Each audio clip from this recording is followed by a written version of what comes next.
Good morning, ladies and gentlemen. Welcome back to the Ultimate Pool Pro Series. This is the opening of Event 6. Zack Cooper taking on Chris Melling. Zack was here quite late in the building last night. He was one of the last games to finish. But she just came out on the wrong side of a 7-6 loss.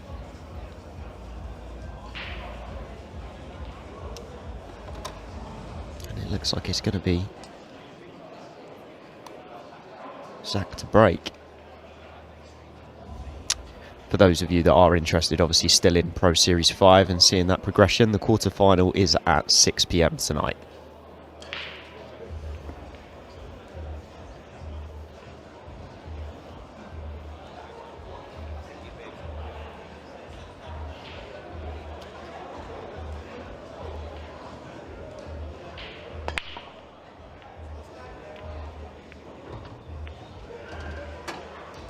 And I'll tell you what, there's been a few frames this weekend where you really do have to question how more balls haven't dropped. Because that was an absolute sledgehammer from Zack to start. But he has got an opportunity here on reds. He's got a nice opening plant to start. Doesn't want that red to drop, stays up. And he should be away with his work. Just got to make sure you leave yourself a nice ball to land on the 8 ball. You feel like that might be the trip up for Zack, but if he gets there, then he should get out. Interesting to see he's taking this red first. It's a very good pot. He's obviously going to use the red into the top left to give himself that shot at the 8 ball.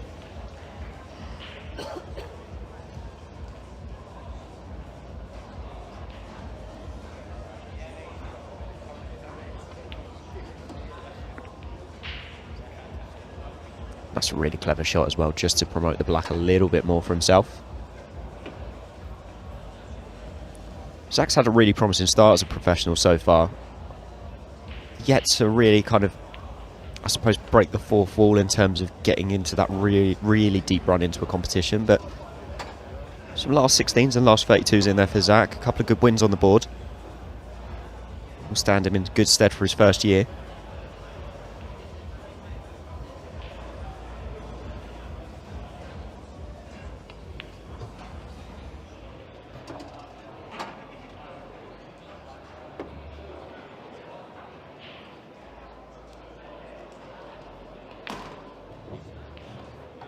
And that'll do him. It'll be this 8 ball for a very good start from Zack Cooper. Ooh, well, he didn't think that had dropped. Shake of the head as he walks away. Chris Melling's got a smile on his face. How did that one drop?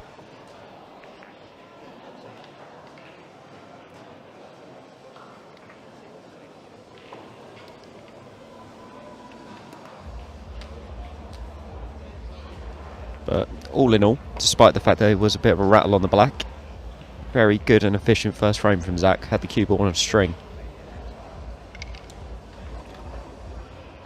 And now it's the turn to enter the fray of the magician.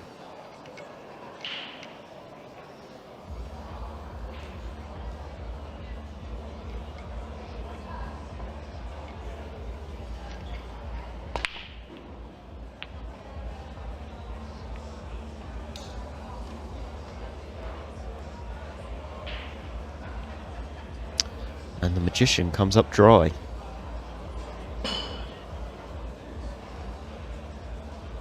So another opportunity for Zack. This one's slightly less presentable than the first. A lot of awkward balls and clusters.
Zack's done really well here. He's worked himself into a position where this is now a very good feasible opportunity of getting out. That yellow closest to the left-hand cushion needs to be landed on, as does the black, but every ball has a pocket.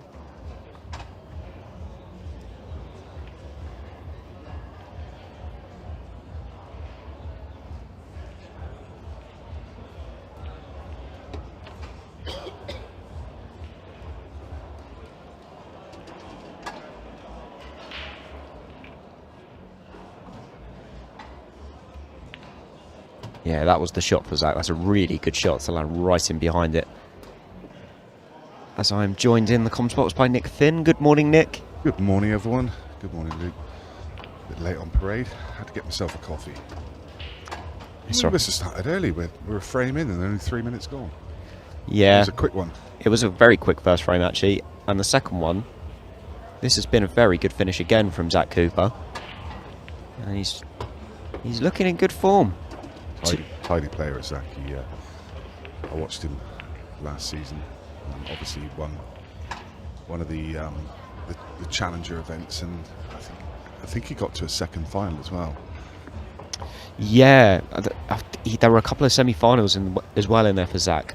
What I like when I watch Zack Cooper is in the draw, he's not the name that you would initially think of. And that's not a dig on Zack. It's just obviously there are a lot of standout names. You've got your Mellings and all of these players involved. But he just silently goes about his business, gets a couple of really good victories on the board, and then next thing you know, you see him and he's in a semi-final. He's got it in his blood as well, because he comes from Stoke-on-Trent. There's so many good players around that area. It's ridiculous. Plays out of players. Scratching my head, Nick. There's another player that comes out of players that's won a couple of world titles, isn't there? Can't think of his name. Gaz, something like that. Yeah, obviously Lee Kendall and Potsy, Liam White from there. I mean, there's just tons. Rob Warnes from the area. There's so many good players from in and around there. They've got a monster of a team.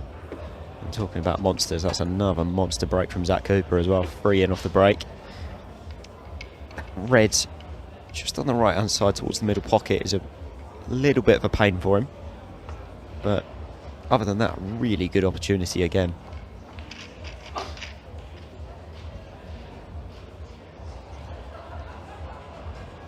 Yeah, he's one of those players you don't want to see him in your half of the draw. I mean, there aren't any easy draws, but wouldn't be at all surprised to see Zack make some really good deep runs over the next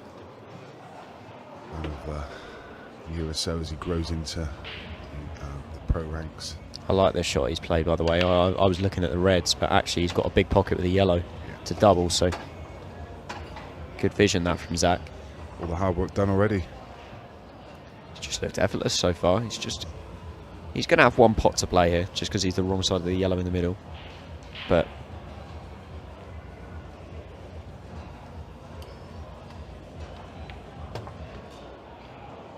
yeah, this will be the one. A little bit closer to those two reds towards the pocket that you would have liked. Don't know if that's going to affect his cueing at all. Have a look.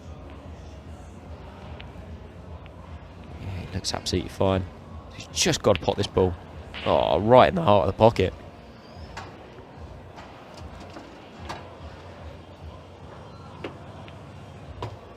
I mean, this has been world class from Zack so far. 3 dishes and 3 frames. Chris Melling hasn't had a shot on with his hand on the table.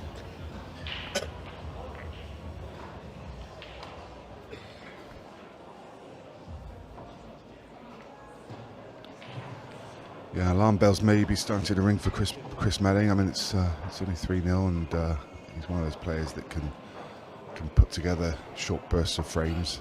Could easily quickly turn this around, and won't be at all surprised to see it 4-3 in about 7 or 8 minutes. But you know, Chris wasn't on the best form yesterday. He is probably feeling a bit jet lagged. He's been travelling. Only flew back into Manchester Airport yesterday afternoon, so I know he's probably feeling a bit weary. He's been playing hayball as well, which that doesn't help, does it? Playing that, and then he is one of the best at switching disciplines, but there's only so much you can do. Yeah, and I mean we've seen the impact that it had on players like Shane Thompson. It took Shane a very long time to adjust back to ultimate pool, and I kind of almost believe, Nick, that he's still not fully adapted back, but at the same time, I mean, in all fairness to Chris so far, he hasn't had a shot to prove otherwise. No. I mean, the thing with Shane, for me, I think Shane's one of those players, and I totally get it why players want to spread themselves thin. They want to be involved in everything. China can be quite lucrative, and obviously he's been going across to the USA as well. But for me, I think Shane's one of those players who just needs to pick one and stick with it, because of his cue, the way he cues, the way he practices. I just think, if he'd have just stuck with English 8-ball for the last 3 years, I think he'd have won more titles. He'd have continued on from that brilliant season he had. Just for me, he's one of those players who just seems to spread himself a little bit too thin. And like I say, it's not a criticism, because I get it. I understand why they do it. Let's have a look here. Zack's already going to be targeting the yellow that's towards the 8-ball here. And he's played a bit of a bad first shot with ball in hand. Is he looking at playing off the red? He is. I think he was trying to knock the 8-ball there just to knock the yellow out, or open up the yellow. It hasn't quite happened for him, so now he's in a tricky position. When he had a ball in hand, I thought he might have gone for this yellow that he's playing now. Got it out of the way just because it was a little bit away from the rest of his work. To be honest, I was looking at the table and thinking reds, because all the reds were open. He had the red that's next to the yellow, but he could have played his first shot, left an angle to come over and cannon that out. I mean, I think you could probably make a case for either, but I mean, he's still got a very good stronghold in this frame, because Chris has got 2 reds that he's got to try and deal with, and he's not in a position to deal with them with the first red. So a lot of work to be done. He's gone for the loss of turn, and he's somehow not got it. I think he actually touched the yellow as well, which is even more impressive. That was a really clever loss of turn as well. I mean, how do you work that out? He's thinned the yellow to push it behind the red to make sure it wasn't on, and hidden the one at the bottom of the table. It was such a clever shot. Can we also just say as well, that was a beautiful positional shot from Zack to find the gap. Yeah. He's still got one to play though. He can come down now. He's got a great angle to come down. There you go. Just one good positional shot here. I think he might be able to come towards the right middle pocket to land on the last yellow. He's looking back towards the gap. Don't know if I'm a fan of trying to... He's jacking up. It's a very good shot. He's cueing well. He's cueing beautifully. Oh! Well, you can't miss that, Zack, after all of that work. That's crazy. Cannot believe he's just missed that yellow. He was absolutely perfect on it. He's just taken it for granted. And Chris Melling is going to get away with murder in this frame, because he really should have lost it. Should have lost it twice.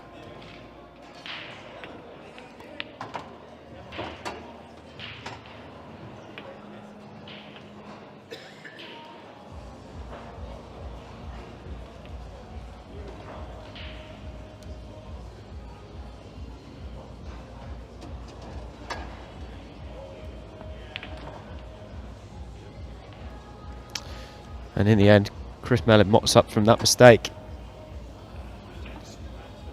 Yes. So that's an annoying one for Zack, because he's all but won the frame. Should be 4-0 up. He would have been back on his own break to go 5-0.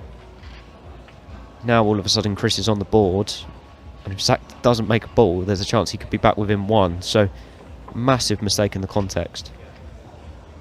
And yeah, Jerry's Gaming, very much a commentator's curse there. It's my fault. I just said how well he was queuing. You did, yeah. Look, all the Zack Cooper fans are going to be after you, Nick. That's all I'm saying. It won't be the first time.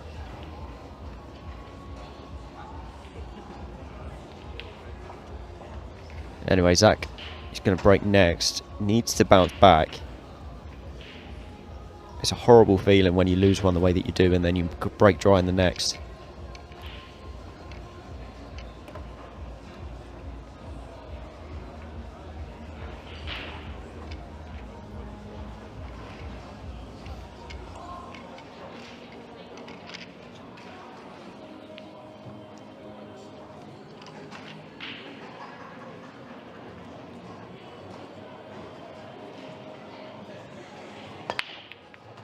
Oh, there you go. Slid off the pack, straight in the middle pocket. It's a poor mistake from Zack, but... How quickly the momentum shifts. We've said it so many times, but it's crazy. How the turntables, Nick. Absolutely.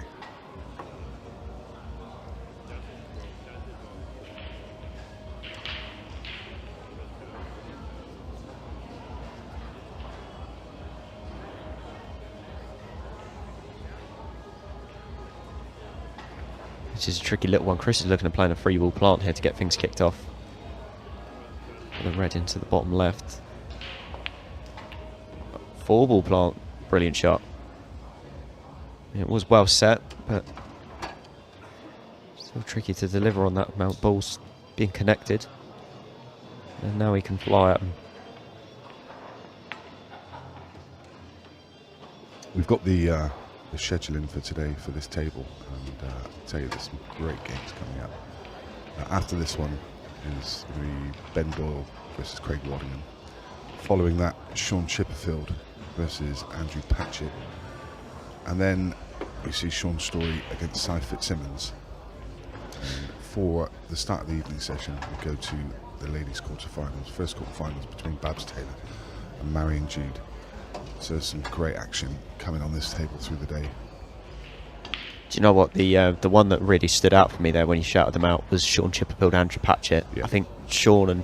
I mean, Andrew, I think, has gone very under the radar this year. I think he's been in brilliant form. I mean, even in this competition, he's not really put a foot wrong. He just walks around with his presence now. And Sean's, obviously, since winning that first title, has just been relentless. So that'll be a good one to watch later on. As Chris looks like he's going to be jacking up on the cue slightly. Oh, well, it's an easy game, isn't it? I mean, yes, but I mean, he played such a poor shot the shot before. He almost missed the red, and somehow only just landed on his last ball. And he was quite fortunate to even leave that to give himself a shot to the bottom left. I mean, some shot he pulled off for sure, but a little bit lucky to leave himself straight enough to be able to play it. If the cue ball travelled another quarter of an inch, then he was in all kinds of trouble in that frame. But it's 3-2 to Chris Melling, and he is right back in this match. In fact, so much so, we're back on serve. Yeah. That's the thing. It's massive, Zack losing that frame the way that he did at 3-0. Really is. Because you give Chris Melling an inch, he'll run a mile. That's exactly how he functions. Sees a little bit of blood and he runs. And Zack knows now that he's going to have to play no mistakes ball to really assert himself back on the match. Mr. H. Cripp, just another Melling moment. You're absolutely right, sir. He produces them like no other. It's quite incredible, and now you just feel that entire momentum shift. I mean, look at this break from Chris Melling now. From Zack Cooper from being 3-0 up and looking absolutely odds on to go 4-0. In a minute, I think it's going to be 3 each. He's going to be sat in his chair thinking, what just hit me? Yeah, but that's just what you get with Chris Melling. He's just an absolute steam train, isn't he, when he's at his best? But Zack's got no one else to blame but himself. Just that one missed ball, little loss of concentration, and he landed with pretty much the perfect position. Just needed to drop it in and run the cue ball around. The 8 ball was waiting, and 4-0 was on the scorecard. And I think possibly, you know, what played a part there. I think as much as, you know, Zack was feeling good, he was feeling confident, you get that flash. I mean, I've been there before in matches. I've played some money matches before, and you get that flash through your mind thinking, hang on a minute, if I get to 4-0 here, I'm at the halfway point, I'm 4 ahead of Chris Melling, and I'm totally in control of this game. And it almost flashes through your mind, and it causes a different type of pressure. You know, it's that front runner pressure. Some people thrive on it, and some people, they just get that little moment where they're just like, it's almost a moment of self-doubt, as if like, oh wow, I'm just about to go 4-0 up on Chris Melling, and suddenly something changes in the back arm, and the game turns on its head. Yeah, Chris is doing just that. He's been in brilliant position the whole frame, and as quick as a flash, he's back at 3 each. But the thing is now for Zack, he's now the one taking the barracking, which he probably would have expected at the start. And if he was 3-0 down, you'd probably actually feel more confident about him turning the game around. But where he's made the good start and he's gone the other way around and he's now taken the hit. It's the journey. Yeah. It's the journey. You know, this is very much about that mental side of the game, because he sat there thinking, I should be 4-0. At worst, now it would be 4-2. I'd still be 2 ahead. You know, Chris, maybe it wouldn't have panned out the way it did. Maybe he wouldn't have gone in off on that next break. I mean, you just never know, because those things will often happen. Like, there's something in your arm, it just changes just a tiny fraction, and then you fly in off, and it can spin the game on its head. So now he's in a place mentally, and as you say, if he was 3-0 down, he's thinking, I could still do this. I've got the break in the next. If I win that, then Chris makes a mistake. Then I'm back at 3 each, and he's hungry for it. But actually, in his mind now, he's in turmoil, thinking, wow, I should have been 4-0. I'm now at 3 each. And at this point, as good as Zack is, you'd make Chris a firm favourite. Whereas, you know, Zack at 4-0, he's odds on. Yeah, and the other thing as well is that sometimes you lose your bit of rub when you make mistakes like that. And Zack has got work to do on this finish. There is a way out. This is a telling finish now for me. So you know, this shows a lot about Zack's mental fortitude. So if he manages to navigate this clearance, then he puts all of that out of his mind, and he's in a different place again. But if he makes a mistake in this frame and Chris Melling wins it, then you think he's going to be quite possibly gone. Yeah, but he has got himself into a good position here. A couple of good first shots just to get himself the yellows a little bit more open.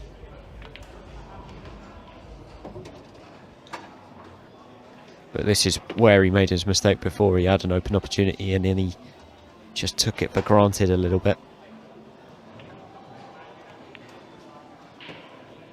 It's good so far. It's a fiddly little clearance. He's done well. Has he just got a bit of a roll too much angle? He has. I think he can just, it's one of those you can just dig into it and just hold the cue ball, I think. Just a dead weight shot. No, he couldn't. Got 2 cushions. Oh, he's been a bit lucky there. That little flick. I mean, if it wasn't for that little flick, he ends up towards the right-hand side cushion and may have had a shot on this yellow to bottom left, but it wouldn't have been as simple as this. He's got to play a good shot here.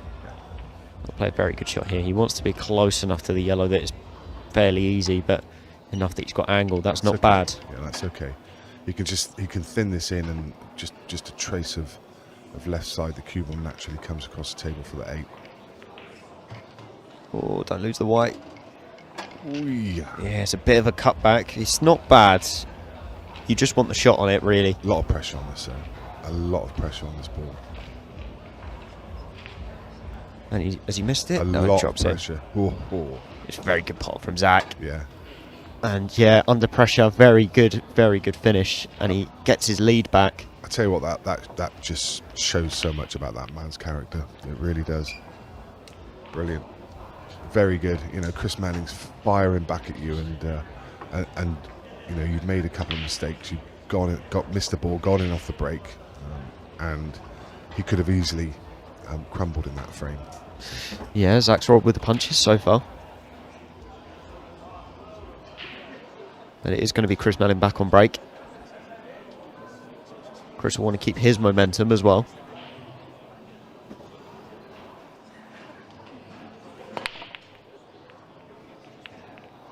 Oh, Chris goes in off, so momentum seems to turn back to Zack a little bit. Well, Chris won't mind too much what he sees here. If you're going to go in off, this is the table you want to leave. Look at that cluster on the right hand side, what a mess. He's got ball in hand behind the line, so he can try and manoeuvre an angle. I mean, I'd think that he'd take yellows here, because... Yeah, I would be looking yellows. Do you know what? I think if you can... The two yellows at the bottom, one definitely goes in the left middle. Obviously, it's horrible to land behind it. I think if you do, then you open up the other one anyway. I think he spotted that this ball, the leftmost of the cluster, goes... I think he's tried to land an angle. I think he's tried to come to the left of that ball that's in the middle of the table that he's the right of now, to take this and clatter into everything. Well, I think he's going to tie up. Yeah, he is. Has to now. But I think the plan was, if he comes left side of that yellow in the middle of the table, he's got a really nice angle to take the red that he's just potted and screw into the pack and open everything up. And I think that was his original plan. But obviously he just got the wrong angle, so he's had to pull stumps. A mess of a table though. Yeah, I think Chris is probably going to want to park the white with this somewhere up on top of the table. He's bending this. Yeah. As soon as he came to the table, I thought he's bending this, going for the plant. Oh, ridiculous. Oh, well. Utterly ridiculous. As soon as he came to the table, I knew he was going to try that, and that is just ridiculous. And he's looking to go into the yellows here as well. He's going. Oh yeah, for sure. Chris Melling is on the attack. Oh, and he misses the yellow in the middle.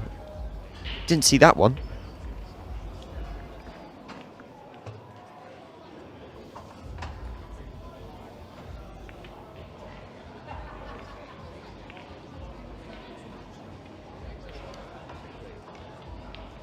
Ooh, Zack's going to go granite again. Little double kiss on the red. I don't know if he's still got the full snooker.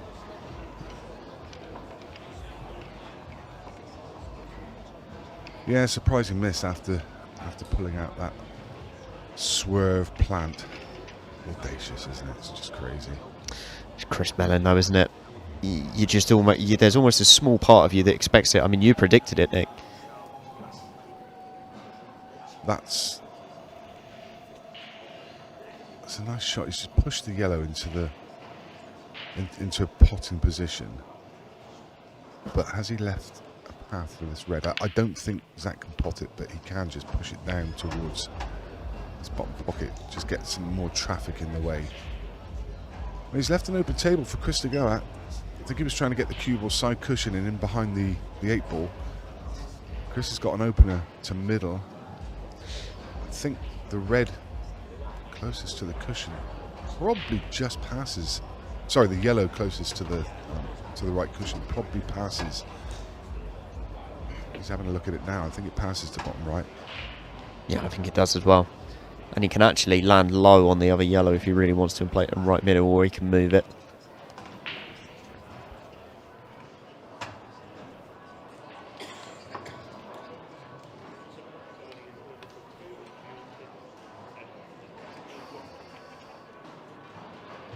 There he goes, play for it for right middle. Maybe a roll too far. Well, a roll further than he would have liked. Yeah, you see the little shake of the head there. You want it to be straighter on it. You can still pot it. It's just a bit more of a tricky pot, and also he's going to be pushing that red towards the cushion, which is something he wants to avoid. So if it sticks, then he avoids that yellow a little bit more. That's a good pot. Some deft touch. If he's going up table, this yellow definitely passes the red.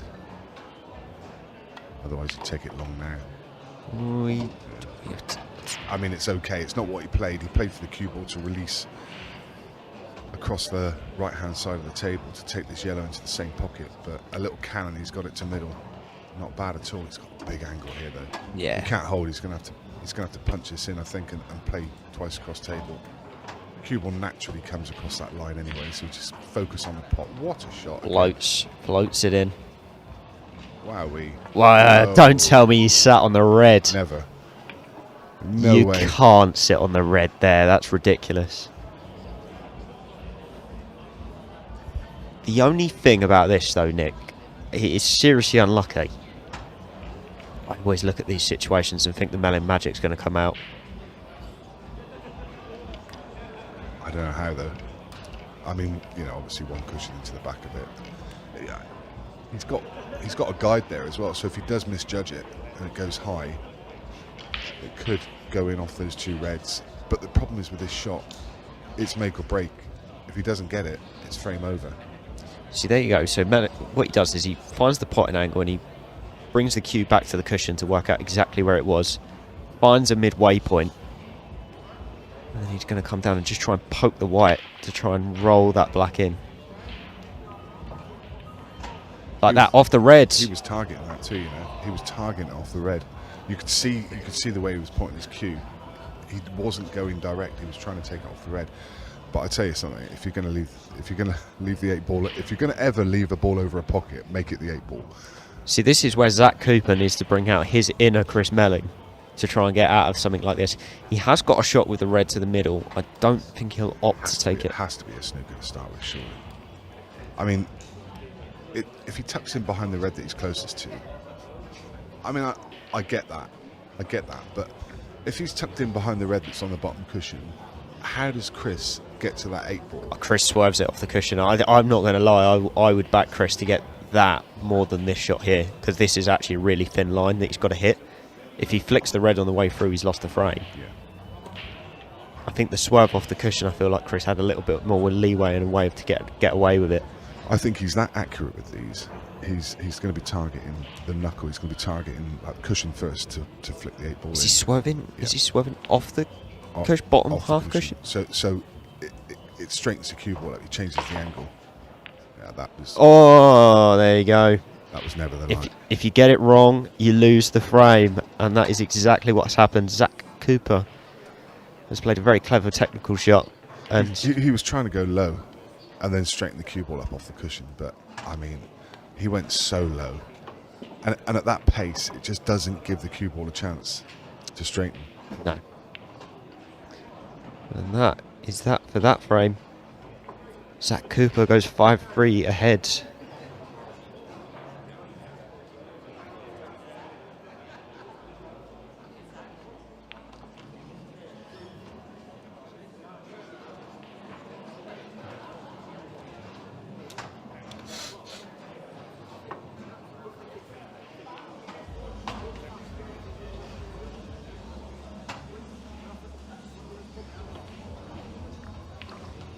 What a game of pool. Yeah, it's really had a mix of everything, it's got to be said. Good tactical play, brilliant dishes, that in off, the wonder shots from Melling. That's a much better break from Zack. That's an absolute hammer from Zack Cooper. And he's got a chance to regain that free frame lead, which we were saying a few minutes ago. It didn't look on.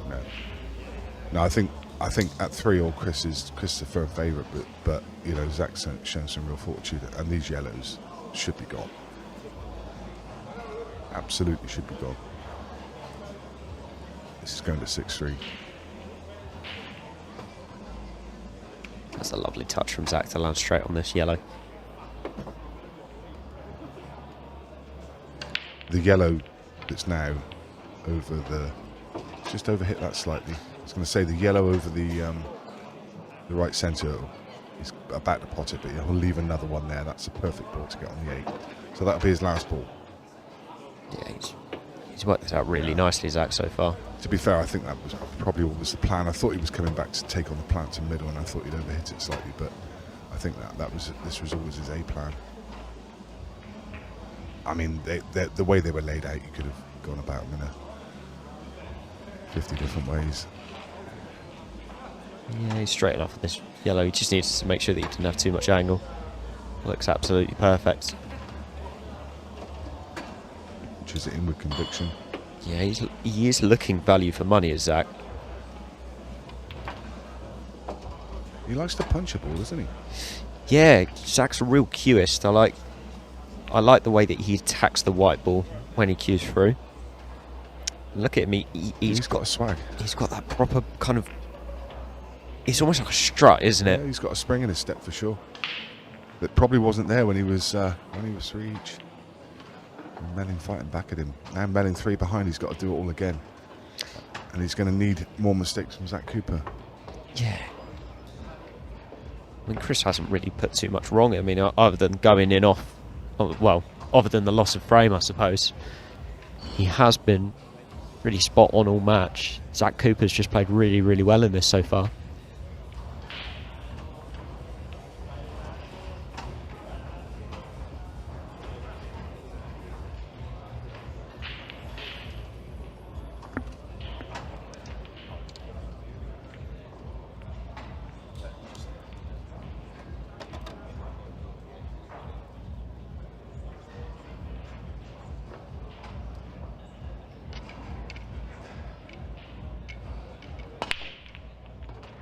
That's a great break from Chris.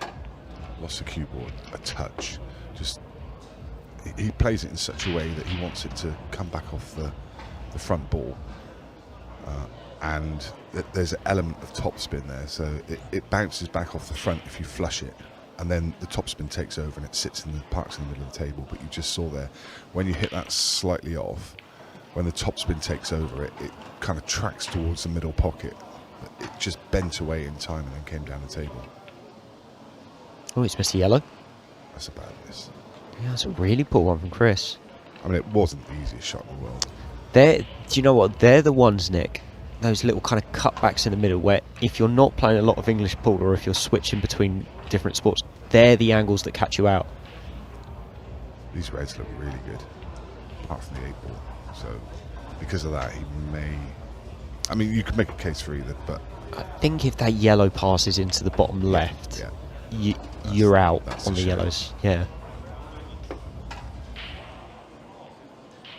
And he immediately looked at that. I think he decided that it does.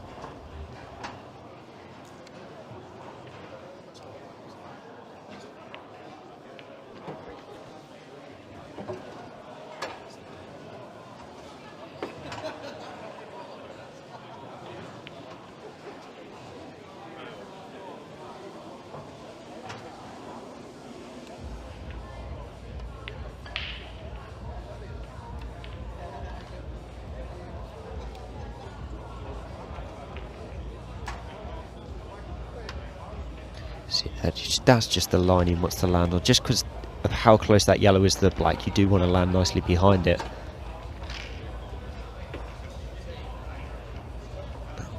The focus on his mind. He's gone for it now, but he's overhit it. But he's overhit it so much that he's landed on the one to the right middle. That's a bit of a touch there for Zack Cooper, because that is not the pot he was looking at.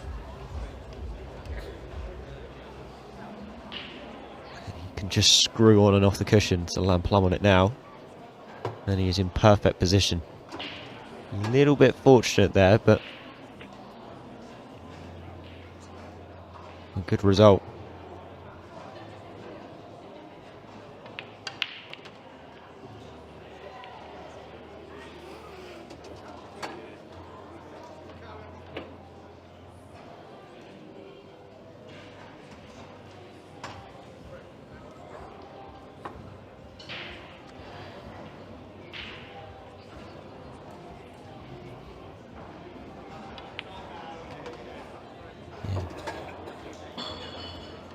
Well, it looks as if Chris Melling is going to be dumped out in the first round in both of these events, and how often's that ever happened?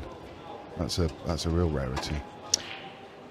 And it really hasn't been that Chris has played bad in this match whatsoever. It's that Zack Cooper is playing brilliantly, absolutely brilliantly. That he's made one mistake the whole match. Other than that, it's been pretty much 7 dishes. You know, and we're talking about a player that it took him 2-3 years to get out of the challenges. You know, and he's made that jump this year. And by the looks of things, it looks like he's starting to thrive in it. Yeah. I bet this cloth suits me as well. The way he cues those punch shots on the superfine. When you punch a shot and try and hold the cue ball, you can often, you know, with the superfine it's so grippy, you can often end up screwing it an inch or a couple of inches, which it doesn't do on this cloth. So I bet he's enjoying this cloth. I don't know. I haven't spoken to him, but I bet if you asked him, I reckon he loves it. But this is going to be it. Zack Cooper to break for the match. Can he make a ball? White ball is avoided. Has he made a ball? No. No. It's dry. So lifeline for Chris Melling. Has to take out 5 straight. It's not terrible, but he's got an option on reds. Yeah. Because he can play this into the bottom right, and then he can use the one to the bottom left to get out the problem ball. Yeah, he's left an angle. Excuse me, left an angle straight away to play this. You're going to see him screw down into that red. Just needs to tickle. Oh, look at that. Needs to hold up. That's perfect. Oh, is it though? Well, does it go? If that goes, he's absolutely fine. If it doesn't go, he's in a bit of trouble. I don't think it goes. No, it can't. You just got to look at the body language. I mean, he's had 2 massive bits of bad fortune, it's got to be said. Obviously, where he didn't land on the black ball earlier on and had that loss of frame, and then this shot here, I mean, I can't believe he's not on the red. If that red stops an inch short where it is, he's absolutely plumb. That's a good recovery, though. That's a very good shot. Fabulous.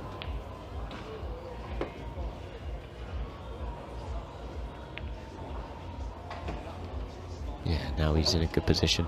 He just finds a way. When he's got a problem, he just finds a way. Never write him off. I probably sounded like I was writing him off when I was talking a minute ago, but I definitely wasn't. Could never write the guy off. You just got to say that, you know, Zack's a firm favourite. Well, that's loose. That's crazy. That's very loose. Why not just roll it in? He was trying to get a fraction low on it so he could just stun up onto the yellow and leave it down into the bottom left. But yeah, but for someone as good as Chris, why not just drop it in plain ball? Okay, even if you land straight, you leave yourself a double. Chris is one of the best doublers on the planet. I am not in a place to question the magician a little bit, but I just feel like he's that good a doubler. It felt a bit unnecessary. Yeah, he's got a problem as well because the side cushion, the line that he wants to take the yellows in the way, so he may have to come high of that yellow and use side. Yeah. Here's Chris. It's going to be a 3 cushion special. Chris is getting the protractor out here. Oh my god, what an effort. Do you know what? That was a lot closer than it looked. Yeah, if he hits that just a tiny bit fuller, he's given that a great chance to get to middle. I mean, who else is looking at that, Nick? I mean, you could have given me 100 guesses as to the shot he was going to play there, and I would never have picked that out. But it's Zack Cooper now with a chance to seal the deal. It's not the easiest chance in the world, but it's a chance. Yeah, he's got a lot of yellows on cushions here, but he has got some insurance policies which will help.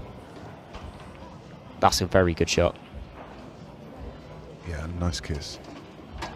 Probably just a fraction straight. He would just love the trace of an angle because he could have punched it in and just pulled that other yellow off the cushion. So he's still going to have to play a shot on that yellow that's on the left side cushion. Any kind of angle here, he could have just punched across.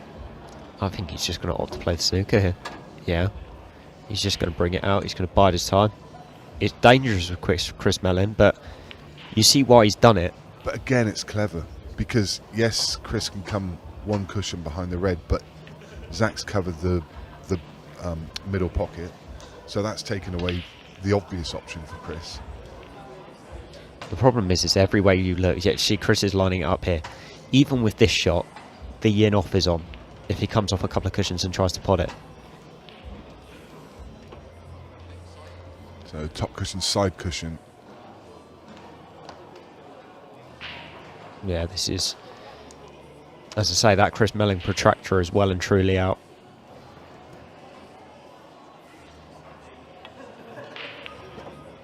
Yeah, it wasn't to be. It's a good hit, but Zack's still got a couple of good shots to play here. Still not easy. Yeah, absolutely does.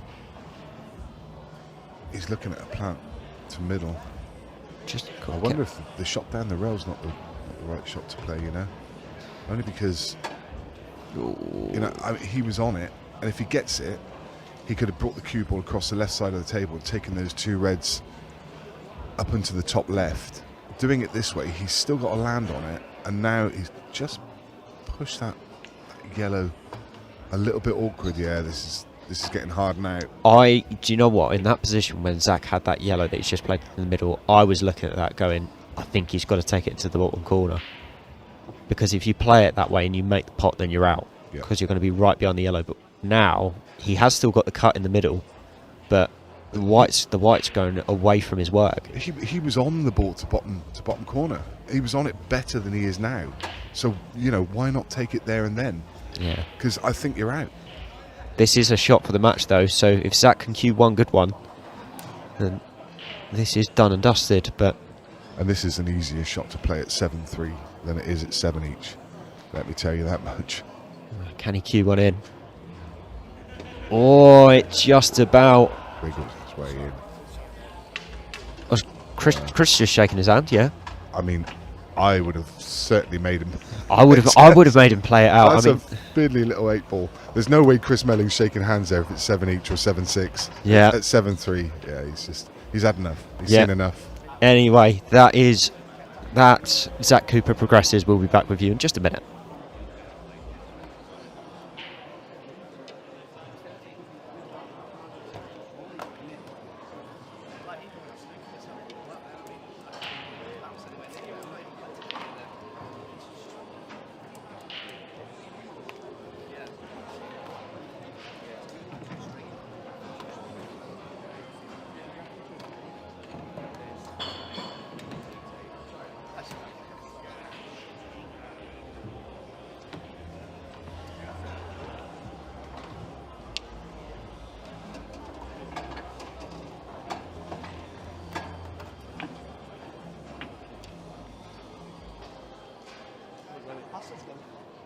Goes on there.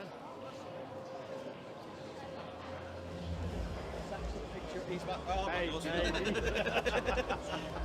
I'm sure there's a rule against that somewhere.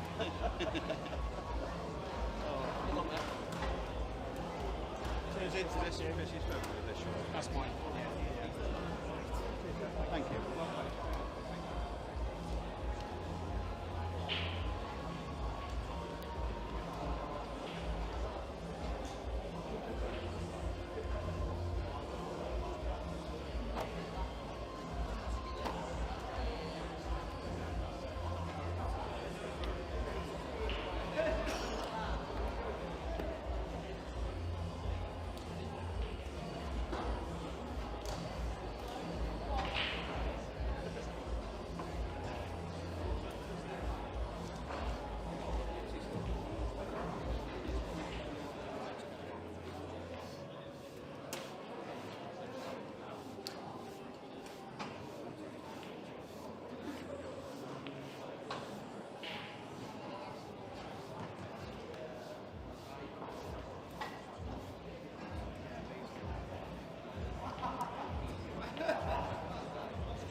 Sorry? To be honest with you, if the name's on there, yeah, as far as I'm aware, we've only got one chair though. That's mine.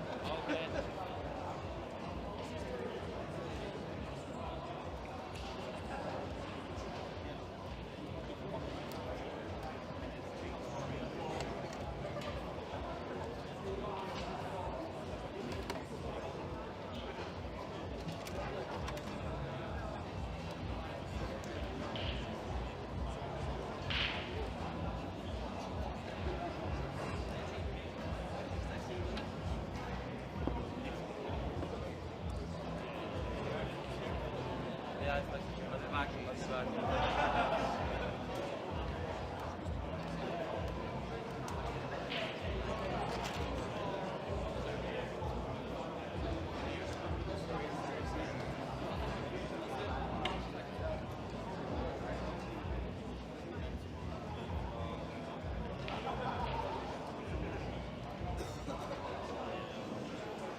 Good morning, everyone, and welcome back to our YouTube Ultimate Pool channel. And this is weekend number 3, event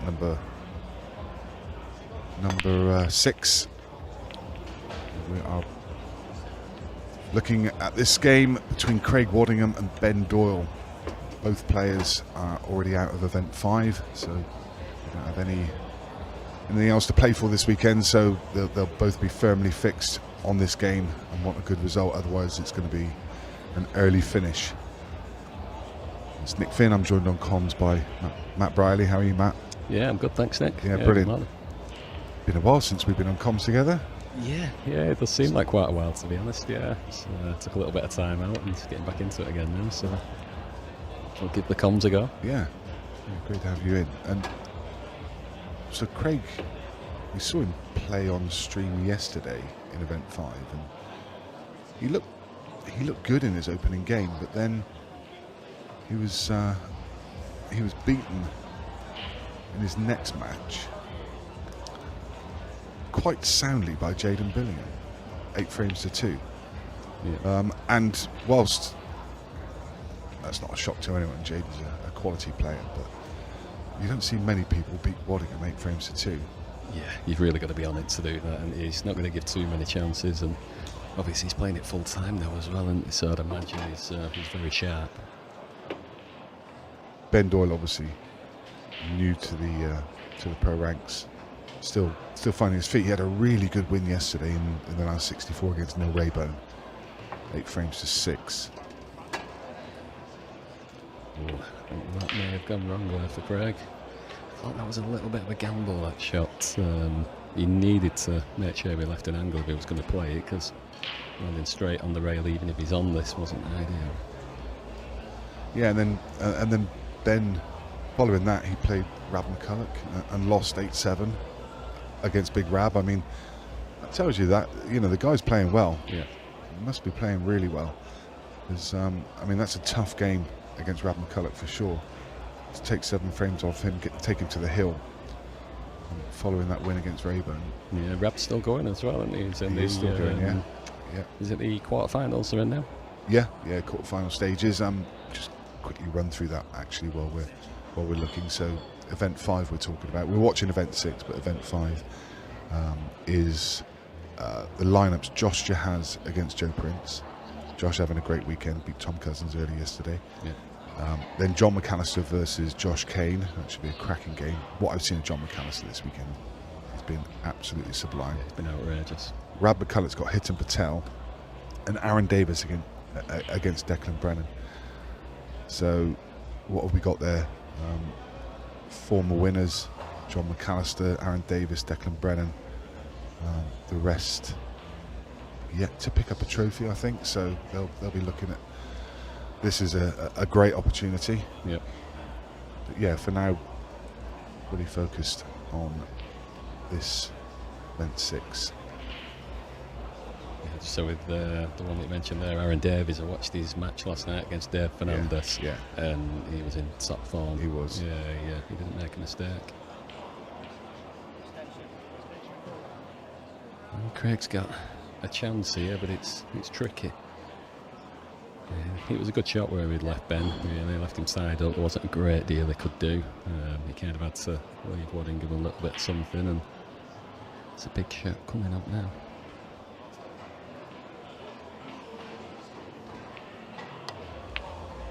Oh, it's way out with that one. So other scores and results from the last 64 in event 6. Eddie Barker currently 7-1 up against Dave McQuillan. Zach Shepherd 5-4 up against Chris Day. We've just seen Zack Cooper beat Chris Melling 8-3.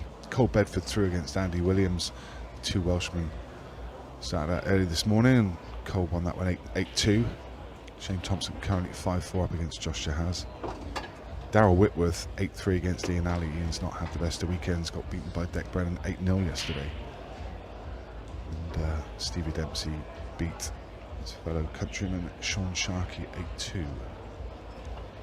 Next up on the main arena table, about to get underway in the next few minutes, Tom Cousins versus Brian Halcrow.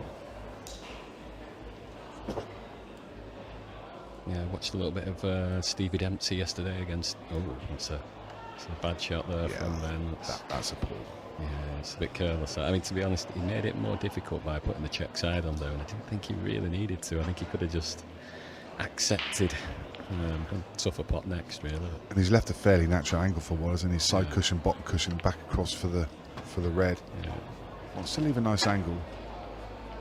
I think maybe just a touch straight. There's a shake of the head.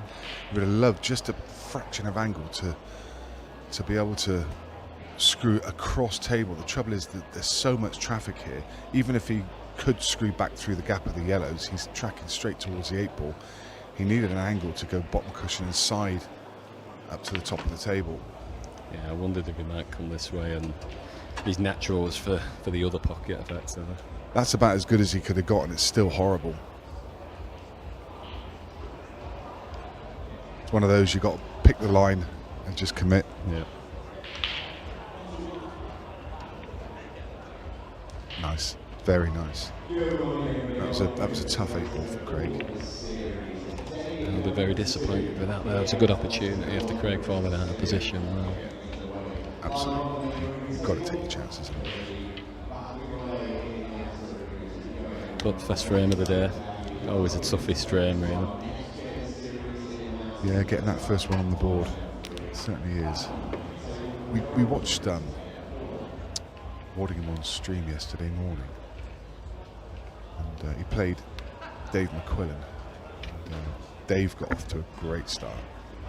He came flying out of the blocks, and he was ahead. Looked really good. I memory that he was 3-0, and then I think had a chance to go 4-0. He's racked him up wrong. Is he going to notice? Good spot. Yeah, had a chance to go 4-0 if memory serves me right, and made a mistake. And yeah, Craig was struggling a little bit, but Dave kind of let him back in. Craig found his momentum, and you can't let him do that. And it's the same story for Ben here. You can't let Craig get into a groove, because he just reels off 3-4 frames in a row, and you're done for. Yeah. You have to take every chance that comes your way.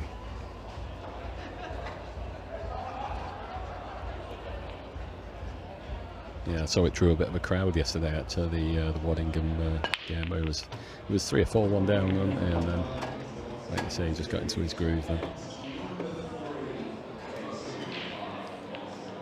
Finchy in the chat box said Ben Doyle's a class player. He beat him 6-0 in the Challenger Series last year. Yeah, he is definitely a handful.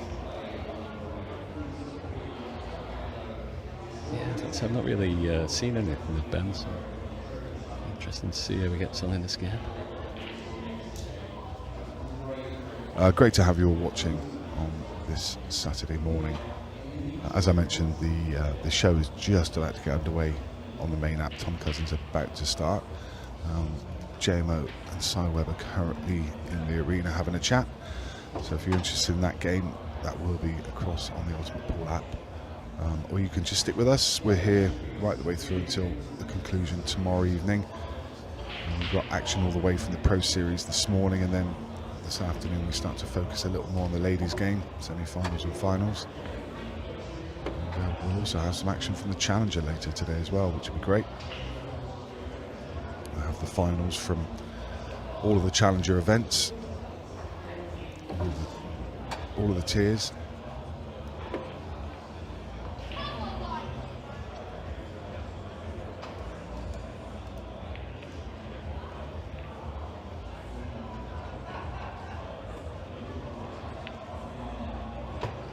You watched the match last night with Phil Harrison.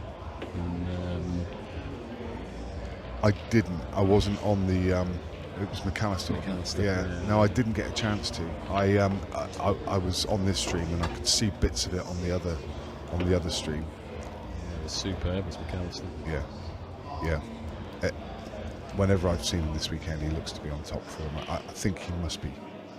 He must be front runner, there or thereabouts. Him and Brennan. Yeah, he's got a tough game next against Josh Kane. Yeah. And to be fair, I watched Josh against Jaden Billingham, and that was just constant dishing. It was superb. Ben Doyle, of course, hails from Ireland, Wexford, making the journey across.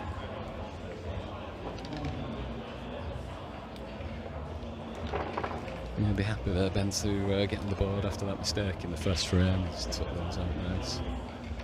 Yeah, mentally it was key to take that clearance in, because then you could just forget about that mistake in the first frame. Put it behind you, you're away.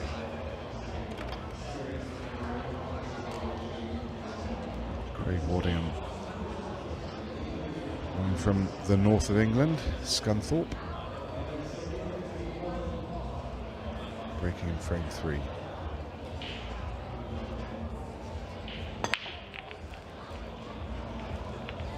Just to the guys tuning in on YouTube, if you could just do us a favour, please. I always ask this, but just a reminder, if you could just click the thumbs up, click the like on this stream. It does help with the algorithm. It means more people will see this stream throughout the day. It'd be great to get the numbers up. I know there's loads of people out there who would like to watch it. It just takes a second to click the thumbs up, but it helps so much. Ben wouldn't be clicking the thumbs up on that break there, because Waddingham's left him. Yeah. It's horrible. Yeah. I mean, he's been unlucky, Craig, not to get a ball, but he's definitely got second prize. So.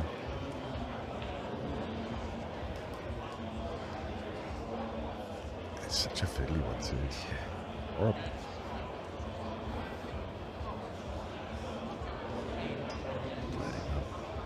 I think he's going to be in a very similar position next time.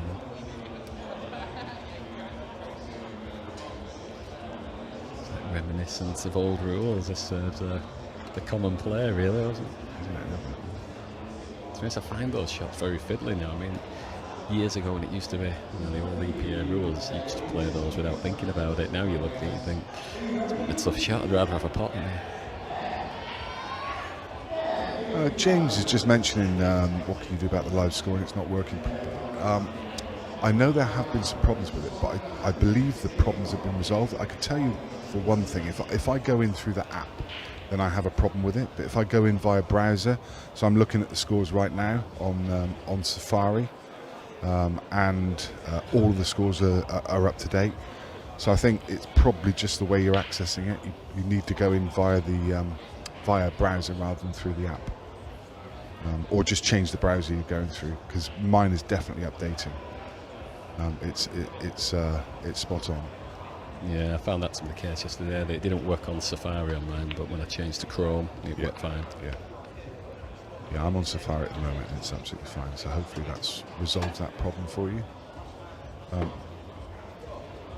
Any questions that you guys have got? Whether it be about the game, about the cloth, the table, the venue, the event,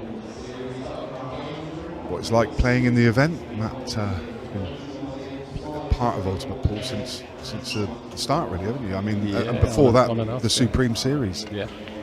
Big part of that as well. Yeah, and you've got to say it's gone from strength to strength. It's each year they've changed it up a little. Even when it was still the hotel venues who were changing it up and making it better. And then obviously with this step up this year, they've just taken it to another level. To be fair. Yeah, I wouldn't be at all disappointed if they use this venue for every event. It's fabulous. Yeah, it is superb. And whilst it's, I mean, I think it's air conditioned, because I come in the mornings and it's really quite cool in here. Yeah. And obviously throughout the day, once you've got 400 or 500 people packed in here, the temperature does go up. But for me, it wasn't anywhere near what it was like in, say, playing in the Queen's Room in Blackpool, which was just an absolute sweat. Yes, nothing like. It's not the most comfortable still, because there's so many people packed into a room. But I've certainly been in worse venues. Yeah, I mean, to be fair, they give all the challengers the option of playing in shorts yesterday, and I still played, in pants. Yeah. Wasn't bothered. It was fine. It was warmish, but not ridiculous. Yeah. So definitely nothing like some of the past venues where, let's say, it's a sweat box. Chris L's asked if Top Cat's playing. Yes, he is indeed. He's just about to get underway on the main table. On the main arena table, and Tony Holgate and Mark Shepherd are across there. They're going to talk you through the action. He's going to be playing Brian Halcrow. That one's going to start within the next couple of minutes. Love the players' room here as well. It's a cracking setup, you know, overlooking the pitch. And do you know what? I've not actually been up there yet. have you not? Oh, No, I haven't. Yeah, you should go up there. I didn't get a chance at the last event. I promised myself this. I actually got a chance on the Sunday to go up and have a look. I thought I'm going to go up there, and they just closed it. It was like 4 o'clock in the afternoon. They just closed it. And then I was going to go up and meet somebody up there yesterday, and as I was going up there, they met me down the bottom, so I didn't need to. Yeah. But I've heard it's amazing up there. So what we're talking about, the room we're in, just to paint the picture, because I know a lot of the guys don't know, they've not really seen it on this channel. The bottom floor that you're looking at now, it's got around about, I think I counted 46 tables on this level. These are the pro tables, and then to our side, if you like, of these, no, sorry, to the far side of these, behind where the guys are sat in the picture, there's all the Challenger Series tables, and they basically Challenger, ladies, Disability Series, Next Gen, they're all playing out there. Then above this, there's a mezzanine floor at either end, where there's about 18 tables, I think, at each end. And then there's a top floor which overlooks the Bolton Wanderers football ground. It overlooks the pitch, which, as I say, I've not been up there, but apparently it's fabulous. I guess it's where they entertain VIPs and whatnot. Yeah. And if it's the same as last event, there's about 10 tables up there where they play flyers all weekend. Yeah. Which, I mean, you know, it's just an absolute pool fest. If you get knocked out, just go upstairs and you've got like flyers running. Brilliant. Yeah, I was half tempted to that. Well, we'll get on here instead. Who needs practice?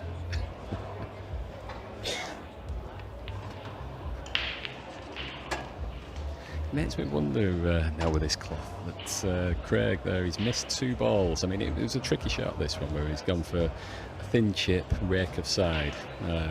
But he did it also the first frame as well, where he was going for a big shot, like a cut down the rail, and missed them both by quite a way. Just wonder if it throws a little different to the other cloth, to the superfine, you know, over the distance, and you've got to kind of just judge it slightly differently. Just takes a bit getting used to, yeah.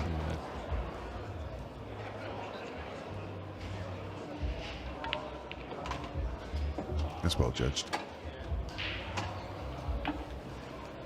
Aidan Upton asking, where can you watch Tom Cousins? Ultimate Pool app, or Ultimate Pool, I think it's ultimatepool.tv.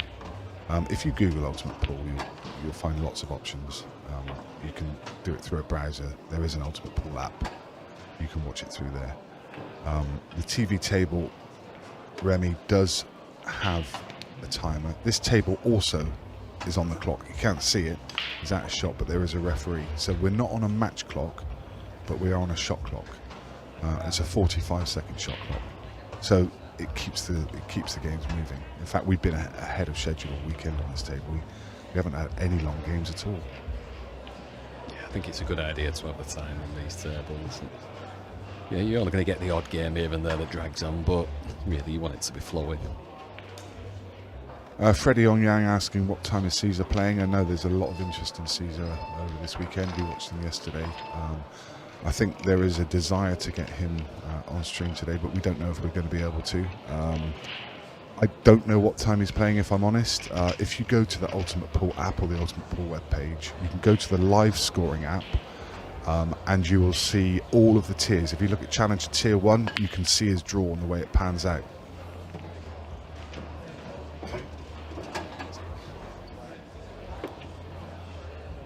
Yeah, so all the Challenger Tier 1 start at 4:30 today. Start at 4:30, brilliant.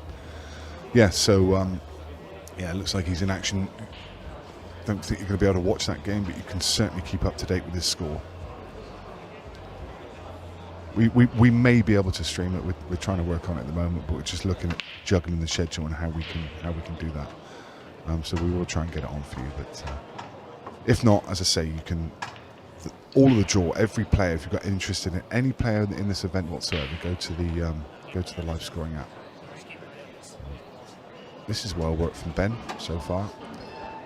Yeah, he's just got a little tight one here. I think he's going to get the ref to just have a look at this one. He's going to have to put a rake or left-hand side on it and just try and flick it in.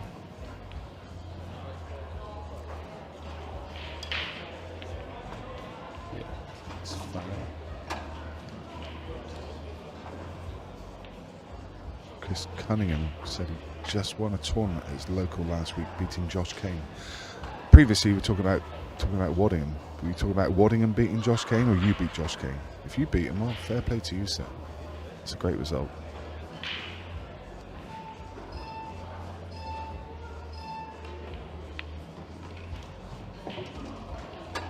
Once had to travel.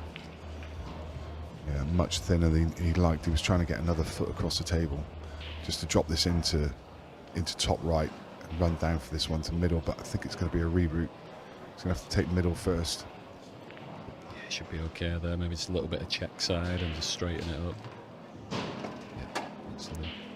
Nice line. Doesn't want to be straight. I think he's just off straight. Probably just enough angle there to punch. He didn't have to do too much anyway. I didn't realise it's past the bottom right. That helps the cause, doesn't it?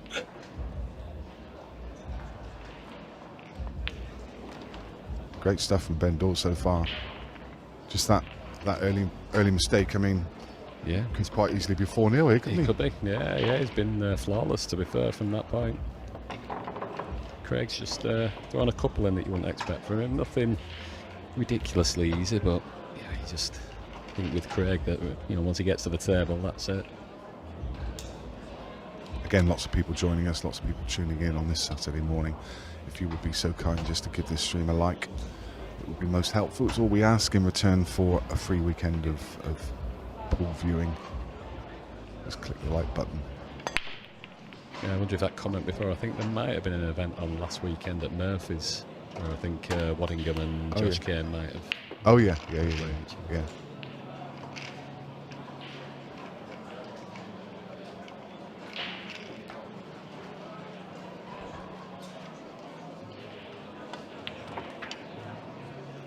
Did you see the challenge games at Murphy's?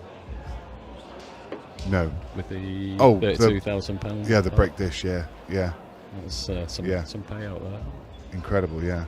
So if anyone's not aware, so they had a break dish challenge at Murphy's in Doncaster, which they were running. So you buy into a draw. If your name comes out of the hat, you get an opportunity to break dish. But before you do so, you spin a wheel and you get some kind of forfeit. And the forfeits they weren't all forfeits. There were some that you could just take 10% of the pot, whatever that may have been. I think the week before, Pete Fisher had won that and won 10%. There's one where you have to take all the reds and then all the yellows and then the 8-ball. There's another one where you have to double the 8-ball. And there's like 20 different forfeits on there. Yeah. And so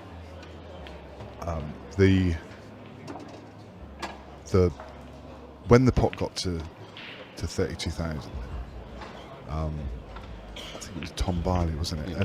And he had to clear and double the 8-ball. Yeah. And it was a super clearance. I mean, it was a makeable clearance, but then under the pressure, it wasn't even a double to middle, was it? It was a double to corner. And he fired it in. Imagine being on that double, and it's a difference between 32,000 and zero, whether you get it or not. I mean, what a load of bottle he showed to take that, and he just hammered it in. Yeah.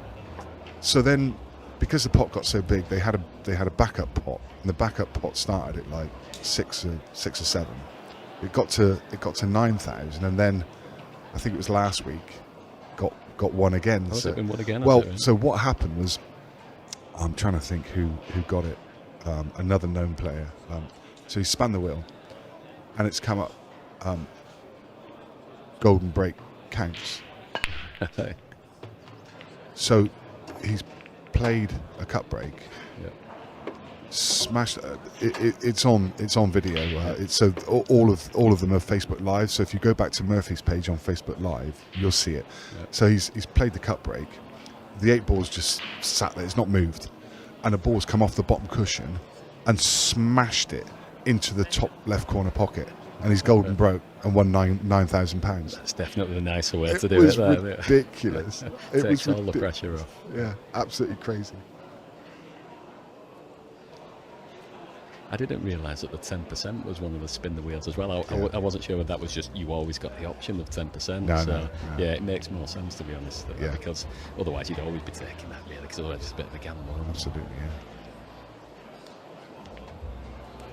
Jordan Shepherd's had about 5 goes at it, and That's every time he goes dry, it's ridiculous. And the times he goes dry, he's absolutely crunched the break, and if he makes a ball, they're dollies.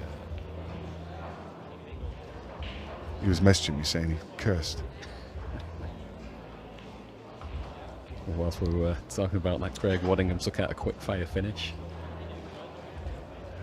At the table.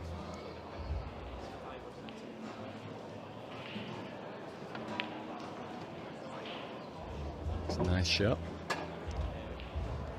little bit of angle there, so we can stun it off the side rail, come back down, probably to play the plant next shot, I'd imagine.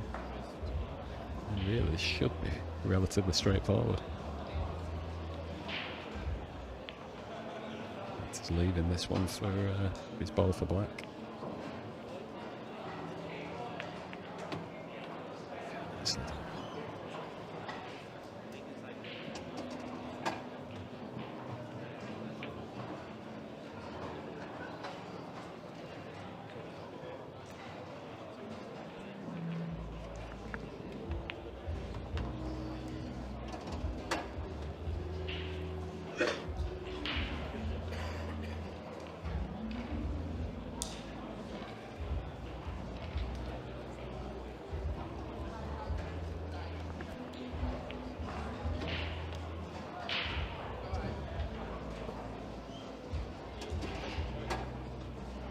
The route that he's picked here, then it's just made everything very straightforward.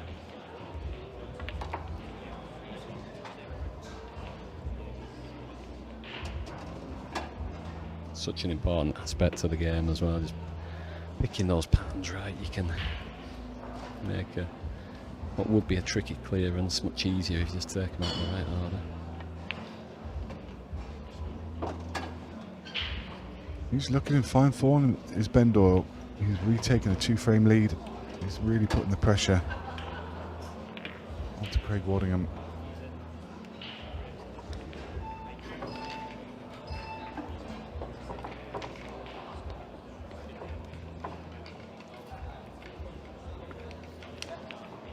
So Hitan Patel had an 8-0 against Kyle Corp yesterday first round as well. I didn't catch any of that, but that's a cracking result. Yeah.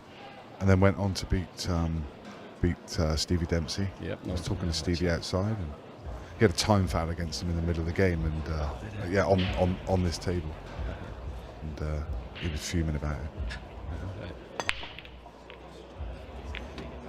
Yeah, because I caught part of that game where Stevie had been behind, and then he came back, got it level, and then he didn't get another chance, and hit and just dished up twice. But I missed the time for him.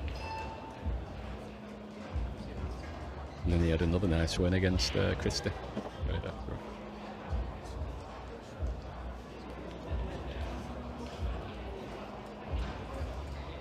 I think this has got 4-3 written all over it.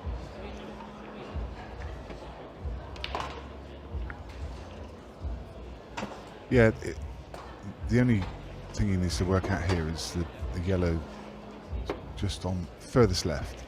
Yeah. The one next to the red.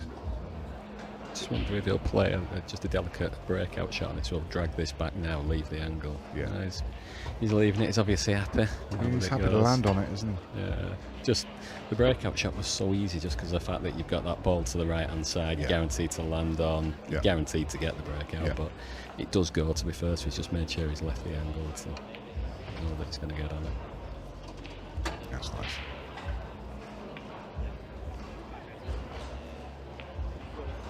We'll always try to avoid breakouts if you can, but sometimes when they're just so easy, I think they can have the value. I guess there's only one more shot to play, really, and that's the shot to get onto the 8-ball, because 8-ball doesn't go to bottom left or left centre. It will go to bottom right, so it's just thinking about the angle he leaves off of this shot onto the next ball.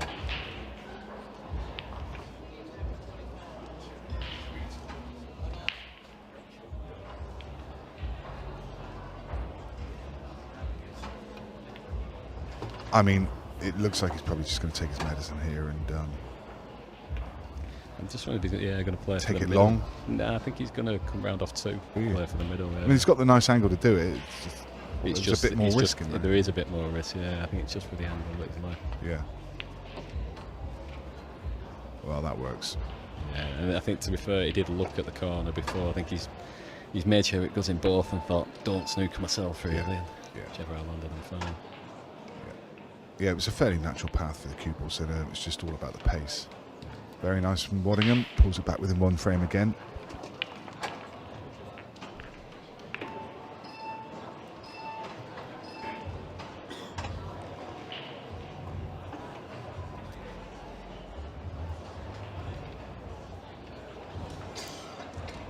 Any other pro results at the minute? Yeah, so Josh has beaten Shane Thompson 8-5, so Shane Thompson going the same way of Chris Melling this weekend. 2 played, 2 lost. I think Shane was up in that game. He as well, was, wasn't he? yeah. Last time we spoke about it, he was 5-4 up. Yeah. So he's not won a frame from there. And Eddie Barker did complete the win against Dave McQuillan, 8-1. Eddie's on some fine form this season. Yeah, he's been playing well. Some great results from him. Zach Shepherd's on the hill against Chris Day, 7-5.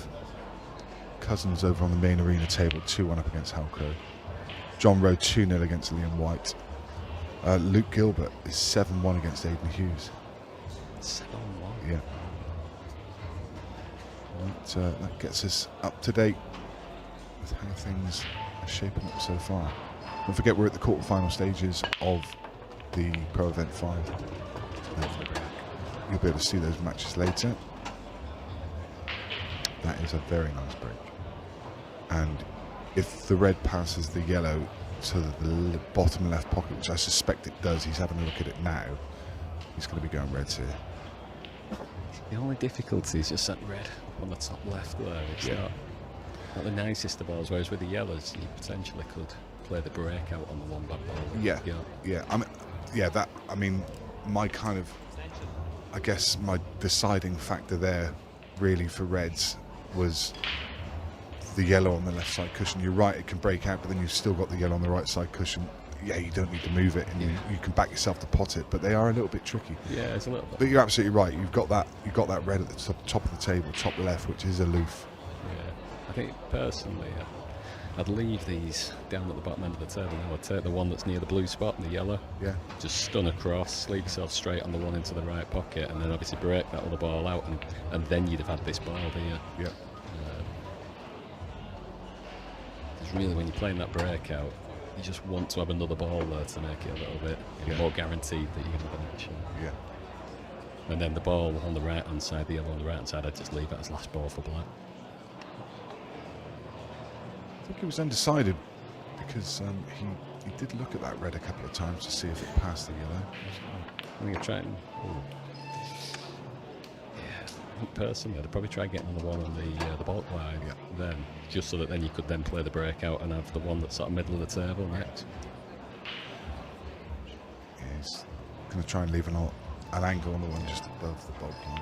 But as you say, he's leaving this ball on the right side cushion. I mean, you'd think now that that's going to be his last ball, but you're right, he's under-hit this shot. I've noticed this with this cloth actually, that although it reacts a lot when you screw back, it actually reacts less on the run through. More so than what the Superfine does. The Superfine just tracks on that little bit more. Whereas with this cloth, it's far more reactive screwing back, but you just need to just give it that little bit more going forward. Wesley's got a nice angle here. He would have loved to have been a couple of inches off the cushion because he could have got across for this one on the right hand side and used the ball to left middle to get onto the 8. I think he's still going to take that route, but he's just going to have more distance here. Could have got a little bit closer to this if he wasn't on the cushion. Not much to do with the cue ball then, Matt. No.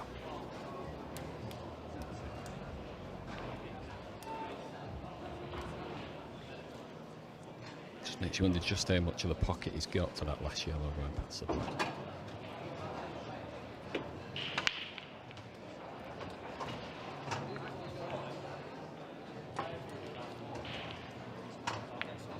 Freddie Onyango asking if this is a double elimination tournament. It's not.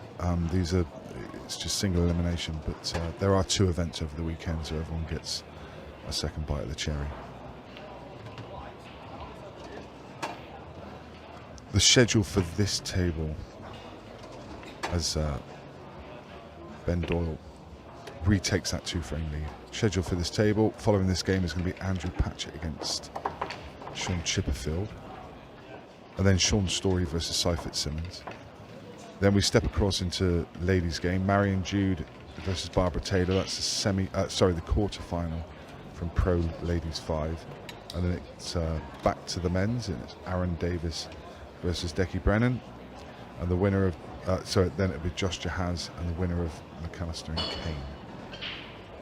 So that's the schedule on this table. We've got 4 tables that are streaming this weekend. 3 of them you can watch through the app.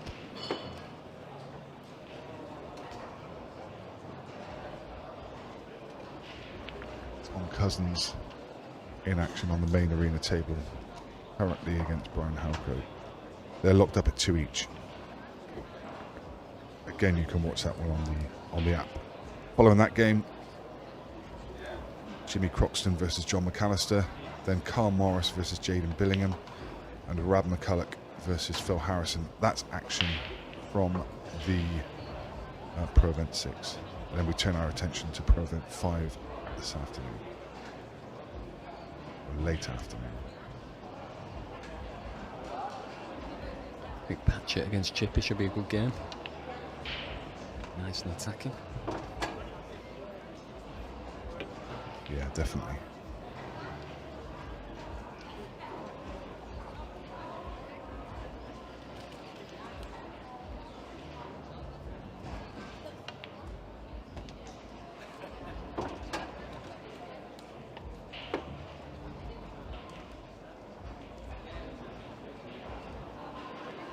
He's just been a little bit straighter on this one now. He's still okay on the, assuming the left of the 3, yeah.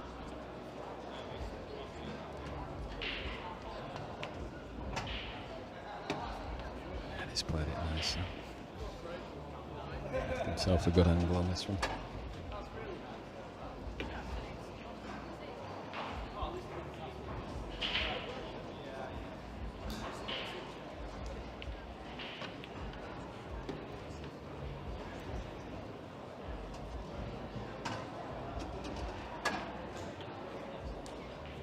I was a little surprised he was looking at this line because I thought he was going to stun back round off the 2 to take them into the right middle. It's made things easier, but I'm sure they'll still be fine where he is. Yeah, he's just left a big angle, isn't he? He's probably going to have to play a cannon to hold the cue ball.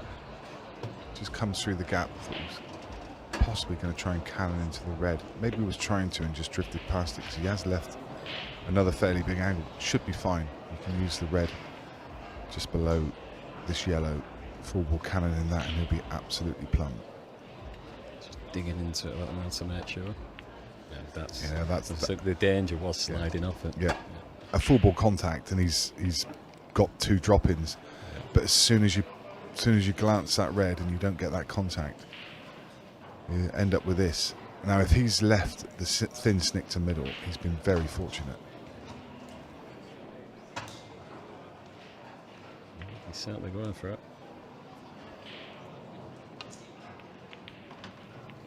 Just too thin. Yeah, just overcuts it. Yeah, I think just a little mistake there when he was taking this ball to the bottom pocket. He could have just spun round off 2 and he'd have been perfect, really. He had a choice of any of the 3, really. What a chance he's given to Ben Doyle. Yeah. To go 3 ahead. It's a gift. It does come back, Matt.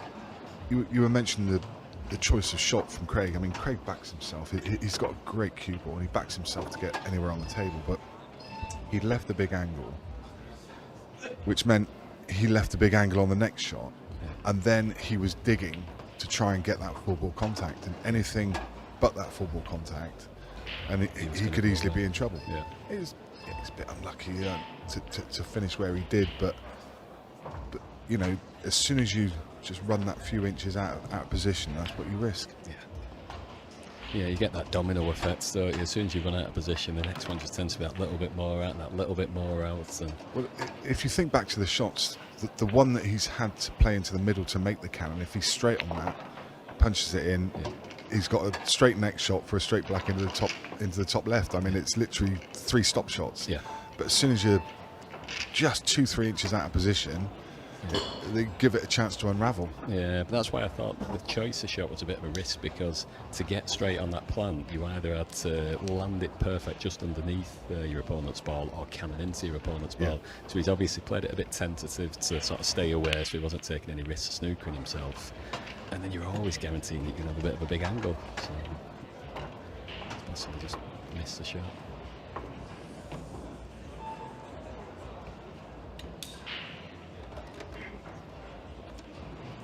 What it means is Ben Doyle's in control here. He needs 2 more to get across the line.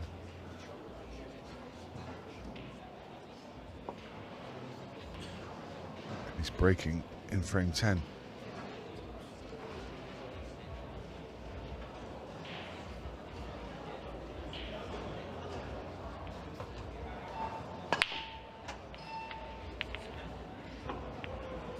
It's been a strange game for Ben this one. I don't think he's had anything sort of outrageously difficult to do, but what he has had, he's done very solid, hasn't he? He's not, barring that first frame, he's not really looked like making a mistake. Everything's just been nice and controlled. Exactly what you need to do. I mean, how much would he pay to get a ball off that break? I mean, you know, get a ball now and get through this clearance. At 7-3, you are massive odds on. At 6-4, there's some doubt in your mind. Yeah. What a key break that was. And they split really well. They're unlucky not to make a ball. Yeah, there's still a little bit of work to do. I wonder if this ball goes to the right middle, because if it does, the ball that's closest to it, that'd be ideal. Top it through, leave an angle, play the one into the bottom right and break that bad ball out. If it doesn't, then it's a bit tricky. I don't think it does. I think he's playing the plan. He's just got it, but then he's had to sacrifice the line that he wanted, really. Because ideally he wanted to roll on probably another 2 or 3 rolls. Nice angle there, just to nudge that yellow out of the way, and you're perfect.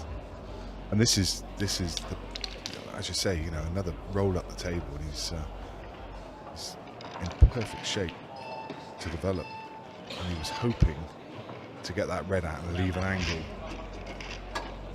He's going to have to pull back now. He knows there's no way to attack from here. He's left the ball.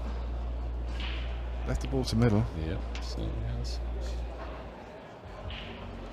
Yeah, the good thing for Ben here is that he doesn't have to move that yellow now that's close to the red, so he can just tie things up a little bit.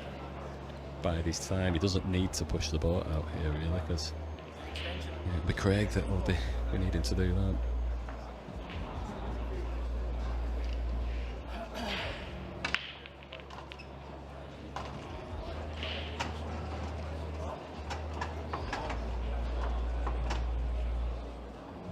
Good thing about these rules when you get into a situation like this where one of your balls is tied up is the fact that you can start to sort of work it into a way where you can put your opponent's balls. So you can just leave your ball tied up, not be worried about it, and just gradually work their balls off the table. That was going through my mind, actually, is how do you find a way here to start potting your opponent's balls? Is he going to attack? He is. He's going all out and convinced he needed to, but as soon as you start potting balls, you got no choice. I don't think he needs to either. I think it was probably because the safety was tough there in terms of finding something that was he was always going to leave Craig some kind of shot, but I don't mind that. I'd have even been tempted just to leave an edge of a ball and let Craig have a go, because it's such a low percentage finish from where the table's laid out. I don't even think Craig would have gone for it. But yeah, definitely. I think for me, I'd have been leaving the white up on the top right hand side. I'd have hit the one that was in the bulk area. And, as much as that's nice, he's extracted a ball, but what do you do with that last one? What is near now? I'm with you. He was rushed for time there. The referee was giving him the countdown. I think now probably. See, again, he's You'd love to get that ball out now and leave Craig safe, but it's he's struggling to find a line. Even if you sort of stunned into it and you try coming off the side rail and maybe trying to get the snooker on that one in the bulk area, that's about the only shot I could see. But it'd be a tough shot. he's still digging.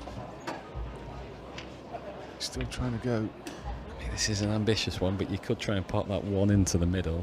Load of top right, off the top rail, off the side rail, down to break that ball out. Yeah.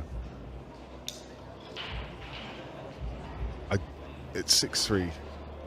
I think Craig's going to be sat there thinking, love this.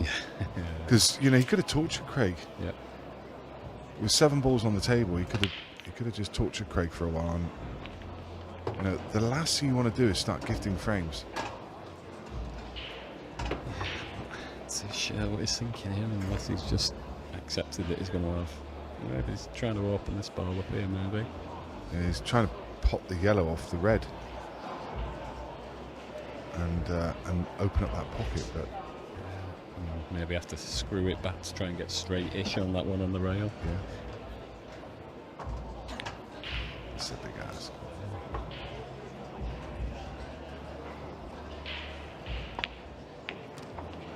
Played it well-ish, but oh dear, not great. Just felt like he's been digging, Yeah. digging, and just if anyone needs to be digging here, it's Craig. He needs to get frames on the board. He needs to take low percentage chances. Ben doesn't.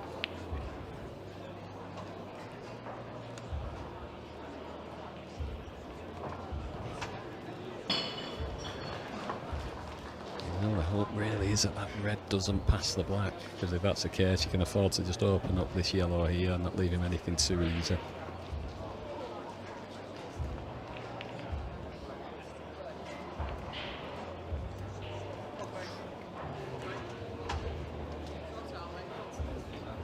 If that red doesn't go, then Craig's second shot will have the perfect angle to go into it.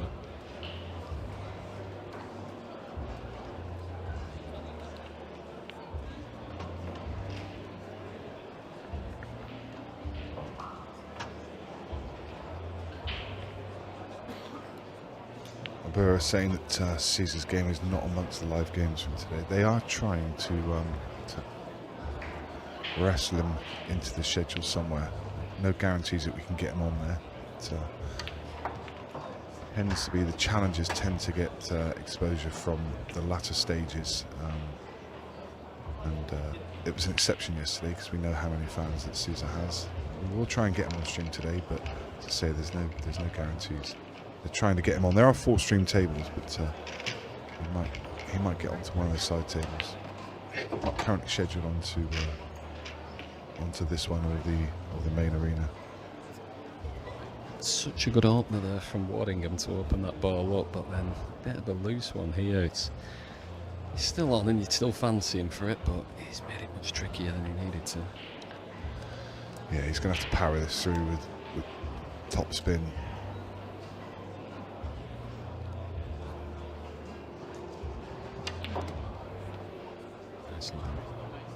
Yeah, that's well cued. Left a lovely angle as well. You can just punch this in.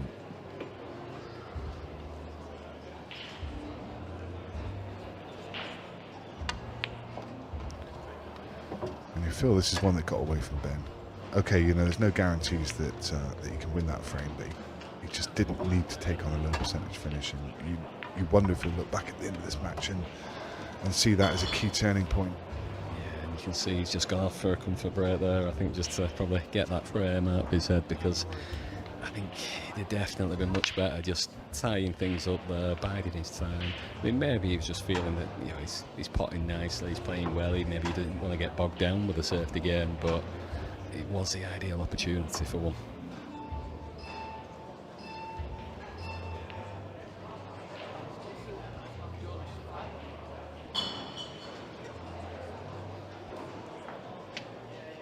We're just going to step away from comms for a couple of minutes. Players have taken a break, and so will we. Be right back.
Players are back as a we.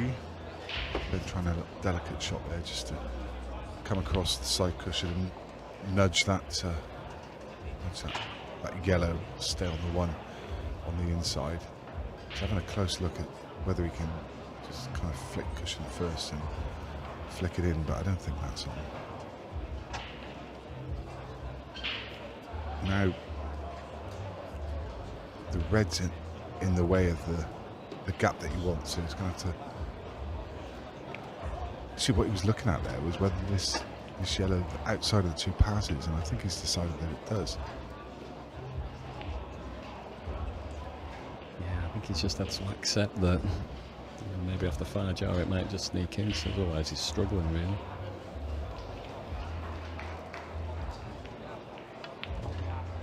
He's played that well. Yeah, this is a better angle as well.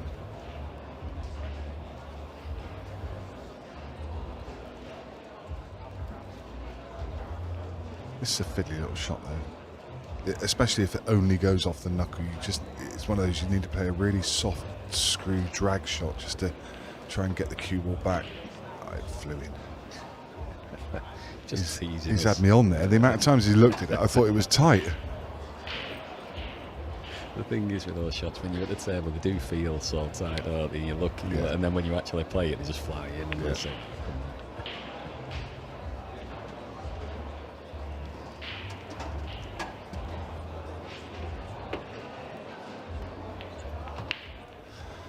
When he gets to the hill, I mean, every time Waddingham's asked a question of him, he's answered it in the affirmative, hasn't he? That was a perfect response. Yeah, he's shown really, really strong mental side of the game.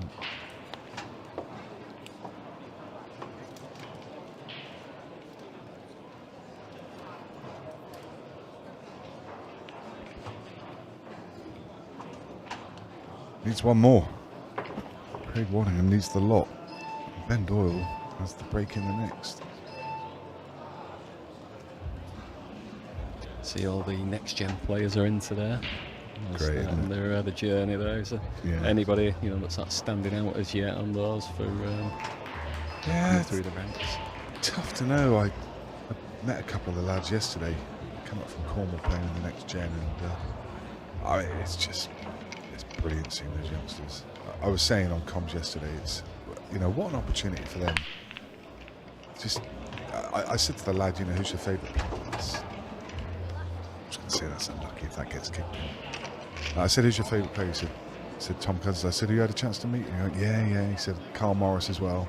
He said another favourite player, and he's had a chance to meet him as well. And it is like these youngsters. If you're into pool, if you're a tennis fan, it would be Djokovic and Nadal and Alcaraz, and the youngsters just don't get the opportunity to just go and approach them and say hi, and some of them even get tips and hints and bits of coaching. This next gen for me is one of the most important things to Ultimate Pool, because it sustains the growth. These lads, they're going to be the future pros. In 10 years time you're going to see these guys coming through the ranks. We've never had that kind of formal structure before. To be able to work your way, that's an incredible ridiculous. Never have the chance to kind of work your way through the ranks from next gen, go into challenger, into the challenger tiers, work your way through, right the way through to pro. There's a clear line all the way through for them, and that's amazing. Yeah, he was kind of thrown in at the deep end years ago, really. He didn't sort of get involved in any of that side of it, and then you just turn up to the tours, whatever, 16, 17-year-old, not really having seen it all new to you. Whereas now, when they're sort of going to this side of it, going to the challenger side, it's just going to be second nature to them. It's just going to be easy, really. Just pitch up, no fear whatsoever, because they've been there and done it since they were a kid. I mean, it's brilliant. And the youngsters, the guys who make the final, having an opportunity to play in the main arena as well. How excited would you be to be able to take that opportunity? It's just great. Craig makes short work of those there. Unlucky enough from Ben, off the back there, catching that ball and going off, but maybe he just needed to watch his white a little bit more on that one. It was on the shot. And it was such an easy finish if he got that first shot right. Just looking at the names in the next gen, it says the Jake Castaldi in there from Malta, so you've got to think that's a relation with Clayton.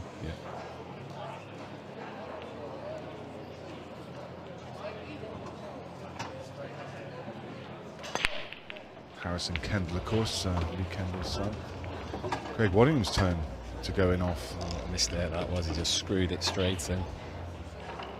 Just when he's got the chance to come back within one, you know, he does a brilliant finish there, and then screwed the white straight in on the left. A reasonable chance if he gets this breakout shot right. Joshua Fletcher Norman, another young lad. We saw him play in the county shootout a couple of weeks ago. He's a talent for the future for sure. Harry Loudon. Yeah, there's some names in there. I saw the one the other week on the Monday nights with the two lads, were they 11, 12-year-olds, are they? And Liam White's lad. Yeah, they look superb, to be fair. Yeah. No fear.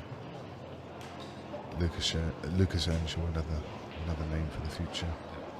Yeah, young Liam's lad is playing this weekend. Luke Earnshaw, any relation to Charlie Earnshaw? Yes, brother, yeah. He's a nice little player, isn't he, Charlie? Yeah. Harvey Southworth was another one there at playing in the juniors last weekend. Oh, there's a Chalon Castaldi as well. I reckon he's got both of his sons in there. That's incredible, isn't it? It's brilliant. Yeah. Brought both his lads. I assume they're his lads. Maybe his nephews as well. I'm not sure, but great to see. There's a lot of family members in there when you look at the names. There's a lot, you know, following dad's footsteps or mum's.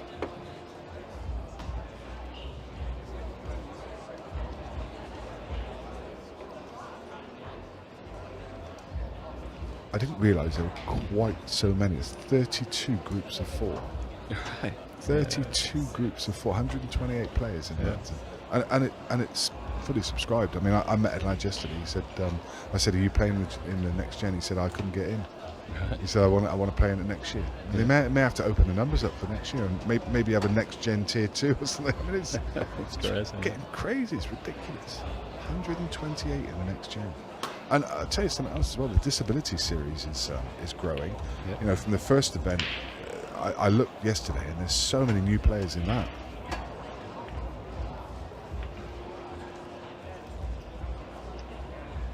Well, this is for the match here. If he's just left it where he can just float this one in and just give him a little bit of space from the black, then he seems to get that down the rail. Yep, it's perfect.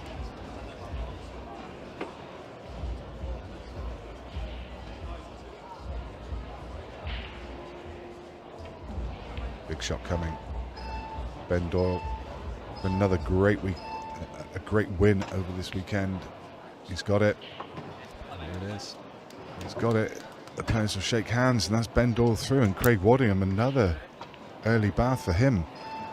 Not the best of weekends for him. No, I want to put that one behind him, but yeah, we're seeing these quality players falling by the wayside. Over on the main arena table, I can tell you that Tom Cousins is 6-4 up against Brian Halcrow. Brian is at the table though, trying to make it 6 frames to 5. So there's another close game over there. We're going to be back with the action on this table. It's roll on, roll off, so we should be back within a few minutes where we're going to watch Sean Chipperfield against Andrew Patchet. Thanks, Matt. Yep, hopefully probably catch you again later on today. Yeah, certainly will. Brilliant, thank you. So.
Perhaps it fits. That is. Just moves where to there. Not really nothing. Well, furlongs, you can only set that way. Easier for them, bigger for them to see. I'll probably get up to 45.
Good afternoon, welcome back to the YouTube channel. And we're away again. This time Sean Chipperfield versus Andrew Patchet, Nick Finn and Matt Brady back on comms. What do you make of this one, Matt? Certainly going to be an attacking game. You know, both players very much like to go for it. Obviously, you know, the rule set suits both of them now, with it being a very attacking rule set. I think obviously Patch won't be quite as quick as Chippy. I mean, he's unusually taking his time here. Actually, it's probably going to be the longest he takes over any shot, I imagine, this one. But he's notoriously quick, as Sean Chipperfield. Yeah, he's already through the game this morning.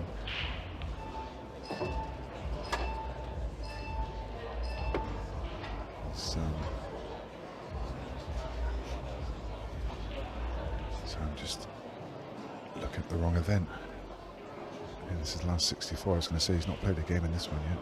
There's still some live scores from yesterday, from the hangover from the problems they had yesterday in the event 5. Yeah, I noticed yesterday Chippy lost in a close game to Phil Parkin, 8-6. Yeah. And Patch lost an even closer game, 8-7 against Josh Kane, who, to be fair, I didn't see that game, but I did see Josh playing yesterday, and he was playing fantastic. So we're taking him to the decider there. Patchet obviously must be on form, which he has been all season, to be fair. He's had a good season. I could just tell you, if you have access to the Ultimate Pool app on the main arena table, there's a game brewing over there. It's coming to a culmination. It's currently 6 each between Tom Cousins and Brian Halco. Brian having fought back from 6-3. Tom is in the middle of a clearance. He's got the 8 ball to go 7-6 up, but there's about 4 minutes left on the clock, so that's going to be worth a watch. But you can stick with us and watch Sean Chipperfield as he flies around the table as he does. If that black doesn't go into the bottom right pocket, then this is a little bit tricky. Yeah, he's going to have to fizz his cue ball. Fizz it, he's going to catches the yellow. He's a bit lucky, puts his hand up to apologise. He's landed absolutely plumb. God. Wow. You literally couldn't have placed it back with your hand there.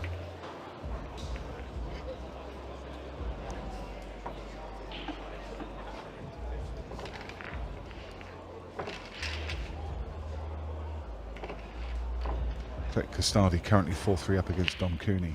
Carl Cope 3-2 against Chris Hampson. Vivek Mack 6-1 against Christy Coldfield. Dave Fernandez 5-2 up against Callum Singleton. Dave's playing well this weekend. Yeah, he is.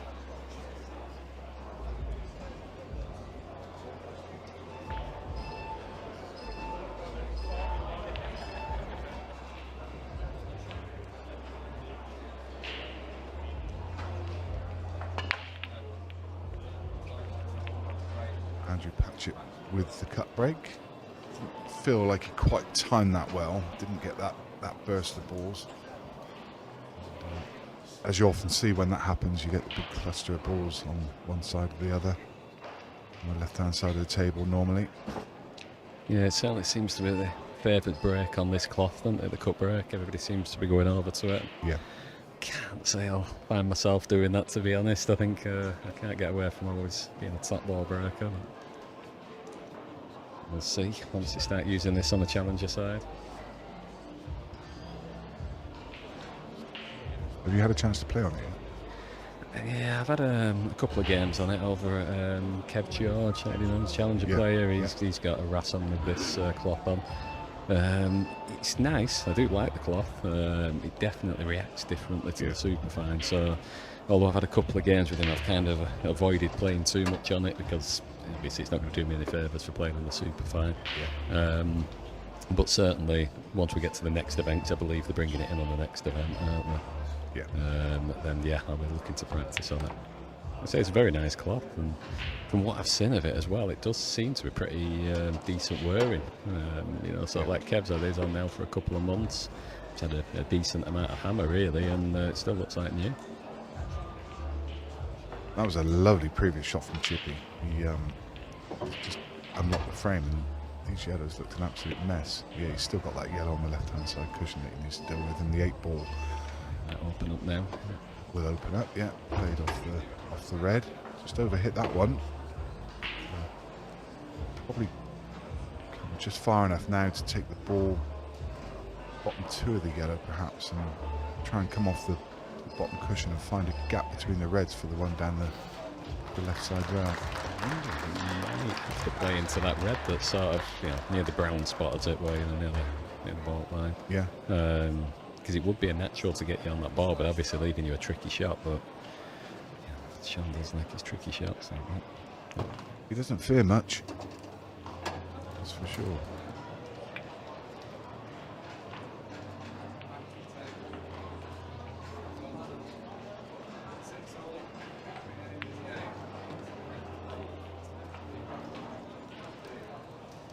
Shot.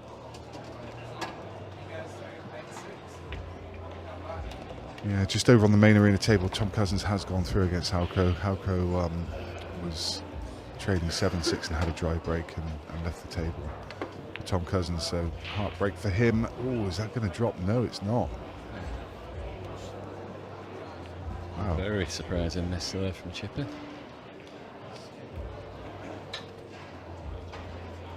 Not, I mean, whilst Patchet will be very happy to be at the table and have a chance, it's not one that he'll relish. Yeah, I was going to say, I think he does have to go for this ball first. He wasn't ever going to really get much better on it than that, and he needed to get rid in order to open up the other one that's near the black. So it's a nice, confident open.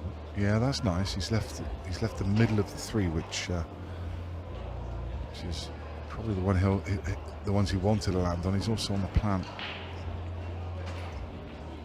to top left. Nice. Yeah, nice shot. Just needs to work out how he gets across now to play short position on that one in the bulk area. Yeah, I think for me, I think it's probably going to be your last ball, and I think you probably take this one to the top left now, take the middle one of the 3, then take the right one of the 3, and leave the ball into middle as your ball to get up there. So I think you should really go bottom left, bottom right, and then just use that one over the middle to kind of just float in behind.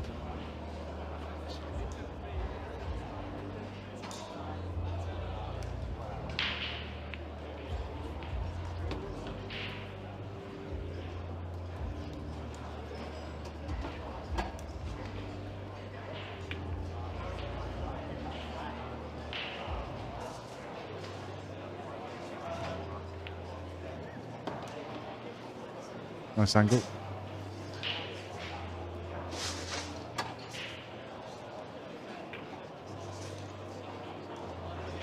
Just about pace. It's a little bit pacey. But he'll stay at that. He's got it to middle. Certainly didn't plan to land on it to middle, you don't feel, but not the worst result.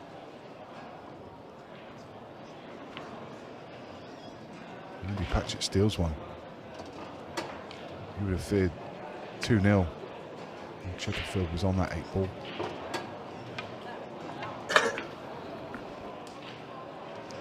Yeah, 2-0, Chippy breaking there, you know, every chance of 3-0, and before you know it the match is slipping away, but that little mistake now, just that's the question there.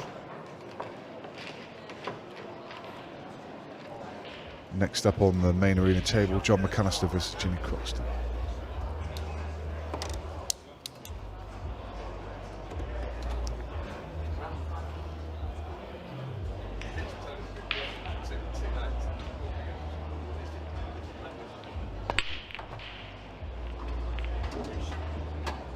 Next up on this table, Sean Story versus Simon Fitzsimmons.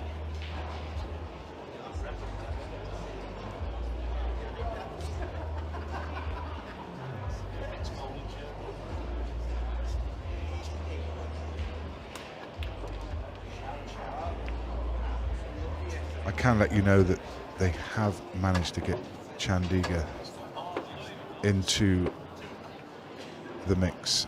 He will be on this table. Looks like it's scheduled in for 2:30, but there are 2 games scheduled for 2:30. There's a couple of stars against Chandigarh, so maybe they're just planning on popping it in after the next game. So I think Chandigarh plan to be on, and his game will be against Murad Iqbal. So it will be on this YouTube stream.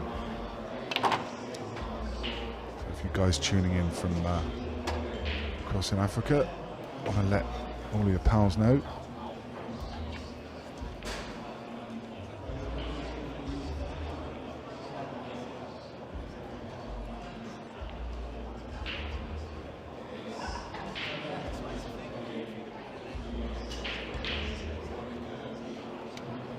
That's absolutely the plan. We're running ahead of schedule. So Sean Story versus Simon Fitzsimmons next, and then Susie Chandigarh will be coming up following that. Wow. Another big mistake. He was digging all the way through that clearance service, Chippy. I mean, to be honest, he'd done well to get to the stage he got to, but he just felt he was just never in position. One shot from here from Patchet, and these are all on. He's just going to pop this ball into the middle, float down into the 2 near the black. They come out nice. I would say this is 2-1 to Patchet. Yeah, he'll definitely be happy with that.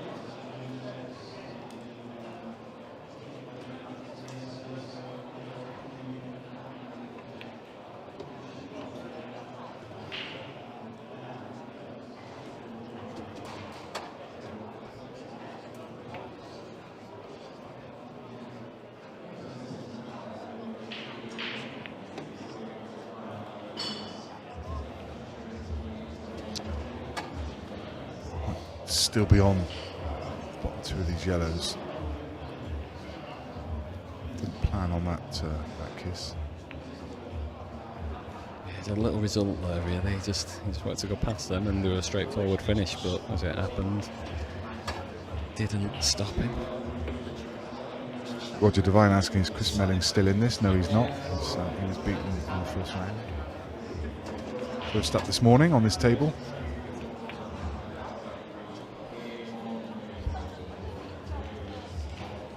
Really good performance, flawless performance really from Zack Cooper. Convincing win by him.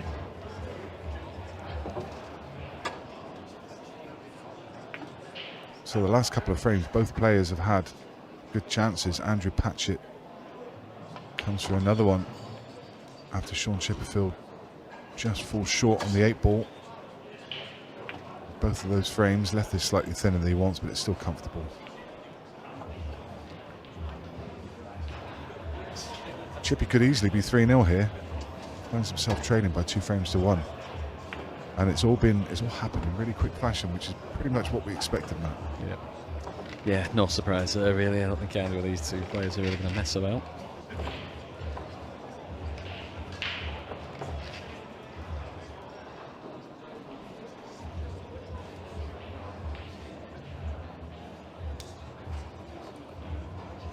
You anywhere near the Exeter area, Nick, or is that not your neck of the woods? Not a million miles away. I'm Somerset. I'm about an hour from Exeter. Yeah, right. My nephew's just transferred to for football. Oh yeah. Yeah.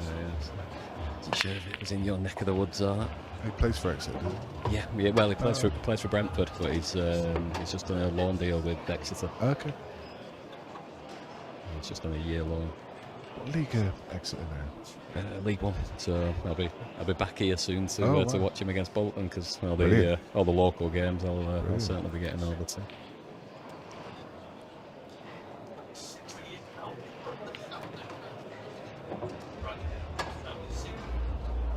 Patches away again here.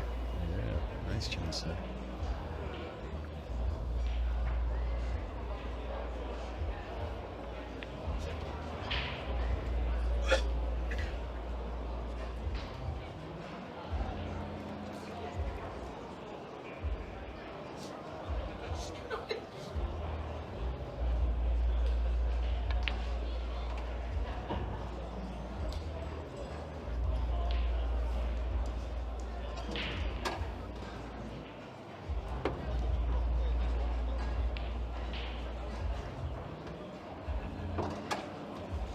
soon as he gets his positional shot right now, then it should be further straightforward. Imagine just a bit right on the side, just take it down a nice line towards that one for the bottom there.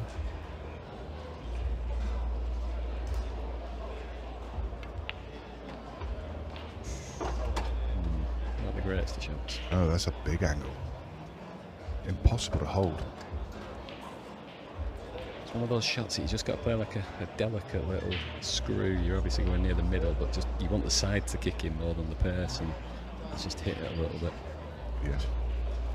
Can he get enough into this to try and flick the red, do you think? Or is it just too acute an angle?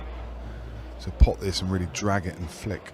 No, he's not going for it. He's going to play a double. He tried a 2-in-1, didn't he? He tried to cannon the red in. Can't say I was convinced with that one. No.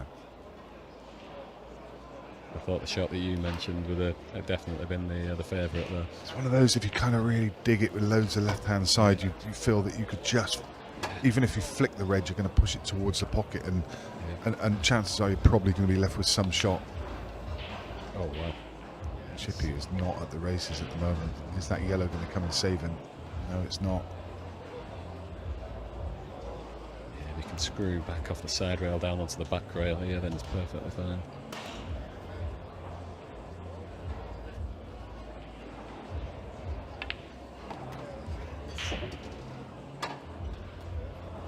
Looks good, just tiny bit overhit.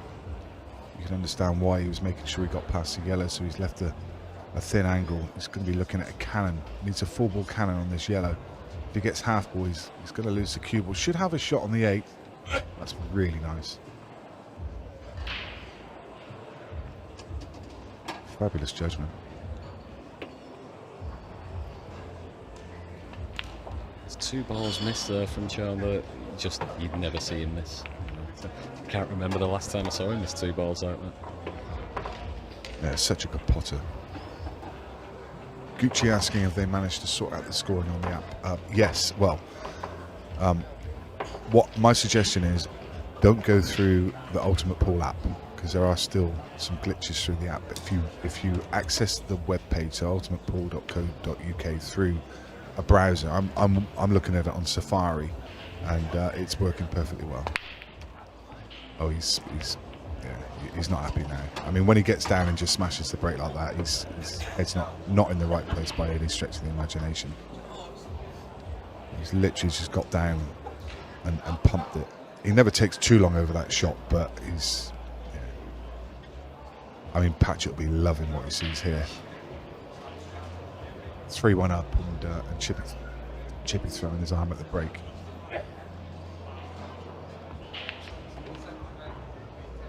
That's a bit fortunate there. I was quite surprised he took that ball, to be honest. I think I'd have been putting it over on the far side and just delicately putting that one to the right middle and near the ball line, and it kind of just opened everything up. Once again, guys, I mean, there's over 500 people watching, approaching 600 actually, and just 50 people have liked this stream. That's all we ask from you. It just takes a second just to click the thumbs up. It really does help. If you'd be so kind, please do like the stream. If you like what you're watching, of course. If you don't, then don't like it. But then I'd ask why you're watching it. I don't think Chippy would like what he's watching at the minute. He definitely won't.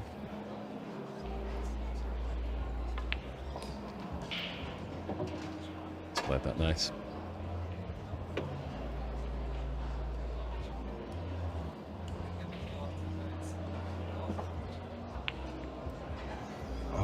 Goodness me. What's that? Lack of concentration? I think they're just both focusing on the cannon back? Yeah, they're both just doing it. They're just almost getting down on the shot, not even feathering up to it and just playing the ball. You know, it's taking it for granted. Yeah, it's just a shot that obviously you feel you can't miss, but if you don't give it anything, then you can miss it. That's such an important shot, that as well. I mean, potentially that's a difference of 4-1 and 3-2, and at 4-1 there, Chippy's head's all over really, isn't it? He's trying to find a loss of turn shot here. He wants to pop the yellow over the pocket and try and hide the cue ball, but he hasn't got the right angle. He would have needed to get back across the right hand side of the table. Still not got the angle. if he lands on the cushion here, he can just screw straight back in behind the reds at the top of the table. He's going to try and do it now with loads of side. That's okay. Yeah, that works. It looks very erratic, but I think that's just Chippy's style, really. But Yeah. he's played it well, to be fair.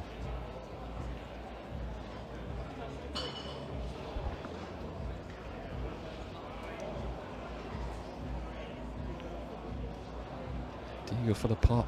Do you try and come off this back rail here? A little bit of left hand side and just flick it into that yellow that's near the middle. Just going to pop the one over the middle. I think I'm almost forced to, isn't he? So.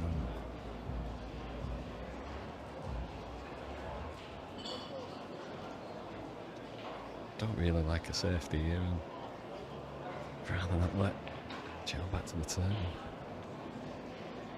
This is more than makeable.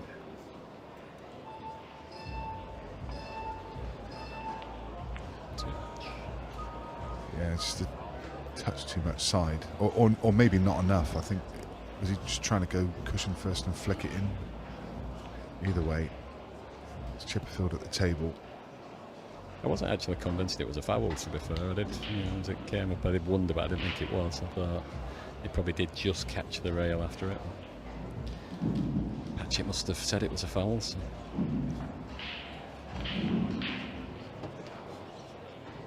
Yeah, I think personally I'd just been going the one rail there because it was natural to get on your last yellow from the one rail, whereas going two rails, you're going away from it. Bringing the cue ball out, yeah.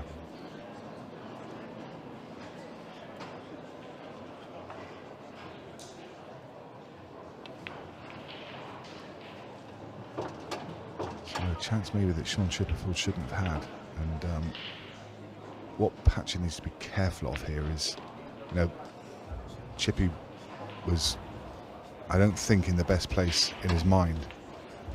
If you let him run 2 or 3 frames here, then he just, once he gets his dander up, he could be gone. And that was such a good chance to get to 4-1 and just kind of really just keep your foot on his throat. So just let him back in. He does have the break in the neck, so he still has a breaker serve, but it's an important frame. It was a big frame, that one. I think at 4-1 there, I think Patchet does start to walk away with the game because you could see that Chippy was looking a little bit dejected. He does show how he's feeling, and it was quite clear that his head wasn't there. But now he's just gone off for a quick comfort break. He comes back, counter dishes, and it's a totally different match.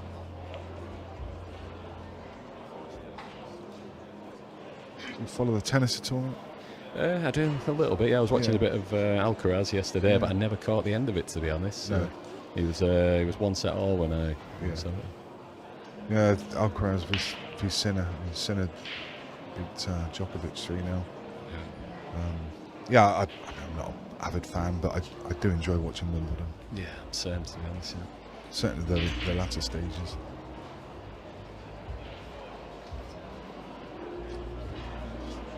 That final was just so much on the cards right at the start, wasn't it, Sinner?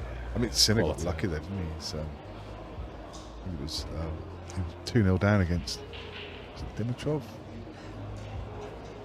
one of the Russian players. 2-0 down, and the guy took an injury and had to pull out. Right. Yeah. He was 2-0 down, in a lot of trouble actually. Yeah.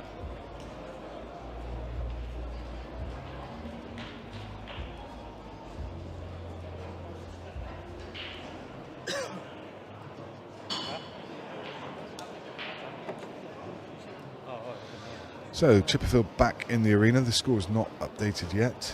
I don't think he'd hit the score on the pad. We just saw him go across and tap it, so we should see that change on the screen imminently. So that's all controlled by the players. There you go. Front ball break this time from Patchet. Obviously didn't feel he was timing the cut break particularly well. That's a nice split. Just one tricky one on either set there.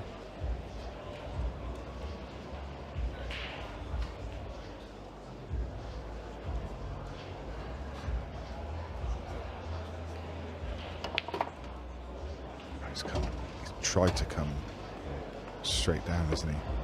Trying to land on the tricky red. Take the short position on this left-hand side, but just catches the knuckle. He's going to have to come back for that one. May now be forced into leaving it. But he is forced into leaving it. It's one of his last balls, I think. He's got an angle here. He could try and get across there, but I think you probably want to take both of these at the top of the table, don't you? Now you're up there. I think he missed the trick there, to be honest. I think when he played that ball in the middle, he should have just gently stunned it in. And he'd have been able to play this one that he's just played, just off the back rail into the yellow, and he'd have left a perfect angle to stun down. Well, he's digging a hole here. He's landed on top of this red, but he's quite fortunate because it still pots.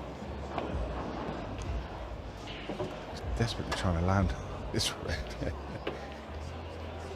It's still not the worst angle, actually. That's to come off the back rail, maybe a load right hand side.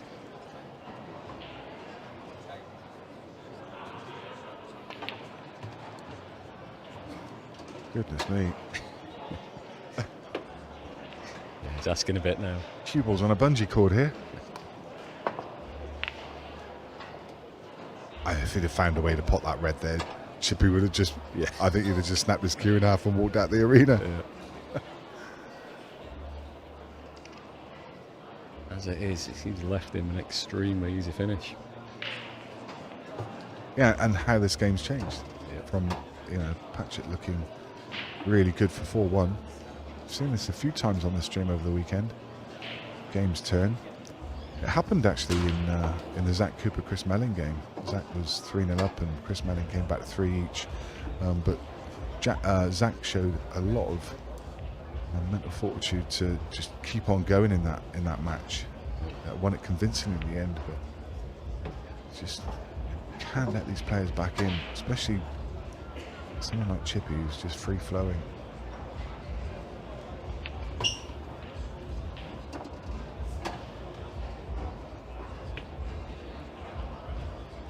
look back a couple of frames ago when he's just got up and slapped the brake and just looked like he just didn't care and didn't really want to be there. Now it's a totally different beast. He's about to draw level. He is. He looks interested now, doesn't he? Hungry. He is like a lion stalking his prey, but he just needs that. He needs that kind of. He is very much a mental player. He needs to be feeling good about his game, then he plays well.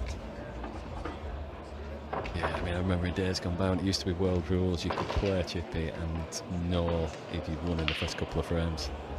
The old rule, and you used to be able to sort of tied up a little bit, and he didn't like it. He'd just get fed up with it, wouldn't he? And exactly. just try and take out 10% finishes just because he don't want to get involved in all that. And you'd just be waiting there just to pick up what's left.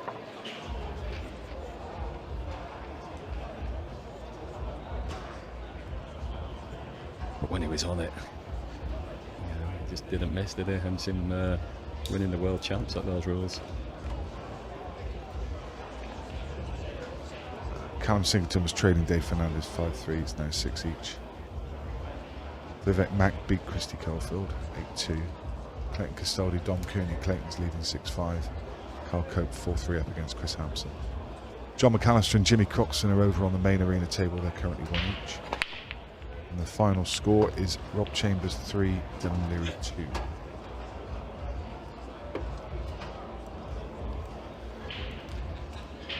All I can say with confidence is Chippy will be going for these. He is not in any kind of mood to play any kind of conservative shot today.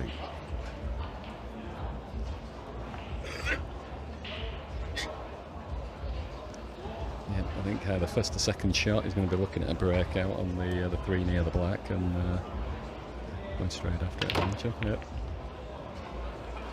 And that's come out very nice. The red that he's closest to, he's on it now to bottom right. I think it also passes cushion first to bottom left if he wanted it, but he's on it right now. And yeah, couldn't have come out much better.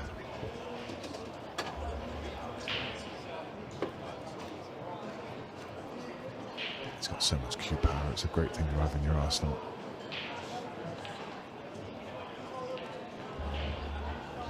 I thing is, if it had been 4 or 5-1 down, you know that those shots just wouldn't have been coming out as nice. He wouldn't have been giving it as much thought. It's just a totally different game since that miss from Patchet. Lowell asking, tried the scoring on the browser. I've got it on Safari, my friend. It's absolutely perfect. I think it's going to be different for different people, depending on what device you're on. I think Matt was struggling with Safari yesterday and swapped to Chrome, and it worked for him. So probably just worth a fiddle around. It's definitely working. I've got I literally the scores I read to you a second ago are from the app, and they're updating. So it is working. It's just a little bit glitchy on the app. And, you know, it just depends what device you're on. Caught the knuckle there. He had so much pace on that ball anyway. If it hadn't caught the knuckle, I don't know where he would have landed. Yeah, I was just thinking the same thing, to be honest. Don't think it'd have been where he intended on it being. No. It's a thin flick now, and I think it's still, he can flick it in, but he's going to run it into the red, and he went for the cut. So obviously felt that cut wasn't on.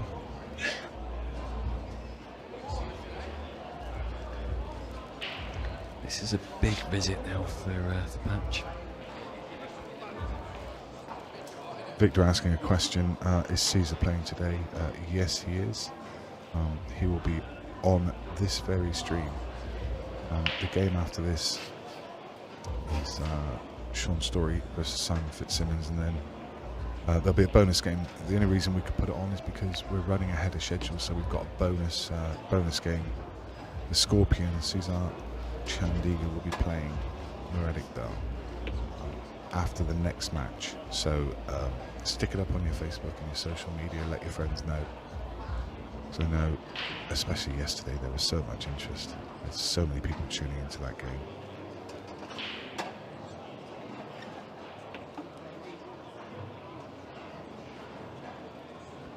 Yeah, do you think that's better or worse for Caesar, you know, in terms of coming straight into the event? It's his first time here and playing on the streams. I mean, it's kind of, if you're into that kind of thing, you'd love it. You know, you'd love being on the stream straight away. But you know, maybe you'd also like just sort of a game to get into it first and get used to the table. So it's a difficult one.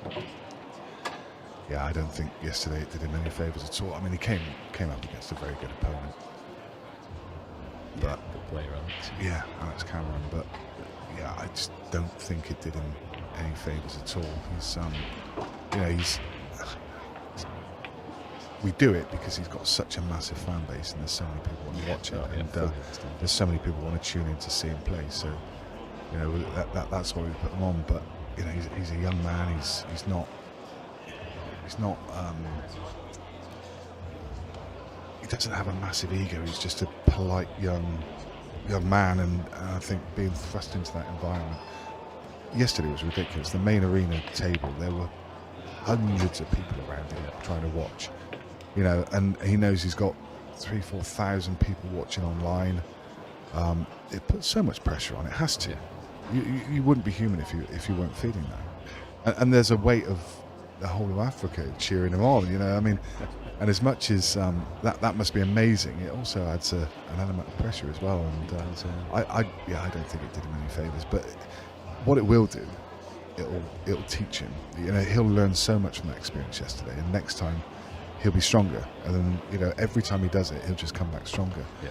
I think, you know, because Sean just on it, I think mistakes from both players here, weren't there? Again, this for him. Patch.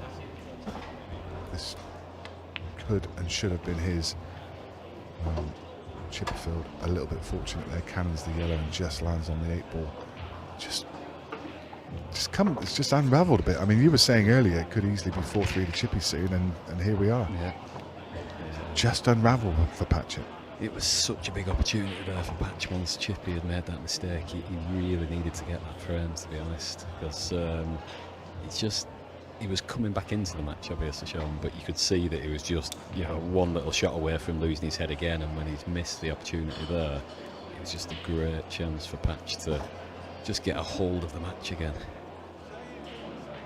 He took a risk leaving his breakout shot to the last ball, and if he didn't commit to it quite enough, really. The way he played it, he was always going to be a little bit tricky on it. And when it rains, it pours. As so often happens. If you defy the poker gods, they punish you severely. And this it's literally turned on its head. Andrew Patchet, who looked odds on to go 4-1 up, could well be trailing 5-3 in a minute.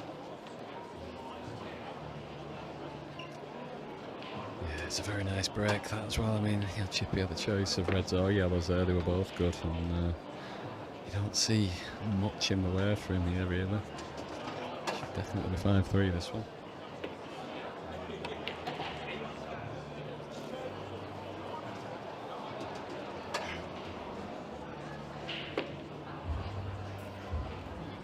Yeah, I've not really seen anything of Caesar before, but from what I've heard, he's played in front of a lot of big crowds, you know, and there's a lot online apparently about him, so I guess he's probably used to it to some degree. Obviously, it's a little different when you come here. Yeah, he said on the in the interview afterwards with JMO that, you know, he'd not played in this kind of environment, in this kind of arena.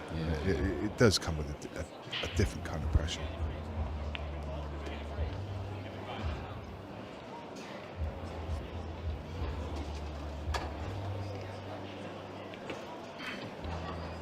Great to see someone making a trip over from Uganda though, to play in this event.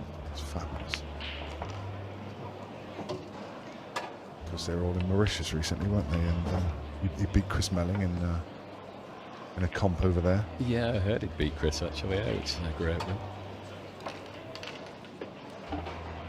Was that in this kind of format? I think it was Hable. Hable. Yeah. So 5-3 Chippy.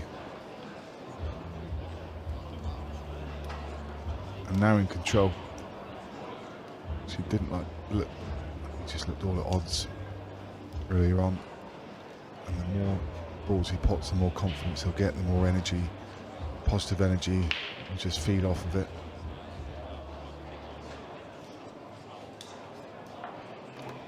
It's amazing how psychological this game can actually be. Yeah, and it's just at times you'll go to the table and everything's easy, and yeah, you just see the finishes, it's straightforward. But if you let it get into your head, everything just becomes difficult. Yeah, it's such a psychological game. 70-80% between the years, probably. But, you know, go back a couple of frames when he's got up and slapped that break at 3-1. You know, if you had £10 in your pocket, there's not a chance that you'd have gone out to the bookmaker and put it on him to win this game. There's not a chance.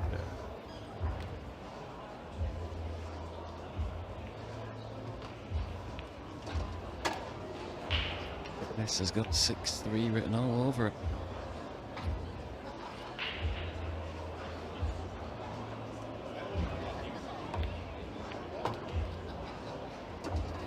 Uses red, just changes the angle slightly, means that you can get better position on the next ball.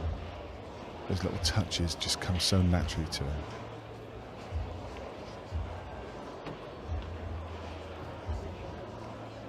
Middle of the 3 yellows to middle. It's going to be bottom, middle. The 8 ball sat waiting. It shows the importance of the pattern there as well, because I think a lot of people have been looking at those 2 yellows in the middle of the table and thinking they're going to be his next balls. And so when sort of looking at it, thinking the ball that he took, if he didn't take it then, was going to become a tricky ball. Even though it was so easy and it was near the pocket, he just had that ability to fall over on it really with your position. Leading by 3 now. And 5 on the bounce for Chippy. It's gone from 3-1, hasn't it? Yeah, 6-3, 5 on the bounce, yeah. Yeah, should have gone 4-1, shouldn't he, Patchet?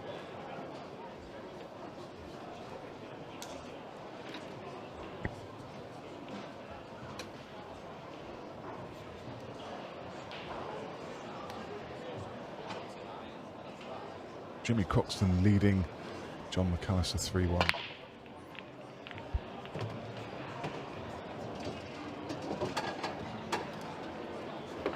Patchet keeps a cue ball on the table. Reds aren't too bad. One awkward one. can double. Yeah, he was a bit fortunate there. It was a very wild break. His right went straight towards the middle pocket. He's going to try and develop it. And does. Nice leave. Just gone a little bit tricky. He's got a cut to middle. He's looking at whether this red passes the 8 ball. From our angle, it doesn't look like it does, but he's eyeing it up. Yeah, it's certainly help if it didn't. The other ball to middle, he's going to be tracking his white round off 2 or 3 rails. That's another missed ball.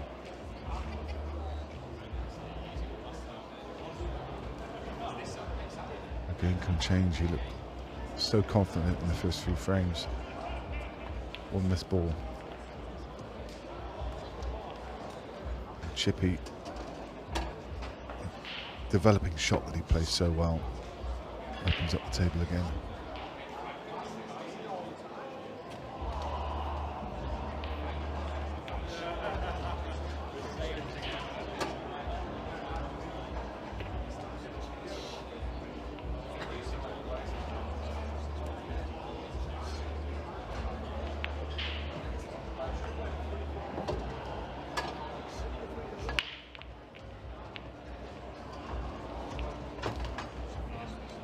Perfect.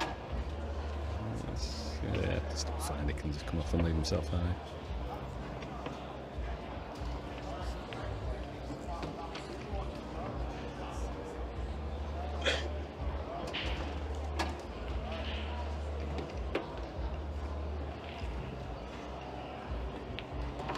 Six in a row. One-way traffic. Another miss. Andrew Patchet is punished.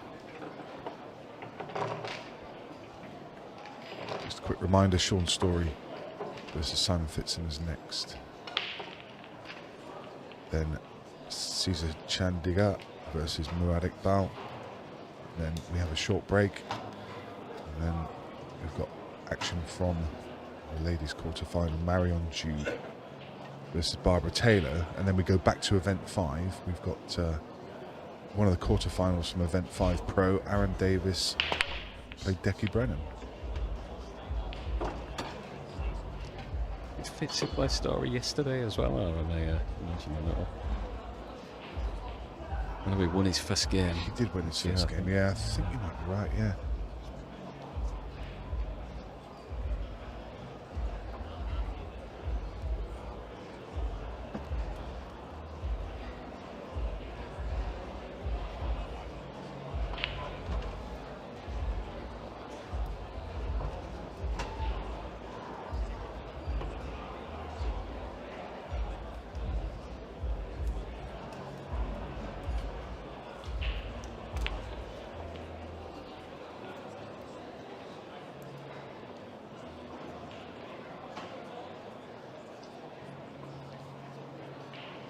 Yeah, lost 8-6 to Story yesterday in the last 32. Chance for him to get his own back today. I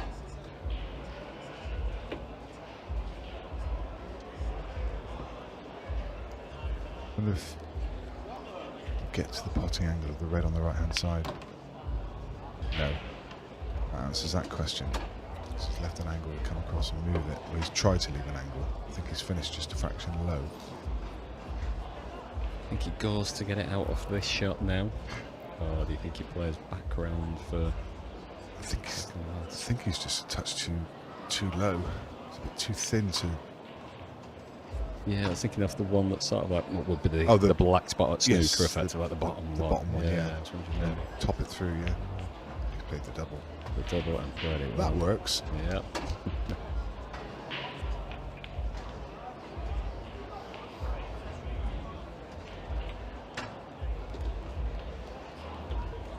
Well, you've got to say, it was a bad start from Sean Chipperfield, and his head seemed to be in the wrong place, but he was gifted a couple of chances from Patchet, and he's reeled off 7 in a row. And we did mention that more than capable of doing that. And that's what he's done. Sean Chipperfield progresses. Usually Patchet will look back on that and just see a few missed chances, won't he? Yeah, definitely. I think so. Yeah, I'll be a little bit gutted about some of the early mistakes, and then before you know it, the match has just got away from him. Brilliant. Thanks again, Matt. Really appreciate your company on comms. As previously mentioned, next game up, Sean Story versus Simon Fitzsimmons. Please do join us for that one.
listen out for these matches in the next few groups.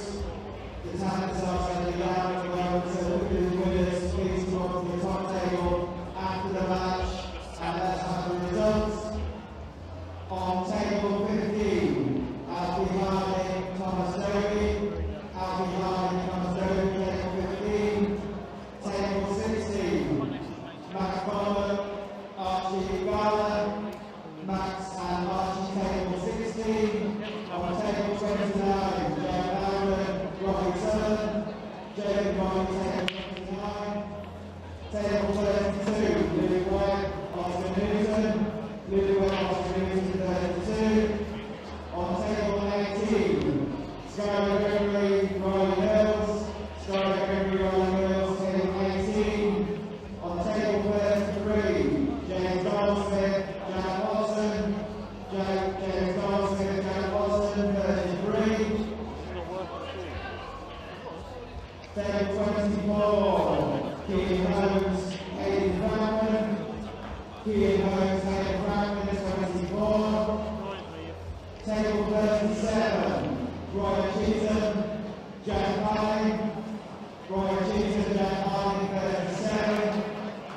On table 22, Jack Scott, Mason Lowry. Mason Jack, table 22.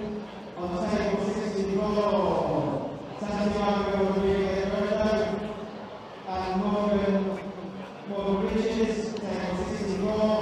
Morgan Santiago, 64. On table 69, David Rankin, Tristan Owens, Tristan Devon on 69. Table 70, Leo Bullen, Corey Sutherland, Corey and Leo 70, 7-0. On table 73, George Chambers, Ryan Chicago. Ryan and Jude on 73. Table 75, Jordan Walker and Harvey Southwood. Harvey Southwood, Jordan Walker, 75. On table 78, Kieran Wheeler, Chayron Bastani. Kieran Wheeler, Chayron Bastani, 78. Get some more games on us into the camp.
mates just ran me and said that game's finished and you better hurry up.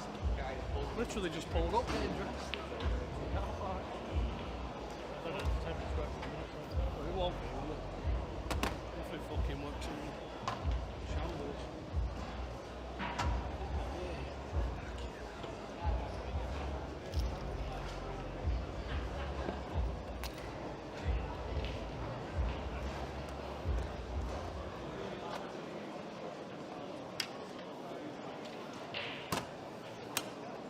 Who did you end up losing to last time?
changing of the lines.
So good afternoon and welcome back to the action on this table. Apologies for the breaking commentary, but we're commentated out and I needed to grab some lunch. So I've been keeping an eye on things. So a good start from Sean Story, went 2-0 up, and since then it's just unravelled a bit. Si Fitzsimmons looks like he's on some decent form, leading 6 frames to 3 at the moment.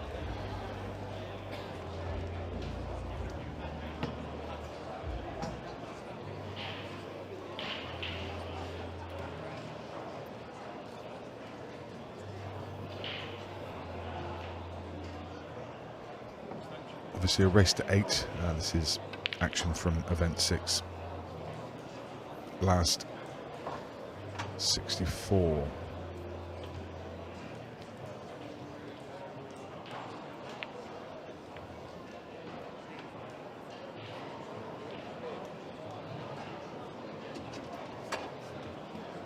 Janet Jones looking in to find Tom's score. I can tell you, yeah, I don't know why that score is not updating, but most of them are on the app, but that one's not. But I can tell you it's not good news for Tom. He's currently trading 7-3 to Sean Ash. Just went out into the arena and had a quick look.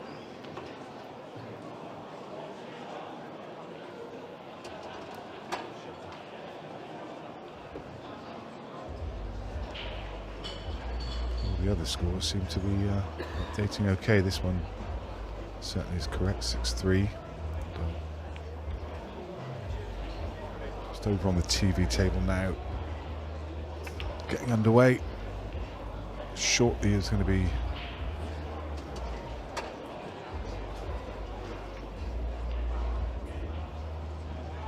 Rab McCulloch against Phil Harrison.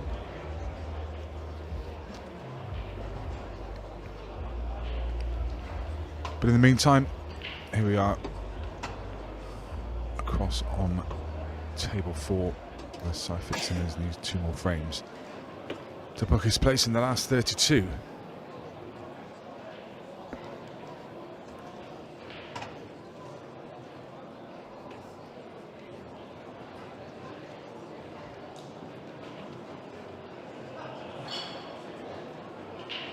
I can confirm, I know there'll be a lot of people tuning in to watch the Scorpion.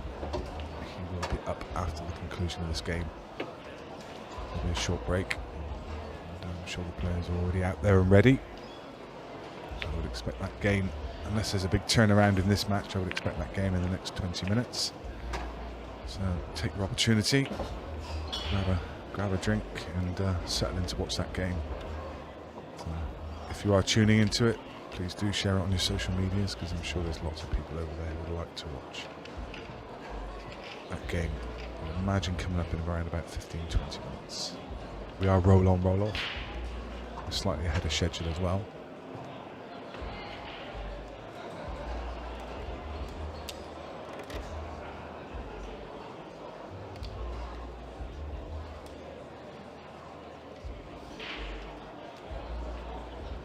Sean Story with everything to do, needing 5 frames.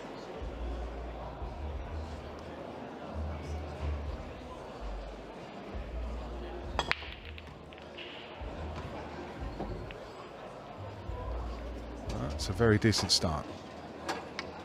Should be one of the 5.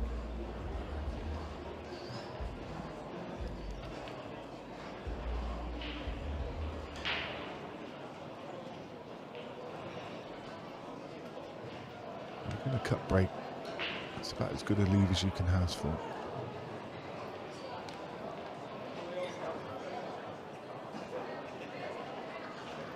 So for those of you recently joining us, we are at Bolton Wanderers in a big arena just attached to the stadium.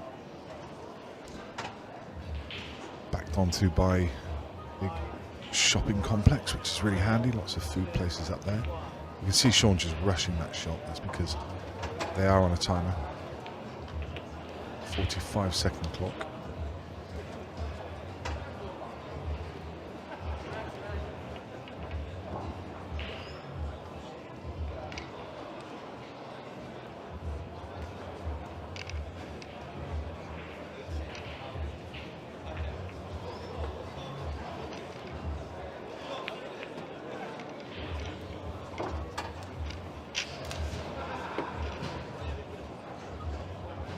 It's okay. He was trusting the luck where that red landed. He played it at a good pace. Left himself the far red if he wanted it. But it's perfect on the near. That's cool. That's good. You can just play this one cushion, just screw through onto the side cushion and down onto this red at the bottom of the table.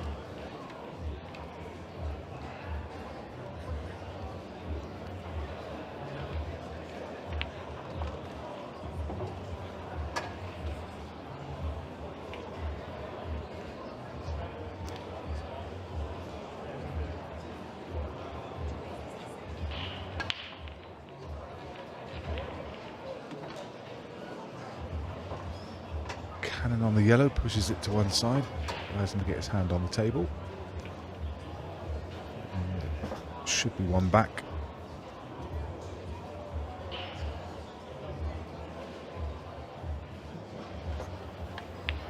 Sean Story within 3.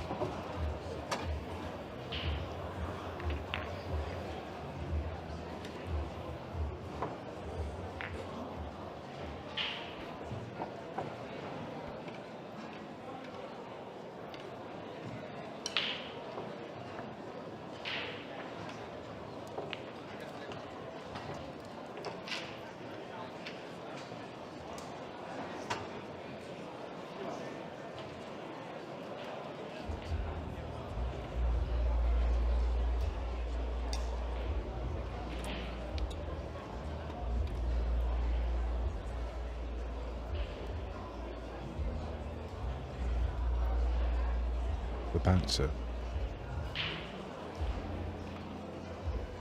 It's the cue ball. Places it and will break frame 12.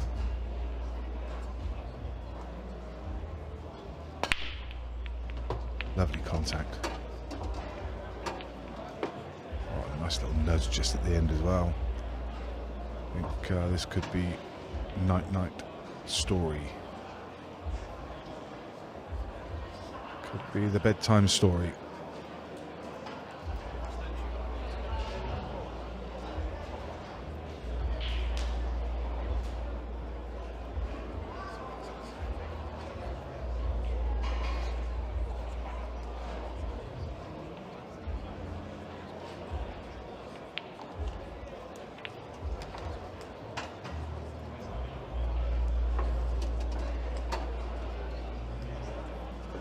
Pretty much perfect angle.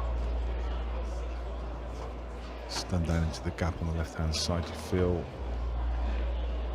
Take this one to bottom left next and then drop the one to middle. Yellow to bottom right. The 8 ball awaits.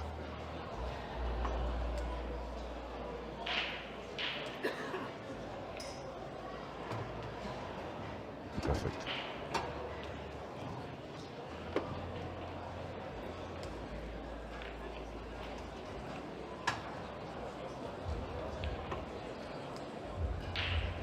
Seemed tempted by the one in the middle because he's on it, but that's the ideal length for the next ball.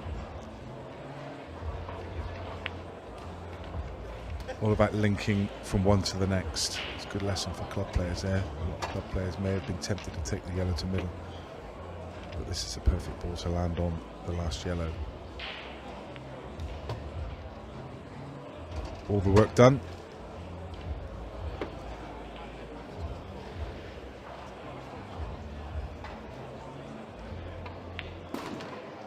The bouncer, Simon Fitzsimmons, books his passage into the last 32. That's him across the line. It's goodbye to Sean Story. I will see him again in Wigan in the next event.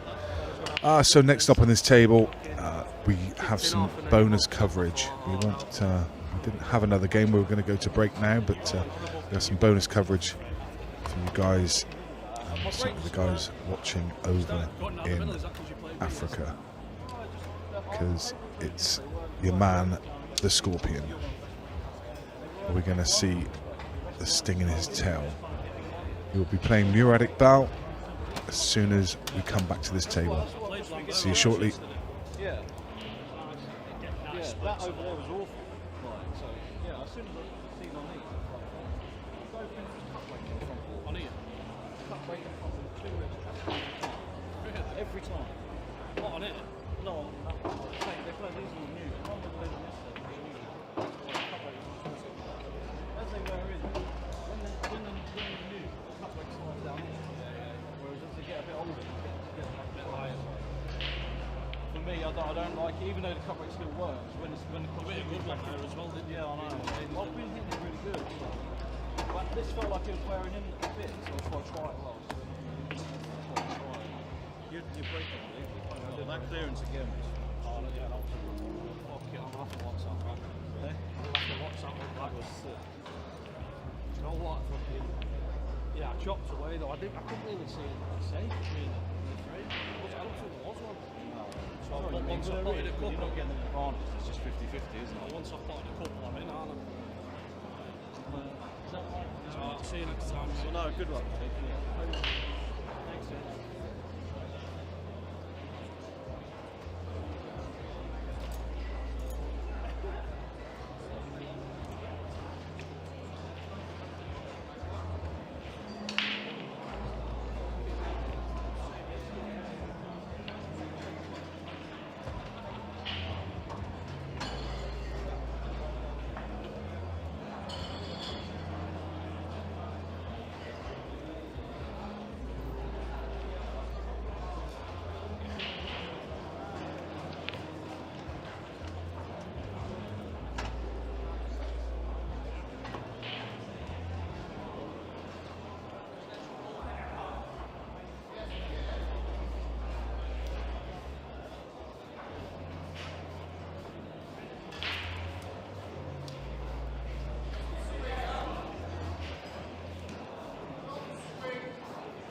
So here we are, ready to go. Bonus action from Challenger Event 6 here at Bolton Wanderers football ground. And this is a game originally not in the schedule, but we've managed to shoehorn it in because we know how much interest there is in this player. This is the Scorpion. This is Chandigarh versus Murad Iqbal. And yeah, we know there's a lot of people interested in this game, so please do share the stream to your social media channels.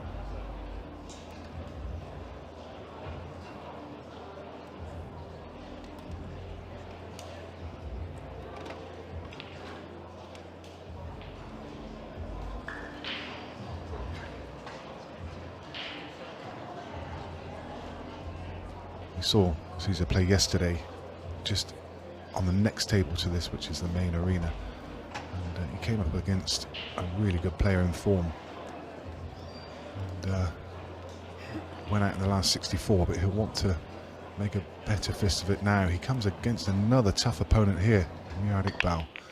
Murad, see, this is Challenger Tier 1. Murad currently sat in number 62 ranking in all of the challenges, so he's doing pretty well for himself. This is Nick Finn on comms, and I'm joined by Eddie Barker. How are you, Eddie? Good afternoon, Nick. Yes, I'm very well, thank you. Thanks for having me. Really looking forward to this match. Yeah, he's a bit of a fiend, this guy. He comes with such an incredible following. He's over in the country, playing over in Mauritius, and I think he's been over here playing a few money matches. He's here with his manager doing a bit of a tour round, so it's great to have him in the event, and great to see him. I've heard so much about him, not had a chance to commentate on him, so quite excited to get my first look. Yeah, he did very well out in Mauritius by all accounts. He won the hayball category. Along the way, he beat our very own Chris Melling, so fantastic victory there for Caesar, and it'll be very interesting to see how he adapts to the sort of smaller balls, the smaller table, but I'm sure he's played plenty of it so far. Yeah, hails from Uganda.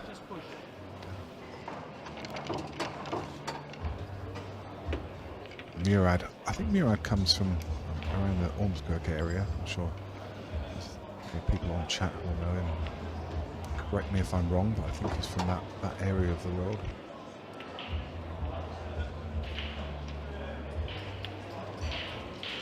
Yeah, I'm sure it'll be another tough test here for Caesar. Obviously, he definitely could have had an easier opener than what he had yesterday, because Alex Cameron is one hell of a player, as he proved. And maybe an unknown fact here, he actually won the match yesterday. He wasn't even wearing his own trousers. Yeah, that's right. The match was delayed slightly because he turned up in shorts. All the challengers are allowed to play in shorts over this weekend, but not so in the main arena. He obviously wasn't aware, so he had to go borrow a pair of trousers off someone. Yeah. Excuse me, can I borrow your trousers? Yeah, no, I watched all the Caesar versus Alex game yesterday. I was actually sat just behind Caesar, and he definitely showed signs of what he can do on the English 8-ball table. Just one or two little mistakes that maybe cost him in the long run, but Alex was very fluent, very efficient, and he punished any mistake that was made. So let's see how he gets on today. But I must say that was an excellent start there by Caesar. Great break. He took it out with no hesitation at all. Yeah, Murad's only played one match this weekend. He lost in his opening game in the last one, 28 in the first event. So this is the second event. One he'll most certainly want to win. He won't want two losses and an early bath. So important to get himself on the board early, isn't it, Eddie? But that's not going to be the start he wants. That's a dry break.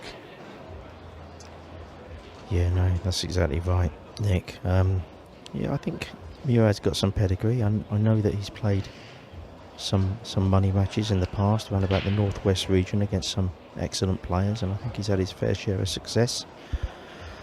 Don't know him too well myself, but I believe he used to play, represent his country at junior level. So if he's playing at tier 1 as well, he's going to be an excellent player. So let's just see how we get on. Obviously, at the moment, Caesar's dominating the table, and we get to see how Murad can get on. But let's see what Caesar can do with this opportunity. Yeah, a little bit tricky with the red ball being down here towards, just let's say this ball towards the bottom left-hand pocket, but he deals with that efficiently and effectively, opens up that pocket. Now he's got a plant. I think he can just get through to the angle to play the plant to top left, which should be most of the hard work done in this frame, Eddie. Yeah, that's right. If this one goes in nicely, then which it has done. I was going to say you expect Caesar to take this opportunity. He's just left this slightly awkward queuing. But if he can just dispatch this yellow into the bottom left-hand pocket, then can't see any issues whatsoever. Just needs to mind his work on this shot.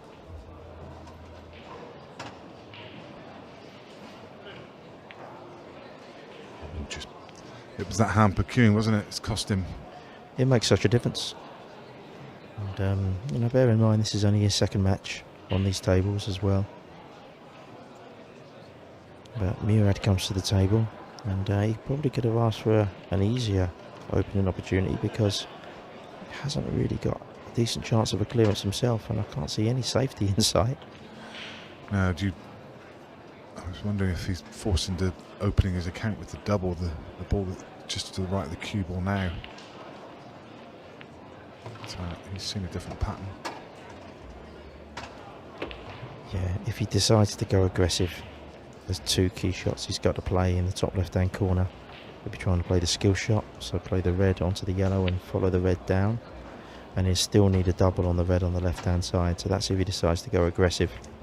That would probably be the way. And that's why I mentioned it, Eddie, because he looked like he was fairly perfect on the double when he came to the table on that first shot. Maybe just feels that he wants to get his arm going and pot a couple of balls before he comes back for that double, just to kind of open the account, really. Yeah, and there was a shot when he first came to the table. He could have played the red in the top left-hand corner.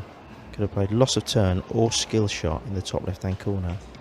Screw the cue ball over onto the yellow on the top right, and if it was just a loss of turn, if he could have left the cue ball up somewhere near that top right-hand corner, then it probably wouldn't have left Caesar much of a first shot because there was a lot of traffic in the way of the bottom left-hand corner.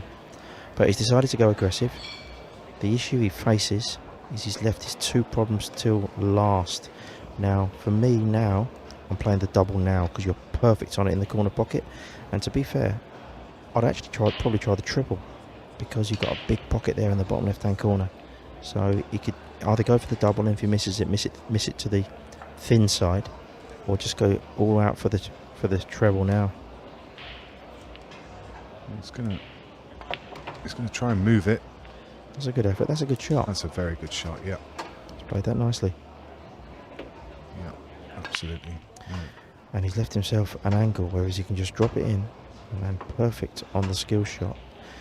And the issue with the skill shot here is the red is quite close to the yellow, and you find that when the object balls are close to each other, it's a little bit more difficult to play the skill shot. You just want sort of like round about 8 to 10 inches probably difference between them. That's probably only about 6. It's a bit close. It looks fairly straight, but the yellow's not hanging in the jaws, is it? He needs to get that red moving. They're a little bit more difficult.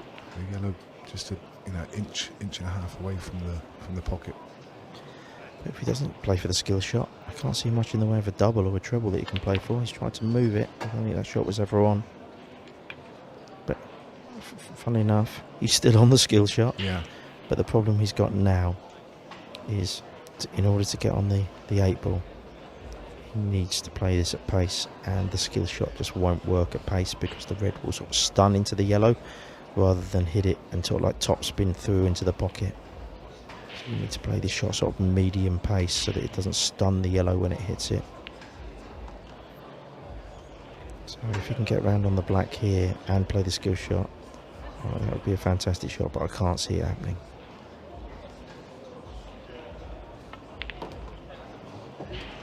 Yeah, it was a big ask, for sure. Yeah, it's left Caesar an opportunity that would definitely expect to get this probably around about 100 times out of 100.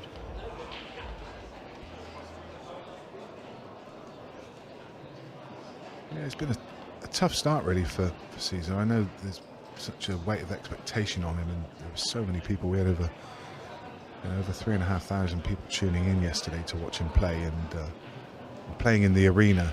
The arena was packed. I've never seen so many people around the arena. There was a real sense of anticipation to see him play, and you know, that comes with its own pressure, doesn't it? Well, it does, and I'm sure that Caesar is very used to playing in arenas with people watching, and a weight of expectation on him representing Africa and Uganda, and also wanting to do well for himself.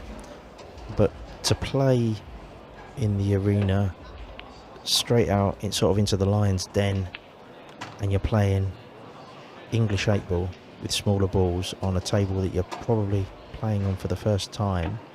I'm sure he's played on English 8-balls tables before, but Rassan Apollo plays differently, and he's got all eyes on him, and the cue ball, the cue ball control is completely different playing from Hayball balls going to the English 8-ball balls. It's so he's out there, everybody's watching him, and he's probably not quite comfortable with the positional play just yet.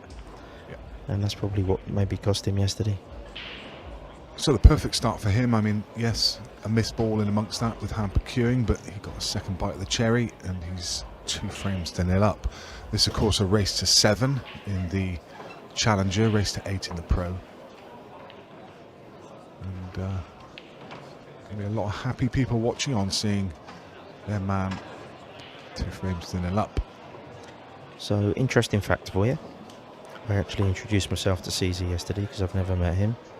And I saw a Facebook post that was put on Wednesday saying that Caesar's in the country, and I could see in the background that he was at Euston Station and he was getting the train to Manchester Piccadilly from platform 14. I was up in London on Wednesday working. I'd had a meeting. I was getting the train home at almost exactly the same time from platform 13. Oh, right. So I was on the platform next to him at almost exactly the same time. Great. And I never saw him because it's obviously packed up there. Yeah. But I just thought that was so uncanny that could happen. Yeah, small world, eh? So here we go, frame 3. The Scorpion with the cut break. Nicely timed cut break as well, you've got to say. You've got lots of balls moving, but that's going to be another dry. Yeah, I mean, the cue ball was tracking towards the right-hand centre pocket there, and he got stopped by a ball on the way. So, you know, you could say he's a little bit fortunate, but then again, he's gone dry. Wasn't too bad a break. So, gives Murad first time he's come to the table, first in a frame. Random Acuity asking, can anyone turn up to Bolton football ground and play in the flyers? Yes, you can, sir. Absolutely. There's flyers that literally roll on, roll off on the top floor. There's a wonderful sports bar up there. I think they've got 10 tables, and it's literally as soon as one finishes, the next one starts. So please do bring your queue over and join in with the action, because this is a fabulous venue, and there's a really good atmosphere around the room as well. That's a great room up there in that sports bar overlooking the pitch. Yeah, everything about the venue is fantastic. So Murad had a first dibs in this frame, and he sort of had a bit of a swipe at that one. Not too much control. He was trying to break up the yellow and the red on the left hand side, and if he would have managed the pot and managed to split them up, then he would have been in with a good chance, but he missed it. He's given Caesar a chance, so he'll be looking to split these two up in this shot. He's just caught that on the thick side, and he probably just potted it towards the near jaw rather than the far jaw, which the cue ball didn't come down, but he still managed to split them, but not in the way intended. So he hasn't landed on anything, so just wondering, maybe looking at a safety shot here, and if he can maybe get the cue ball down into the bottom left hand area of the table, that wouldn't be too bad. You know, he's decided to go aggressive. Is he playing a blunt? And we could get through to the cutting angle. That's a lovely controlled shot. Perfect weight. Excellent pace. Perfect weight. Any harder? Didn't look like he can get through to that left hand side of that ball, did it? No. Any harder and he wouldn't have been on this one at the bottom left. So, a bit of traffic to navigate here. 2 cushions and back out into the open table. He's just taking his medicine, coming to the gap. That's nice. That's really nice. He strokes the ball through nice and smooth, nice and gently. This cloth is incredibly fast, so anybody overhitting it will be exaggerated on these cloths, but it doesn't look like Caesar's got that problem. He's got a very, very gentle touch. He does the simple things really well, doesn't he? I mean, Seems to, yeah. you know, sometimes we oversimplify the game. It's easy to, especially sat at home watching it, you can think, well, you know, this is a dolly finish, but you're out there, you're in front of the cameras, you've got a lot of people watching. There's a lot of people crowded around the table watching on, and you know, sometimes makes the simple things quite hard. But, It does indeed. Yeah, but Caesar's took them lovely. I mean, there is a difference between this table and the main arena table. The main arena table, which is directly next to this table, just cordoned off. That is sort of like all eyes on, actually in the arena. Obviously, I'm imagining we'll probably be getting plenty of viewers on YouTube for this match. yeah, lots of people watching, lots of people tuning in. I ask a couple of things of you guys, if you'd be so kind. Firstly, it'd be great if you could share this to your social media channels. I know there's lots of people tuning in from Africa, and I know there's loads over there that would like to watch this game. Please let them know that it's happening. So share it to your social media. The other thing I ask is that you just give us a thumbs up. The like button is just below your viewing panel. There's a little thumbs up.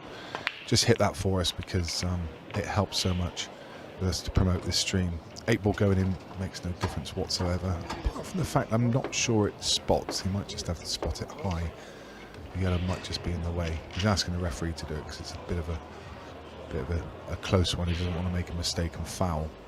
So doing the right thing there. But that was a decent break. Yes, it was, but it's Bit of a big old cluster there though, Eddie, isn't it? yeah, again, it's not come out ideal for Murad. He just, every time he comes to the table, he seems to be looking at a problem. There's an opportunity here. If he was to go yellows, he could potentially play the yellow down the bottom of the table and then try and split into that cluster. Doesn't have to do him too hard, just a gentle nudge would open him up. Then he's more than likely to be on the yellow in the bottom left-hand corner. That's an option. Doesn't look like he fancies that. Nice 3-ball plant he's found there.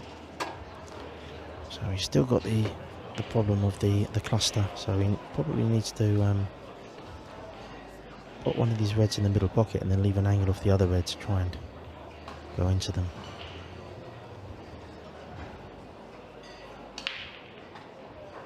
Yeah, it's almost one of those clusters that you see in snooker, isn't it? When you've got that little cluster in and around the 8-ball area. It's one of those, if you can cannon into the gap between the 2 yellows, you push both reds out of the way, and you'd be unlucky not to be on one. That would be the perfect scenario. If he goes into these at pace, just be careful of the 8-ball. Could go in the bottom left-hand pocket. Luckily, So he's hit them full in the face. He's hit that first yellow full in the face, which he had slightly too much angle. Yeah, So yeah. he could have played that a little bit more gently with left-hand side, and it probably would have followed on further through the shot and gone into those yellows. But with that, you probably can't afford to put any pace on it. The more pace you put on it, the wider the cue ball comes out. Yeah, yeah. If he hits that gap, the yellow's part, and he's more likely to have a shot. But he is This is through the gap interesting. here. Red off the red into the bottom right. Oh, no. Oh, good effort. Do you know what? A little He's cannon. played that shot, which wasn't a bad effort, but I thought he could have played the red that he played off of the red below it into the bottom right-hand pocket. Probably stood a better chance of potting it. You know, we've said about the fact that we're coming across playing in the pro arena. It's a different cloth in here. You know, we've said about Caesar. Actually, you know, it's pretty tough for Murad as well, isn't it? Because he's been playing this weekend on all of the challenger tables. Have got the super final on it still. They're going to change it ready for the next event. So he's come across playing on it, you know, in front of the cameras, and you know, a lot of people watching. For him as well, there's, you know, it comes with a different pressure. Of course, this is maybe not a new experience from Murad, but maybe one he wasn't expecting. Yeah. Being on the challenger event, you generally just get on the TV tables on the semi-finals or the finals, but you can flip that on his head and just say what an opportunity for him. And you know, he's up against one of Africa's top players. There's a lot of interest in Caesar and what he's doing in the pool world. So it's really a great opportunity for Murad to put his name out there. Sorry to interrupt you, Eddie, but that was a cracking little shot there from Caesar. It just played it perfect pace. Just a lovely little gentle shot to develop this yellow. Yeah, and the first shot of the visit was a nice shot as well. I didn't want to interrupt you, but he played a lovely shot to develop the yellow and the black, which was out of commission at the time.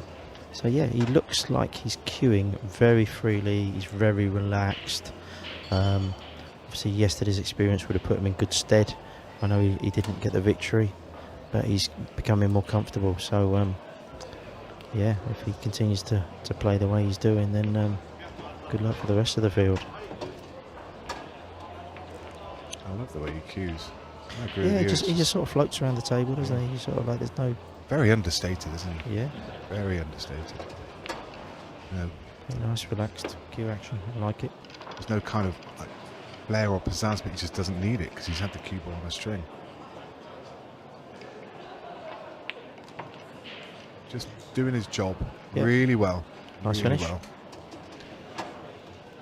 All the Scorpion at the moment. He's leading the charge. It is, yeah. And you were saying about all the guys from Africa and Uganda that might be watching this match right now. I mean, I play for England in the World Championships, and wouldn't it be great to have a team from Uganda out there? Amazing. Yeah. That would be really good. Absolutely. Well, if anybody that's in the Ugandan Pool Association is watching, then Not too far away either, is it? Get it It's, sorted. August 26th it starts, does it? yeah, it's in Ennis in Ireland, and yeah, it's the end of August, early September. So there'll be, I think there's quite a lot of teams this time. Maybe there's over 16 teams, I believe, this time. So we'll see how we go. But I know that South Africa regularly put in a pool team. I know Senegal have from time to time put pool teams in. So let's try and up that African contingent. I'm sure they'll have a good team with Caesar at the helm as well. He breaks off in frame 5. And, we haven't yet seen the best of Murad Iqbal. It'd be nice to see him just get off the blocks. I know a lot of people would just love to see a one-sided game here, and they're all cheering on their man. But from a neutral spectator, it'd be nice to see a competitive game and see Murad get into this game. Loads of people go, no. Yeah, I don't think Caesar hit that break quite as he would have wanted to, but he's potted a ball, and yellows are the favourable colour. It's just whether or not he can get the first yellow down. So maybe the yellow he's closest to up to the top left might be his shot, or maybe just the yellow that's by the top left pocket would probably be the one. Just needs to control this first shot. If he can go from there, then there's a really good opportunity here. He found the gap. There's always a gap. There is always a gap, and that's a very useful gap. Otherwise, he was having to take on a tricky little plant. Maybe not tricky to pot, but easy to lose the yellow. So that's very helpful. He'll be wanting to get rid of these two down the bottom first. So maybe this one, if he can just top it in off the side cushion, or is he's looking to go I was low just on the wondering cue? whether there was any value in chipping the other ball in first while you're on it. I mean, it doesn't matter now. He's landed on it pretty well. Yeah, it looks like he's on it nicely. Yeah. I was gonna say, only because he was on it on the last shot, and he had quite a nice angle to come back around the table for the other one. He's going to come back for it though. He hasn't even looked at the yellow down the bottom. I think he's on that now, and I'd probably favour taking that now. Yeah, me too. Me too. Just taking he tried to take the plant. It was very unlucky. How's that yellow not dropped? Yeah, I'm surprised it hasn't dropped, to be But fair. it's another lead for Murad, isn't it? He comes back. He comes to the table again. He's not had a chance to get his hand on the table and have an easy start. The last time he came, he had a smelly finish, and this is another one. It is, yeah. It's not easy at all, this finish. The issue was obviously the red in the top right hand pocket. If he can leave the red that he's closest to, that could be a ball that he can use to knock the red out in the top right hand pocket. Just needs to get sort of somewhere near it on the right hand side, leave an angle.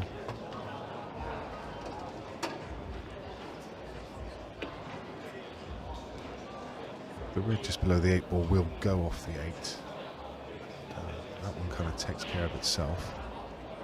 Like you say, it comes at the top of the table. These balls at the bottom kind of link up to one another. They're not too bad. Let's have another look. Now, the key here again, Eddie, is we saw him come unstuck in that early frame because he left his problems until last. He's probably going to have to leave them until last again here, isn't he?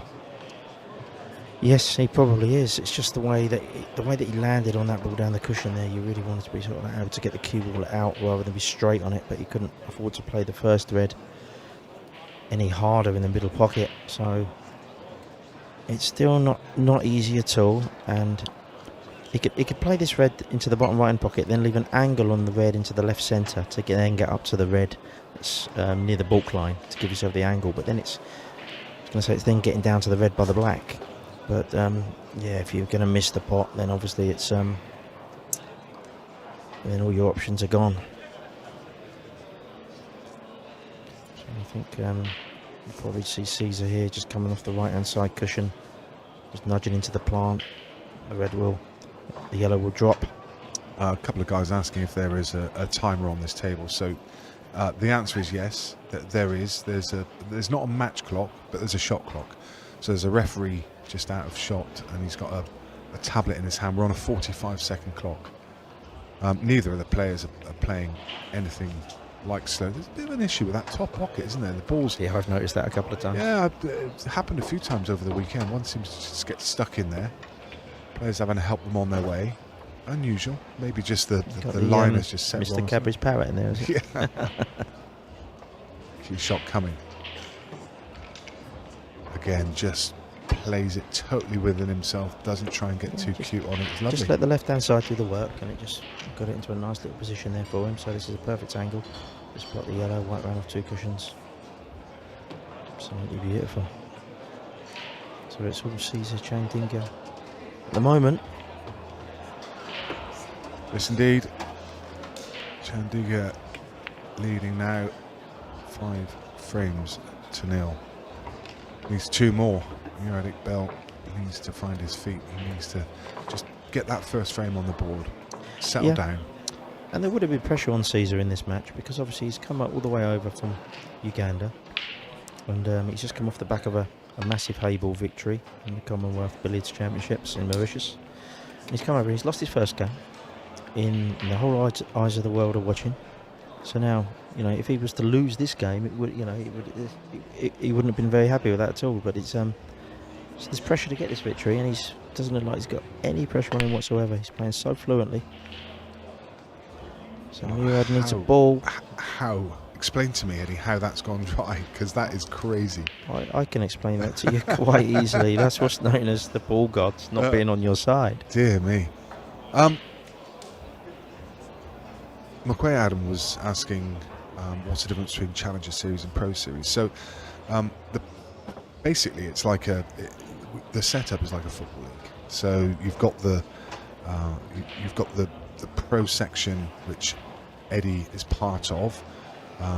So there's your top 64 players. That's your kind of Premier League. And then there's 4 Challenger tiers below. Challenger 1, 2, 3 and 4. Each of the Challenger tiers has 128 players in it. So a big old field, Eddie? I mean, it's huge. That's a good description of it. Almost 600 players in this section. And the Challenger Series is got kind of a fluid ranking. So if you win an event, you could get promoted and find yourself in the next tier after one event. It's not done by the season. It can happen after 1 or 2 events. So that kind of finds you out if you're in the wrong. If you're in Challenger 4 and you're too good for it, you're going to get found out and get promoted to Challenger 3 quite quickly. So this is Challenger 1, and Challenger 1, the top, I think 8 players, or is it 16? I'm not sure. I believe it should be 8 players. So the top 8 players get promoted into the pro ranks, and the bottom 8 get demoted into Challenger Tier 1. So it's just a promotion, demotion, exactly the same way as you have in football. Yeah, no, you described that quite well, Nick. So I'm quite well qualified to comment on it because I actually started my Ultimate Pool career in the Challenger Series. Yeah. It's just obviously with the evolution of Ultimate Pool over the last few years, more and more people coming into it. It has developed, and there's more players now. So yeah, generally it is what Nick said. It's the Pro Series is 64 players, and then there's 4 tiers of 1 to 8. Top 8 should qualify from the Challenger Tier 1 to the professional ranks, which should be every player's goal. And during the season, it's sort of like a dynamic ranking system. So if you start off in Tier 3, but then you win the Tier 3 events, you could certainly end up in Tier 2 in the next event in the same season, and so on and so on. So it is a fluid, dynamic ranking system, and the better players will rise to the top. But it is 8 players that qualify. However, obviously there are certain... Every year you're going to get some players that drop off or do something different. And when they do that, then obviously you have to go down the ranking list to back in order. So you might find some players who are a little bit further down the ranking list that do qualify. There's a nice shot from Murad. Just plays the loss of turn, hides a cue ball in behind Snooker's. That was a nice shot. That was a great, really good tactical shot, Yeah. and I think that's what he's needed to do, because just slow it down a bit. Yeah, just get it a bit more attritional, and ask the question. You know, he's in control in this table. He's got 6 balls on the table. There's a few people here getting stuck into Murad in the chat, which is a bit unfair. Like, this guy is number 62 in all of the rankings of the Challengers, so 62 out of over 500 players. Yeah. You know, this guy is a proper player. You know, he's been brought into an environment that's quite alien to him. So, you know, it's a bit unfair to judge him on what you've seen so far. He's not really had that many open chances, Eddie. The balls haven't gone kindly for him, you know, and that is Paul sometimes. You know, he's made 1 or 2 shots that he'd probably want to take again, but so far they're really good chances, and a lot of it's to do with his break. Has gone to Caesar, and he's took them nicely. That last shot that Murad played, I would have liked to have seen him play the yellow in the top right hand corner, just plant it as a loss of turn onto the red, and that would have got rid of one of Caesar's reds. He could have blocked the open red that Caesar's got and forced Caesar into maybe playing the red on the right hand side cushion to develop Murad's yellow. Oh, what a shot that is. Oh, he split him up as well. What a shot. Oh, my goodness me. Is that shot of the tournament? What have we just seen there? That is absolutely ridiculous. Wow. Oh, well, I think even Caesar's going to be really happy with that. He's played the red off the red into the top left, and the way the cannons come out and the way the balls have developed from that shot, he's more than happy with that one, I'd say. Eddie, But it's a great shot, though, you must say. That's just ridiculous. the vision and the execution. Got to give him 10 out of 10 for that. He deserved them to come out plumb. Brilliant. He did. And Murad must have been sat in his seat thinking, well, I haven't left you much here, because it was only about 2 minutes ago, Nick, you were saying that Murad's got full control of the frame. That is a crazy finish. What a shot. 6-0. Needs 1 more. A few of the people were predicting a 7-0 win here for Caesar. You're on track at the moment.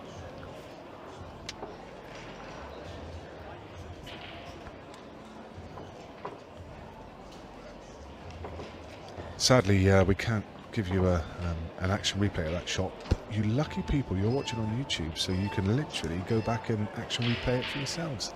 You just need to go back a few seconds and watch it all over again, which is exactly what I'm doing at the moment. I think we'll be seeing some reposts of that shot. Oh, for sure. All over social media. For sure. Caesar has arrived. A little bit of fortune there for that red to come down and kick out the other one, but let's be honest, he deserved that little bit of luck. It was a great shot.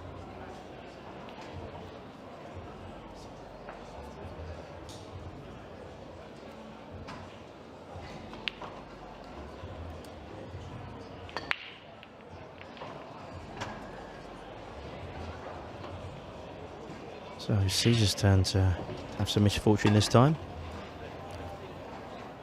In off the break, and as so often is the case, Murad is presented with a chance that he would probably have preferred to have when it was in the first couple of frames. He's now 6-0 down, and this is really his first really good opportunity of the match. So he's got a choice of reds or yellows. Yeah, some pretty hard lines when your first decent chance is 6-0 down, eh? Yeah. Pretty cruel. Reds initially look better for me, but then you look at the red on the left-hand side, near the three yellows on the yellow near the middle pocket, and that red's a little bit tricky to get on. So this is why he's elected to go for yellows.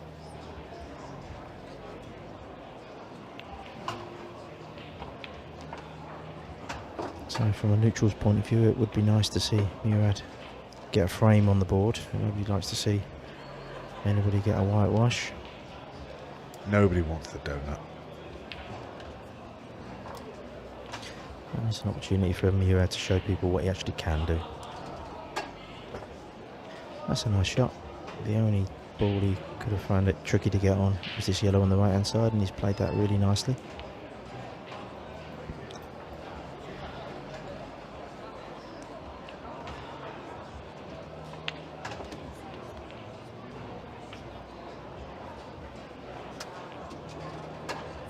Yeah. This plant, just got to be a little bit careful. If he plays the plant, the first yellow may just flick off the second yellow and just stick on that side cushion just to make it a little bit more tricky for him. So he needs to take care here.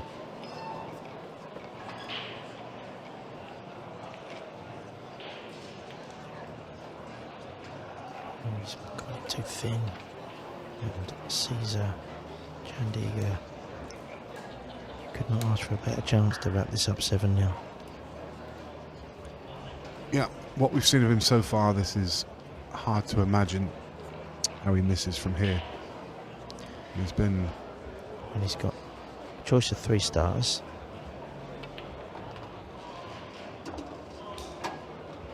He's just been quietly consistent, hasn't he? Yeah, he's still got that red on the left-hand side, but I can't see it causing any problem at all.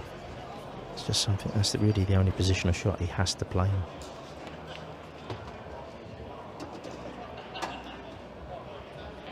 If he plays the red into the bottom left now, he can leave a nice angle on the red into the right centre, to then just stun him behind that red on the left-hand side if he wants to. Just to leave the white around about where the red is. It's still okay. So that's what I imagine he does here. Probably just screw the cue ball, stun the cue ball in between the yellow and the red. Well, assuming Caesar's going to get these. One more ask from you guys before you leave us. Please do give this channel a like, give this stream a like. There's a lot of people watching, and not many of you have clicked the thumbs up. So either you don't like what you're seeing, or you just can't be bothered to press the button. Please, just give us a like. It'll just take you a second. Really does help us promote this channel. White round of 3 cushions for the red. Oh, if that goes, he'll be more than happy. Does it go? I'm not does sure it squeeze it does. past the red? You look at the body language, I'm thinking that doesn't. I think he's going to have to play an awkward plant here. He may just squeeze in, but I don't think so. It was the plant. Yeah, the plant wasn't easy. Probably still expected Caesar to get it. Unusually there, Eddie. He just seemed to rush that a little bit. He just got down and played it, whereas he's taken a little extra time over the other ones. So. Yeah, the first time this match he actually overhit a shot. The positional shot round of 3 cushions was the first time he's actually overhit it. He's been very comfortable with the place at the table. But yeah, here's Murad getting his first frame on the board. And he's not giving up. Fair play to Murad Iqbal. Gets himself on the board, and that's nice to see. He'll feel much happier about life. Just saying, nobody wants a 7-0 defeat when they're out there in the arena. I know lots of guys watching would have happily seen it, but yeah, it's nice. You can't have everything. Nice to get him on the board. He's a real gentleman, this guy, and deserved a frame. So, is it going to be the comeback, Eddie? It's got to start somewhere. Stranger things have happened. We have seen it. I'm not going to say that it's on the cards here, but because it does need a bit of a turnaround from Murad. But Yeah, because Yeah. Caesar will be kicking himself there, because, you know, Caesar will generally knock those balls in 99 times out of 100. So I'll just be eating away at him a little bit, and if Murad can do a break dish here, and it just keeps him in the seat that bit longer, you never know how momentum can swing in this game. Well, if he gets a break dish here, it just starts to ask the question, doesn't it? Then then Caesar's just sat there thinking, I have my chance to put this one away. And I mean, it's an old cliche, but the hardest frame to win is the one that gets you over the line, the last one. Yeah, that's right. And Murad needs to be taking care of his issue down the bottom there, that red on the top cushion, ASAP. Because as long as that red's there, it's always going to be tricky to get on that red and then get on the black. Do you think? Yeah, you're right. I mean, the 8 ball clearly goes to top left. And it goes in the right centre as well. Right centre, I was going to say, but, yeah. you know, you don't really want to be playing it in that pocket. No. No, that's not a nice shot to play. So, again, interesting to see his plan here, his route.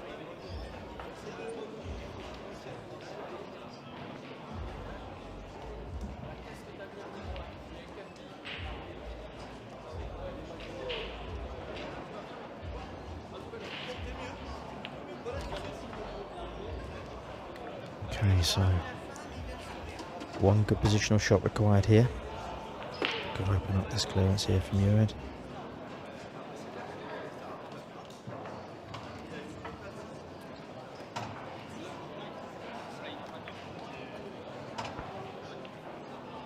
Personal preference where you want to put the cue ball, but I'm probably playing this just with left hand side, just to bounce it off the right hand side cushion.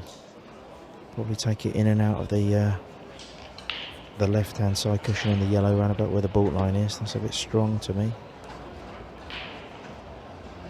Well, is he on it? Yeah, he's on it. It's just not quite where he would have wanted to be, because I think he has to now play. He either has to play the red up to the bottom right, Just which I think though, Eddie, looks like he's lining up. This Is is he playing to the suddenly bottom become right? tough. Or is he playing at the Looks middle? like he's queuing it to middle. He's playing it to the bottom He'll right. play the bottom right. Yeah, so Ouch. not ideal, but can Caesar get through to the yellow? It looks like that could be very close to that 8 ball. I think he can. I think he can get through to the yellow in bulk. And then the question is whether the yellow passes the red down to bottom right. I mean, there's all kinds of work to do here, isn't there, Eddie? I mean, the one good thing for Caesar is he's going to have time on his side. He's got all the time in the world now to just move his balls out. Just having these 2 on the table. Yeah, if I'm Caesar here, I'm not moving this yellow. No. Because this is a nice little safety blanket for him. As soon as he moves this, he exposes the 8 ball for Murad. That puts extra pressure on this clearance. Yeah, key shot coming here, isn't it? If he pots this, it looks like he's left an angle where he's going to pot and try and cannon. He's going to take the one to middle next. Probably going to try and come back for that similar angle. Yeah, wide angle to take this one to bottom left and cannon into these 2 yellows. So make or break on this shot. Yeah, that's a lovely shot, and he doesn't have to play this with too much pace now, because it looks like the cue ball is probably going into the left hand side, or as we look at it, the lower side of the yellow that's nearest the centre pocket, which will then automatically take it onto the yellow that's lower than that. So hopefully he should be able to develop both yellows in this shot. Just got to concentrate on the pot. Do not take your eyes off the ball.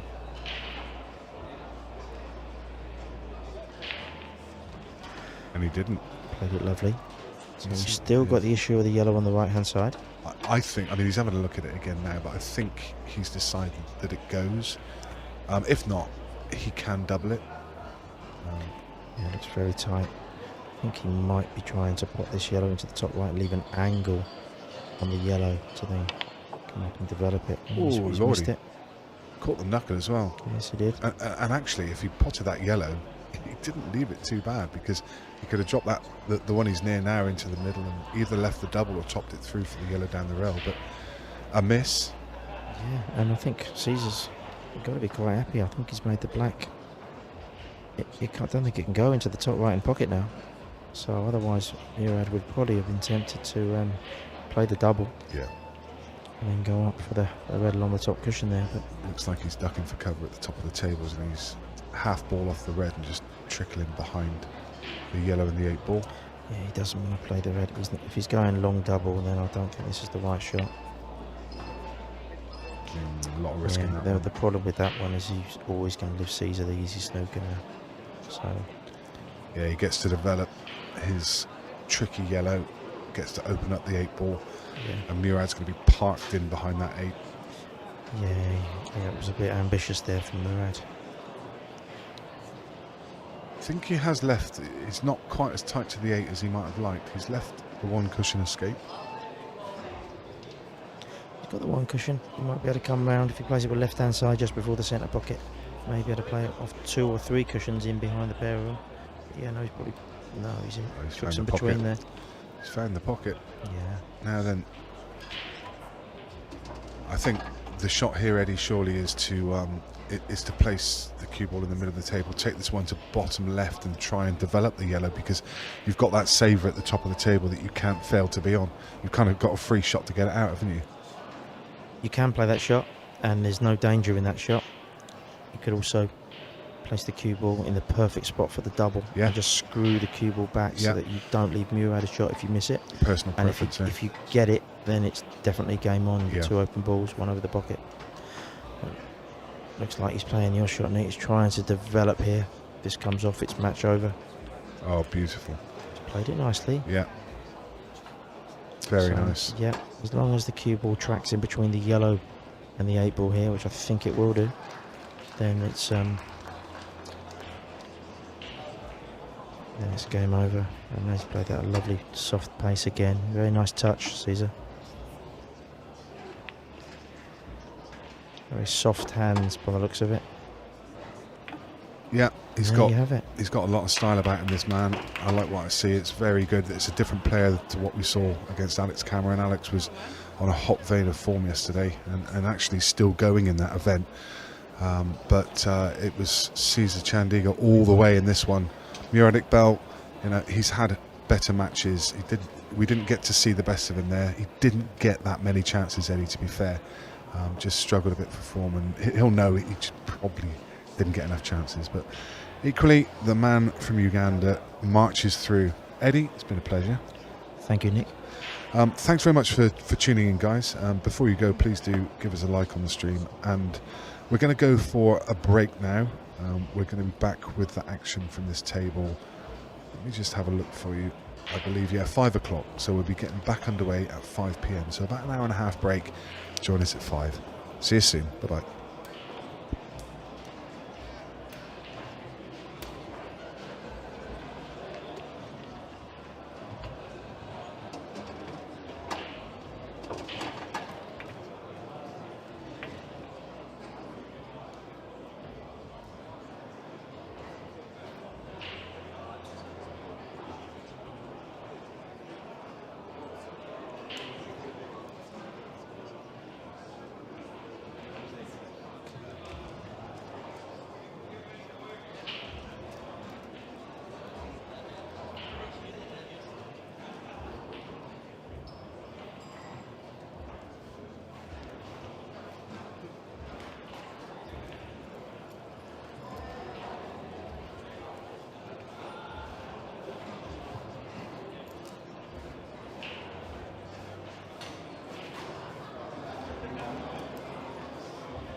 Oh.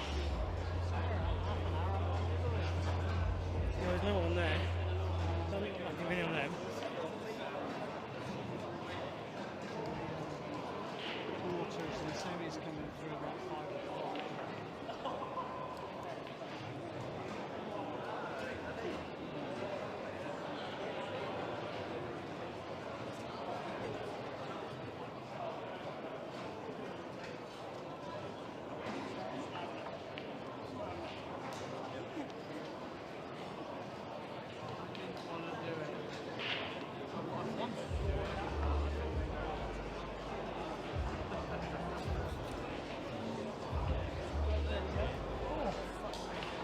No, thank you.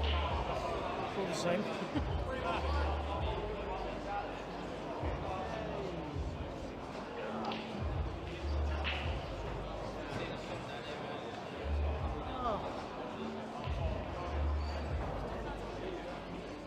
Well, I presume you're going to do another 2 and then I'll come back again.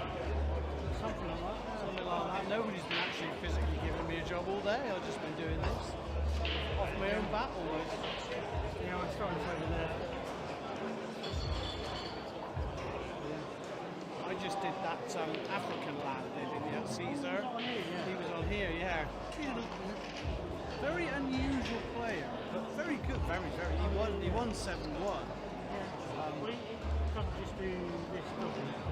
To be honest, until about a week ago, I didn't know much about it. He started coming up in my face, he's huge, isn't he? He's on everyone's bloody Facebook. We don't know him before. He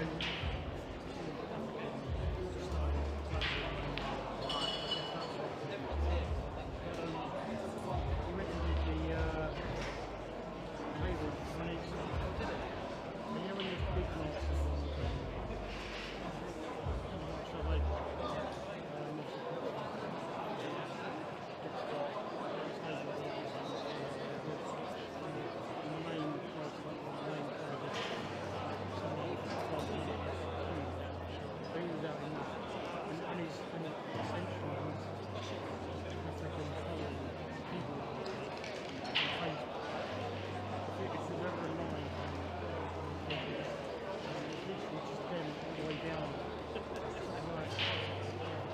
it's like it's interesting, it's like breath, it's like it's good, I'm not saying it's not good, but it's not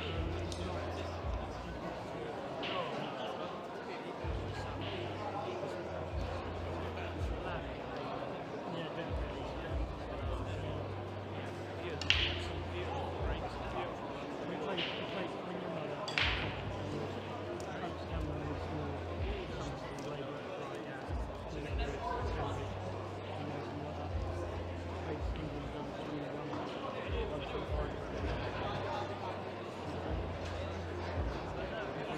His style was interesting.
Sat there and he wasn't very happy, or he was sort of, it was simultaneous contact, it was really that bad at it. I wondered if he'd say anything at the end.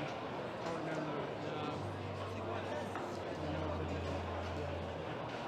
It was definitely simultaneous contact. It was close.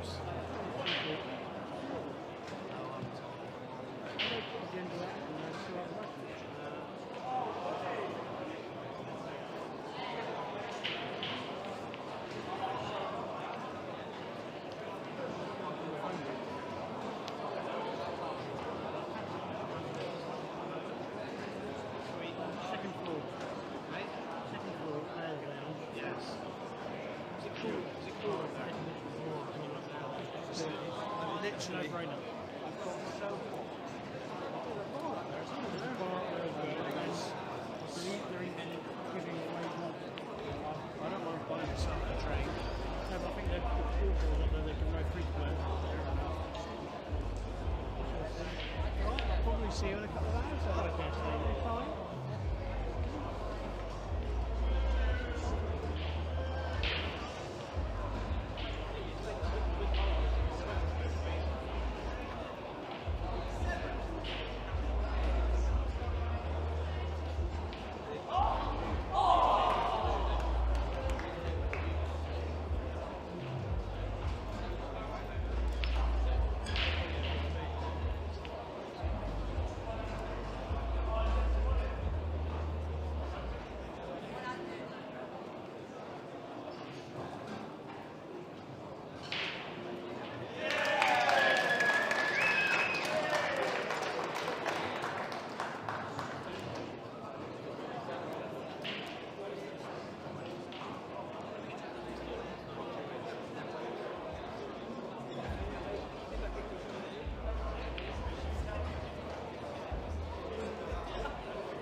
Thanks.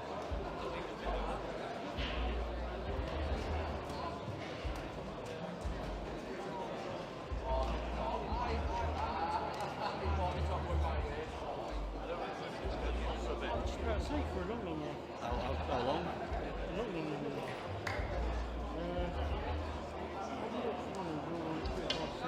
So we're off at For the I didn't think we'd ever see it now.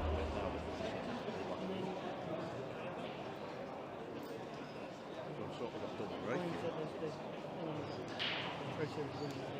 Oh no. Don't see it. Don't mind if it's good look. Still cool. Masters before match is still going on here. Couple over offside. It's 10 o'clock in the morning. Oh, it's not near that late. No.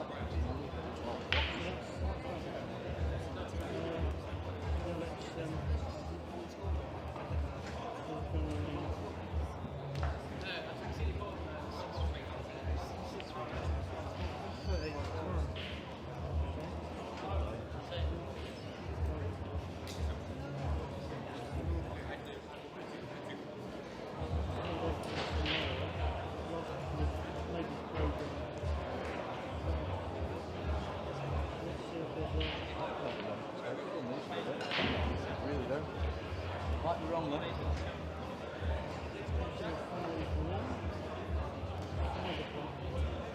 5 o'clock. Unless they put them on early. That's the only way.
Yep, no worries.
Timing. You are. I'm not refereeing. Oh, right, okay.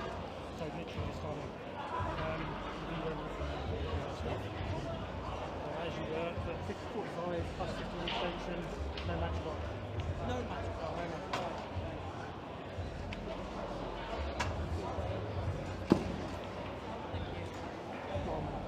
Yeah. Any points replaced or... Yeah, yeah.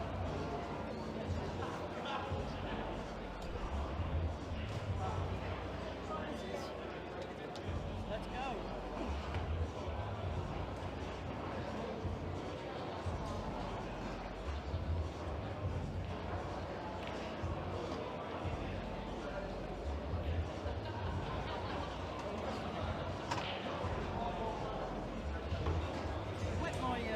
Wet my top and the cube was caught on it.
Good evening and welcome back to our YouTube stream here at Bolton.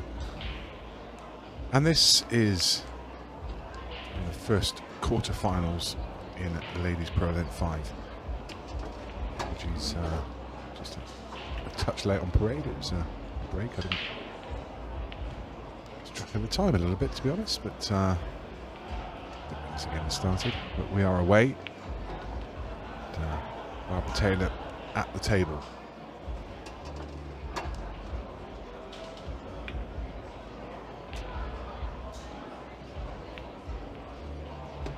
Very nice on navigator clearance. Her opponent, Marion Jude. So it should be a good game between these two. A lot of experience between both.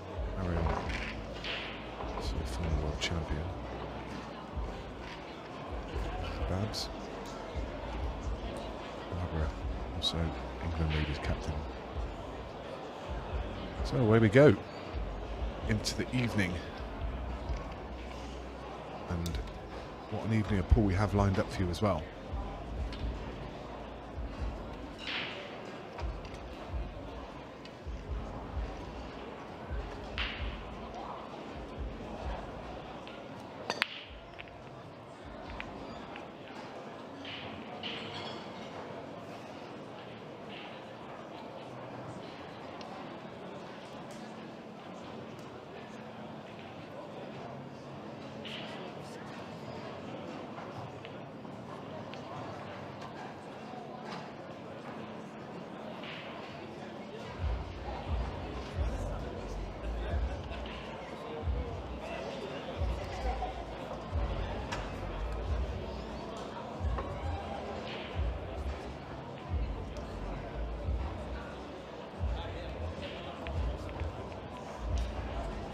Line up for this table.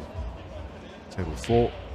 Obviously this quarter-final between Marion and Barbara gets us underway. Then we've got action from Pro Series 5. We're going to be watching the quarter-final between Aaron Davis and Declan Brennan. And following that, it's going to be Joe Prince. Sorry, it's going to be semi-final action actually. It'll be between Josh Jahaz and Joe Prince, and John McAllister and Josh Kane. So the winners of those two, we're going to watch their semi-final. On schedule for about 7:30 this evening. So some good action coming your way. Between us and the main arena table, we're going to cover all of the action from the Pro Event 5, quarterfinals, semi-finals and final, all to be played this evening.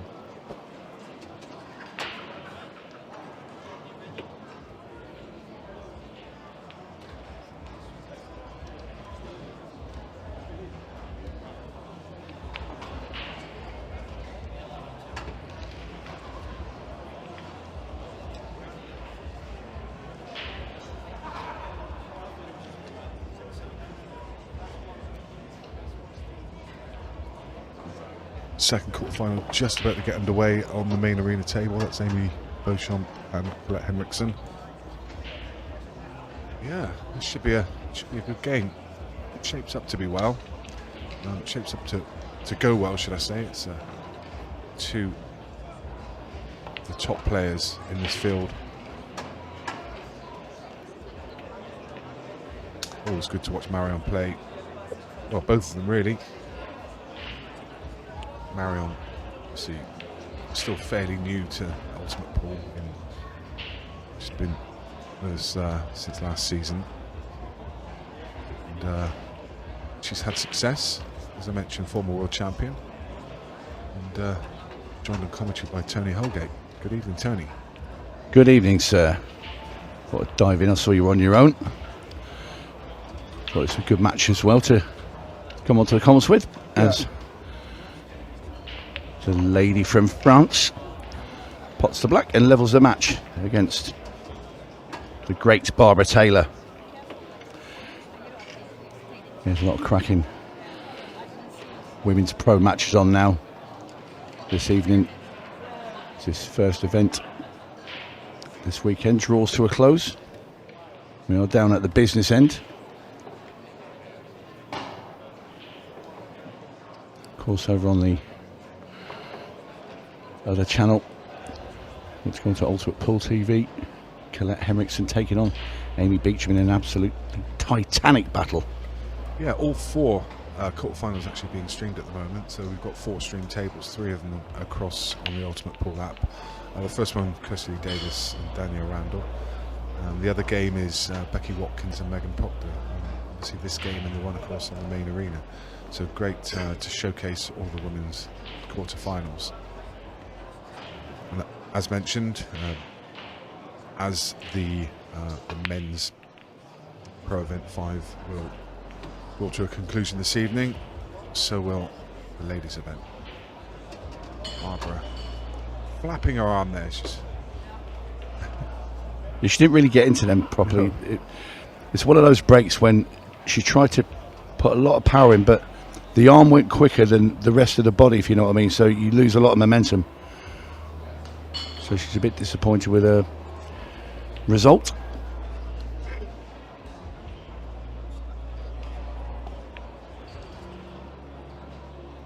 And this is her opening ball. Yeah, and that shot's not going to make her feel any better. So Marion Jude will come to the table. I guess when you look at the table, you'd say that all of the reds have a pocket. They're not ideally laid out, but they all go somewhere, whereas the yellows not quite as nice. I think she'll have to move that red that's next to the black. Yeah, I wondered if that Oh, possibly went. stuck to it. That's a great shot. I mean, because this was a tough ball to get on, and she's got up to the top of the table straight away. Just rolls this in.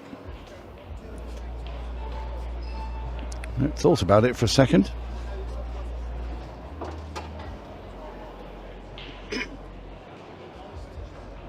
Tell you, all three quarterfinals and the top 3 games in these at this stage are all 1 each.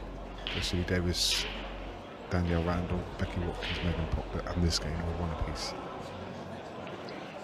Well, Marion opting just to block the back. Thing is, she didn't have any angle there to get the cue ball down. It was just senseless, probably just to pot that and then just leave herself a really hard red coming next.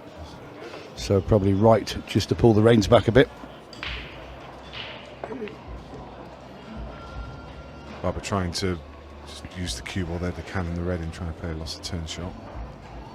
Misjudges it slightly, and she has pushed the yellow down to this half of the table on top of those other 2 yellows. That actually may come in her favour, because she could pop the top one and cannon into the other 2. So that ball might help her.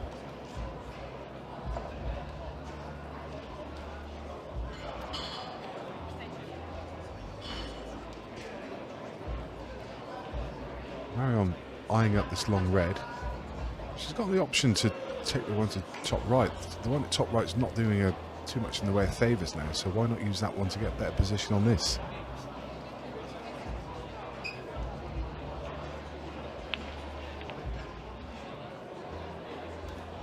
Yeah. Now the yellows, as I say, that yellow coming down on top of the 2 at the bottom of the table, now perhaps she's got a chance. If she can drop this in, she can pop that one on the left hand side, break open the other 2, and the yellows are suddenly there. 8 ball's still a bit of a problem. The yellows are much better than they were just a few shots ago.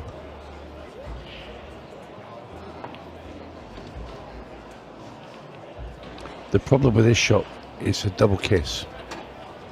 You cut the yellow in, as long as you need the cue ball to go in between the 2 yellows and bring them both out. If you hit the other one too full in the face, it could double kiss and just stay there. Well judged. Yeah, that's nice. She's going to need to move the black ball. A wry look on her face. Does she perhaps think that the top one doesn't pass the bottom one? Or maybe it's just the angle that she's just going away slightly. But I mean, you know, when you're going into cannon a couple of balls, they can't come out much better than this.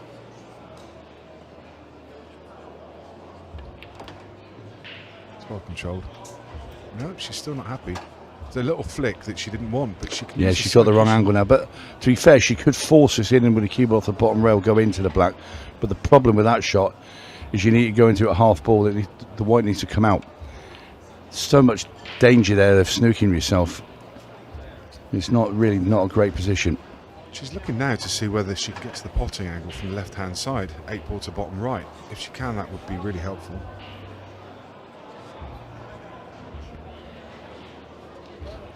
I think we'll find out from this shot whether she thinks it will or not.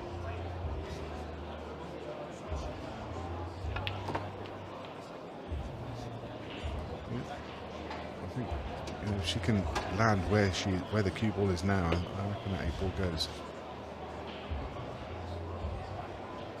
She's got a nice angle on the one to middle. She can just drift up table, leave an angle on the one in the bulk area to come back down to that area. Not too close to the cushion though. Yeah, this is tough now because where she's left the cue ball, you need to apply a certain amount of power to get that cue ball down. But if you overhit this, what happens is the cue ball will spin off that top rail and go straight into that left-hand side rail and come back out again, instead of just tracking down the table in a straight line. She would have been better off under hitting that previous shot and leaving a bigger angle on the yellow. Yeah, it's nicely done. She left herself a shot. Well, she wasn't greedy there. She didn't try and pound it in and try and get all the way down past that middle bag. So she's... I'll tell you what, she's looking at playing it off the red. I don't think he does go. She's looking at playing that black ball off that red, and I don't think that goes. I think if the black ball hits that red, it just goes into the knuckle.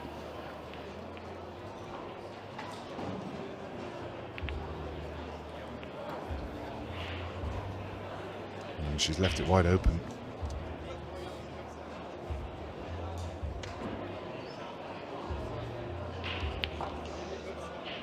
So Mara and Jude, really nice chance now to go ahead. Still early in the match, still sparring in the early doors. Plenty of time, race to 7.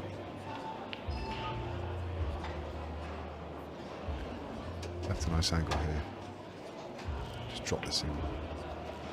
Maybe a trace aside of the cue ball across.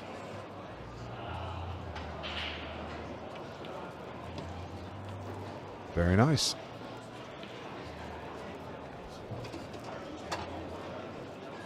It's a slight stretch across the table. No problem for Marion. Not happy. I think she want to get further at the table because you've just got to be a little bit careful. You want to hit this very thin so the cue will come straight down the table. If you hit this a bit on the chunky side, it could go way to the left and leave a nasty little cut on the black. She's looking at screwing it. I think she's going. Oh, she took it out of the equation. Side cushion and out. Yep. Judge well. Yeah, nicely done there by Marion.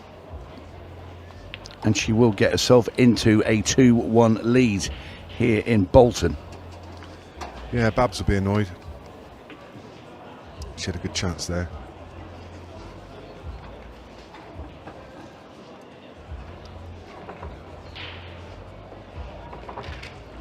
I can tell you over in the main arena, Colette Henriksen leads Amy Beecham by 1 frame to 0, but Amy has just dispatched her last yellow and is on the black, and she's about to level that match. And she has indeed levelled the match on the main arena.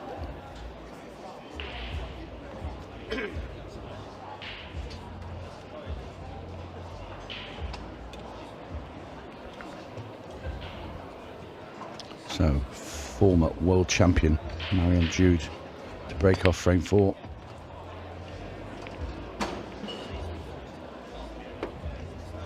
Got to be happy with that break. Reds look really good. Yellows aren't awful, but it's just the opener.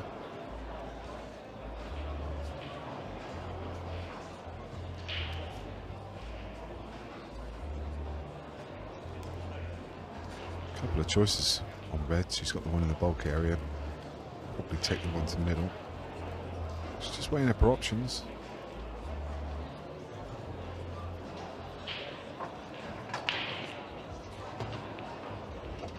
Yeah, goes up top next.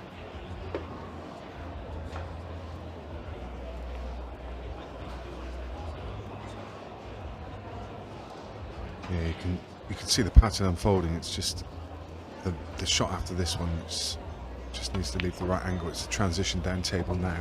Yeah, she played that well. Lots of traffic, just needs to find the gap. Well, she just comes to the left-hand side of the yellows. I'd over-exaggerate this and go off the top rail, off the left-hand side cushion. Yeah. And then just come past the red over that middle bag. Drop anywhere down there, and she's in really good position. And that's really nicely done. I say, come out to the middle of the table, you've got a choice of a couple of balls then. I mean, she's going to drop this in, drop the one down the rail, across last red into the right-hand centre. She just wants to make sure she leaves herself an angle just to push the cue ball through the gap of those two yellows, and she'll have a nice, easy black ball into the bottom left. All very easy, Nick. Sounds easy. To be fair, Marion in full flow does make the game look very easy as well. She is a fabulous player, that's for sure. It's okay. She can drop this in. Send the cue ball through, just chop it through 6-8 inches. Nice. Every ball in this finish, she has been absolutely A1 position on every shot. Yeah, pinpoint. Fantastic control. Ooh, she's okay, but I'm surprised she just rolled it in and played a black in the corner. I mean, Yeah. she's fine. She obviously that was her plan all along, so probably never even looked at it the other way. just looked for a split second that it was just not going to come far enough, but it did. Yeah, lovely stuff there from Marion Jude. She now takes a 3-1 lead against Barbara Taylor. Megan popped the 2-1 against Becky Watkins. Kirsty Davis 3-1 against Danielle Randall. Great to have you all joining us for the evening session. As mentioned previously, after this one, there's going to be quarter-final action from the men's group. Benjamin Varvat says, hello, Tony. Hello, Benjamin. Friend of mine used to play for France. Hope you're well, Benjamin. Lots of people asking about Cesar. How did his game go? Very well for you Cesar fans. He won 7 frames to 1 against Murad Iqbal. Very convincing win from him. He looked on top form. I caught up with him just outside. Him and his manager were out there, and I stopped and had a chat. And he felt that he played well. He felt comfortable out there, but he still felt that he's got more to give, which is great to hear. As I said during the commentary of him then, he just seems like a very, very understated player. Plays within himself, but I see he's got a lot of talent. So yeah, he's through into the next round. We'll keep an eye on his progress, how he does in the next round.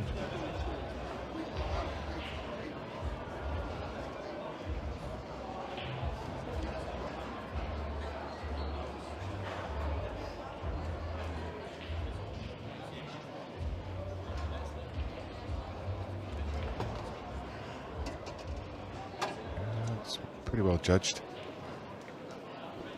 Just a little gentle roll.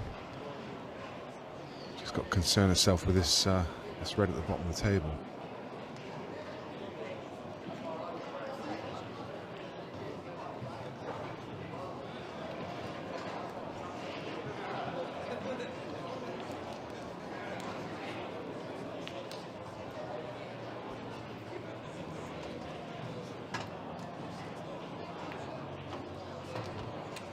Didn't want that nudge. And there you see the look of disgust on Barbara's face. Did not want to be stuck in amongst those yellows. Yeah, I thought she was okay on that last shot, but she just had a touch too much angle, and she was trying Trying to hold for this red into the right corner. Say a bit of an unwanted nudge. She's fallen out of position.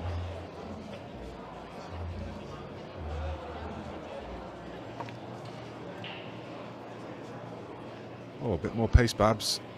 Bit more pace. It was just about perfect if it dropped.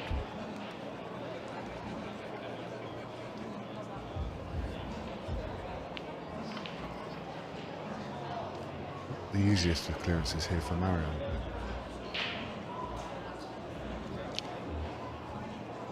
Yeah, I'll be surprised if she tries to go game. I think she wants to try and she can maybe lay a snooker off this ball and then try and get in a position where she can play the loss of turn and knock in that red ball that's over the bag. She has gone game. Yeah, I'm with you. What she has done there, though, she's nudged the yellow now in front of the black ball. Also, by covering that bag, now that stops that red, the real problem one, going in. Now she's going to have to play this now. Even if she can't make a pot here, Barbara, she has to get this red out of that position where it is. I think she can just get through to the plant.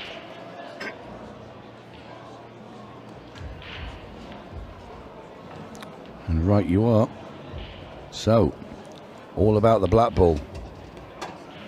As it sits there, I don't think it passes the yellow into the bottom left. I'm looking at it and thinking, put the one in the middle, drop the one in over the bag and play the black into that yellow that's near the centre of the table, off it and into the right hand middle.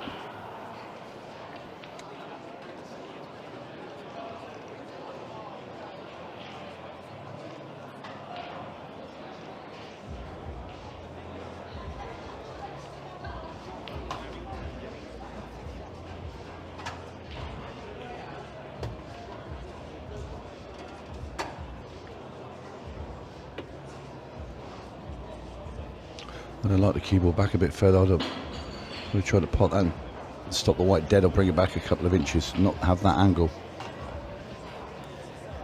Maybe she feels that she can get into the gap there. Maybe play the double. Oh, wow. Oh, that works.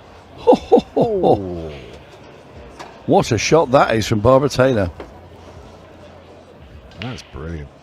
What a touch. Oh, surely she's on it.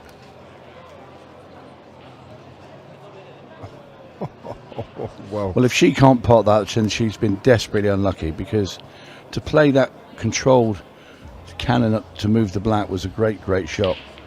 At worst, she's on a double. The problem with the double is because you're going to have to, it's quite thin, is your cue ball's going to hit that other yellow. Yeah. Probably push it in the path. Well, there's all sorts can go wrong with that. I mean, that's desperately unlucky.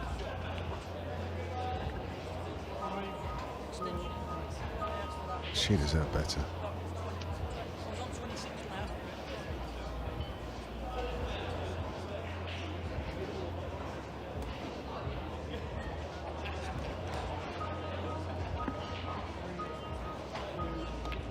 Oh, she's gone for the double. Got close to it. An unlucky Barbara Taylor there. Has to give the table up to Marion. Spud Ramo asking, is Declan Brennan still in the men's comp? He's on next on this table. Very good safety shot there from Marion Jude. Yeah, Declan will play Aaron Davis in the first quarter-final. In event 5. I'm pretty sure he's still going in event 6 as well. So yeah, stick around after this game. Barbara trying to play now off this bottom rail and come through that gap and try and clip the black ball into the right hand middle. Oh, what an effort. Oof. What an effort. Very close.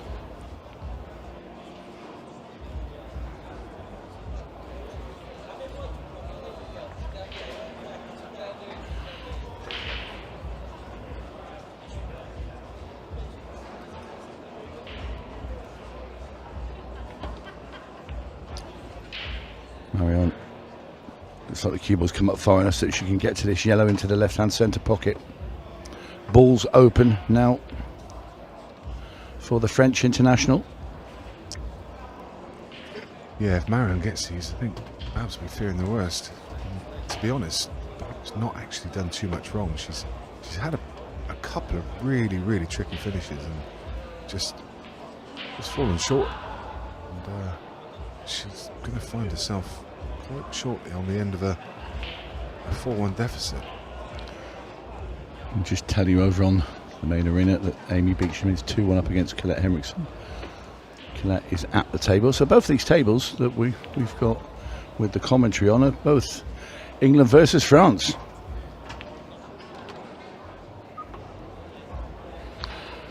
As Marion departs another yellow into a pocket.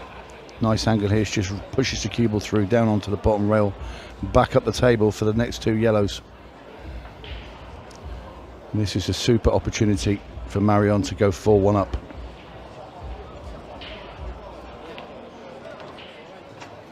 And played a nice weight on that ball as well. Perfect.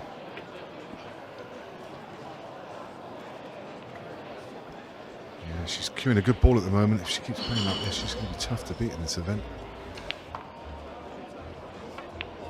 Yeah, with every pot that Marion makes, oh, that couldn't have been any worse. I was just about to say her confidence is growing. Well, that's going to require... She's going to need a step ladder here. I'll tell you what, you cannot... I couldn't reach that. She's not the tallest lady in the world, and she's going to need a step ladder. Going to need a spider. She's asked for timeout.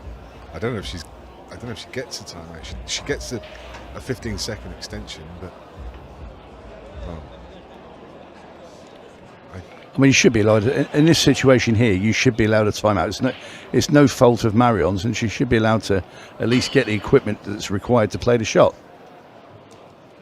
There we are, there it is. The only reason I said that was because she kind of said, can I have a timeout? And then almost looked like she was panicking a little bit. As if Well, you would be because... No. Yeah. I mean, this is hard enough it is. I mean, she's just going to have to just drop this in and play a hard black. I mean, these are horrible.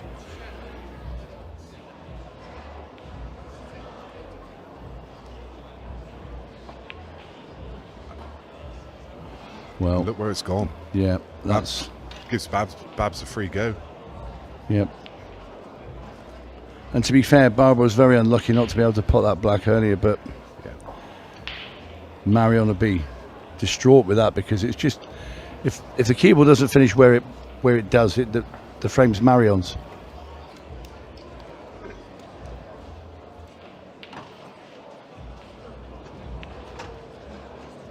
Big frame. Big frame. Difference between 4-1 and 3-2.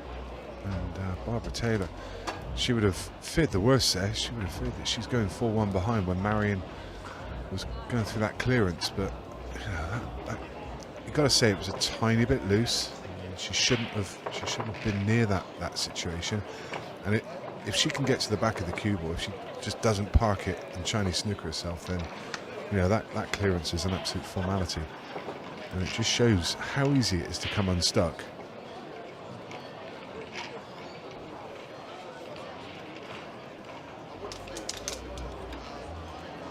Babs will greatly receive the gift. 3-2. Still a break of serve. Just for a double break.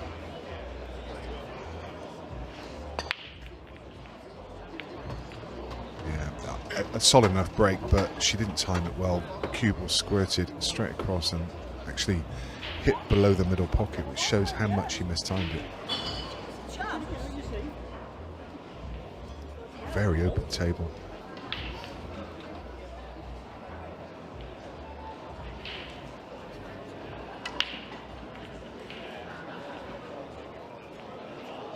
She's electing to go reds. What about you, Tony? I mean, could well be the right ball. My preference is yellows. She's changed her mind. Yeah, I prefer yellows. I'll say that as well.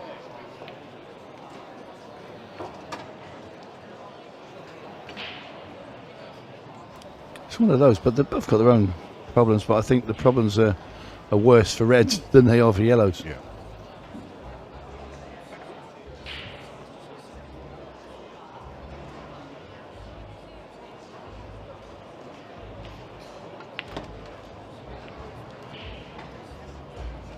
It's a nice cannon. It's not a disaster, but I think possibly would have liked to have left this yellow as a last ball to get onto the 8. She's just another unwanted cannon onto a red. Just left her just slightly hampered on the cushion now. She does have a gap through to the one to right centre, but this wasn't plan A.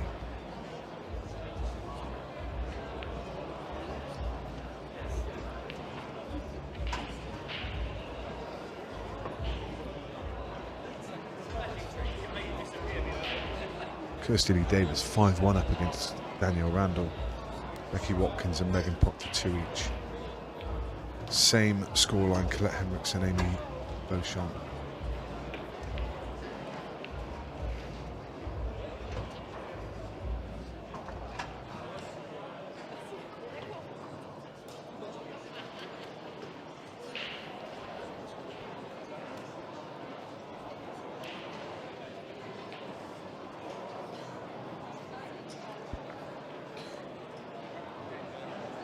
Again, she's fallen out of position, left herself too thin on the yellow in the bulk area, so she's having to take a long pot and she misses it. Chance again for Marion. Beth won't be happy. A couple of missed pots that she'd expect to get.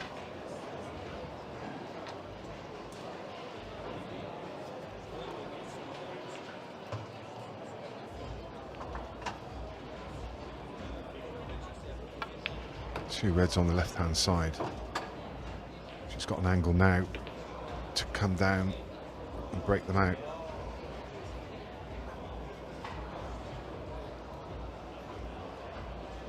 She's about to hit the cushion just below the middle pocket and come in to the top one of the two. In fact, she fancies the plant.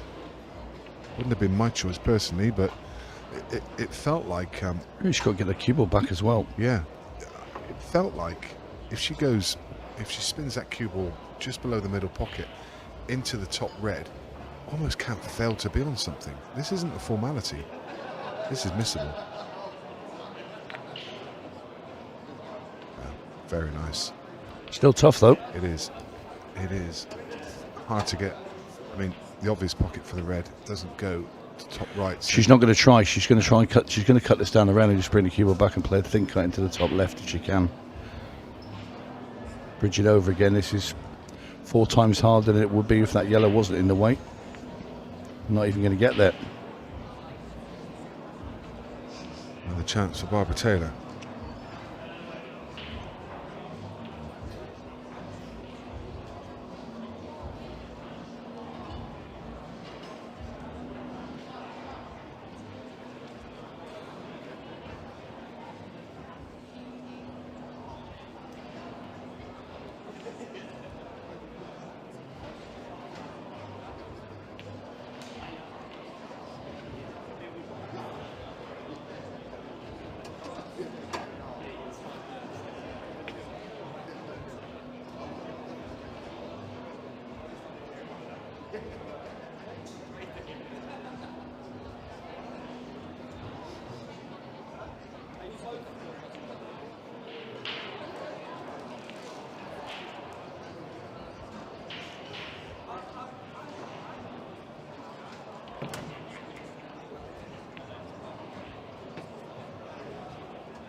Just left, not terrible, could have been better.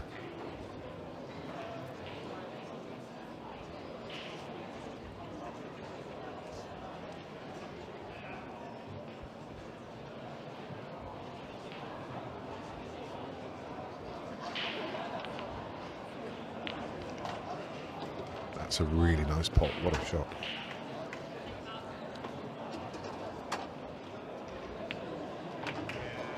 Very nice from Barbara Taylor. And just a couple of minutes ago, she was staring 4-1 in the face. Here she is at 3 each.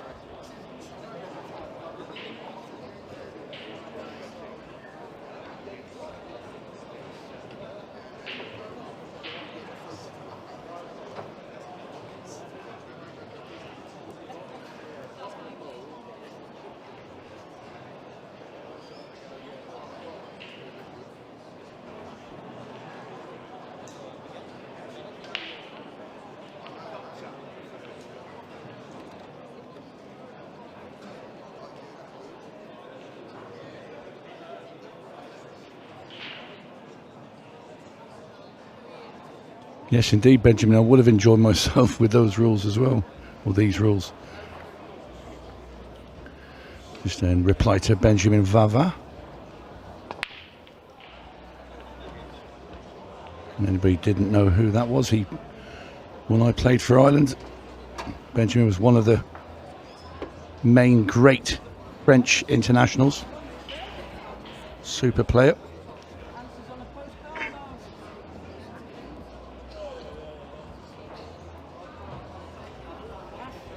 Anyway, we are tied here at 3 each.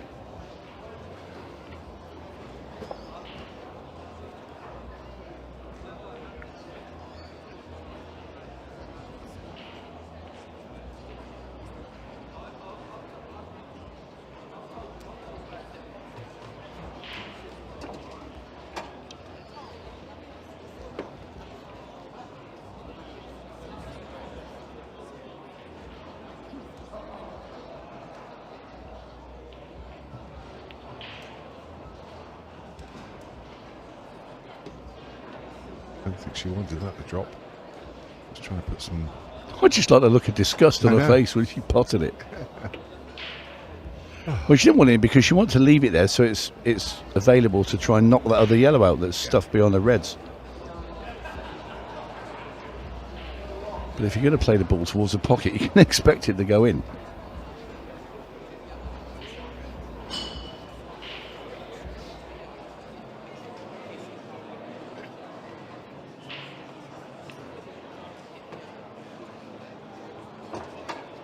Well, now she's potted it.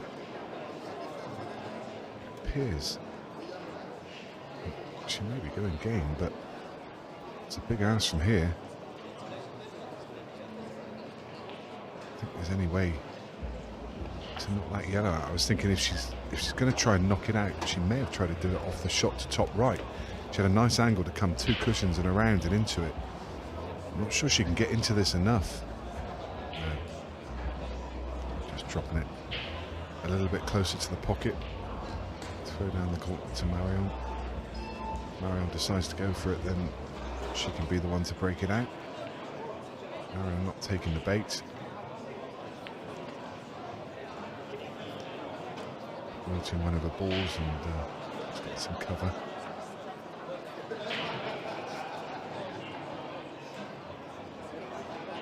And you can hit this yellow from 1 cushion, but that doesn't really want to move it, because in moving it you open up all the reds.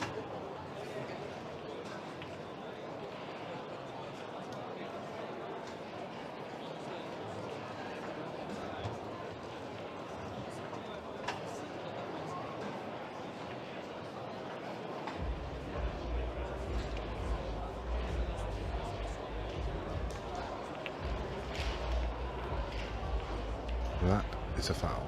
I flipped the red on the way through.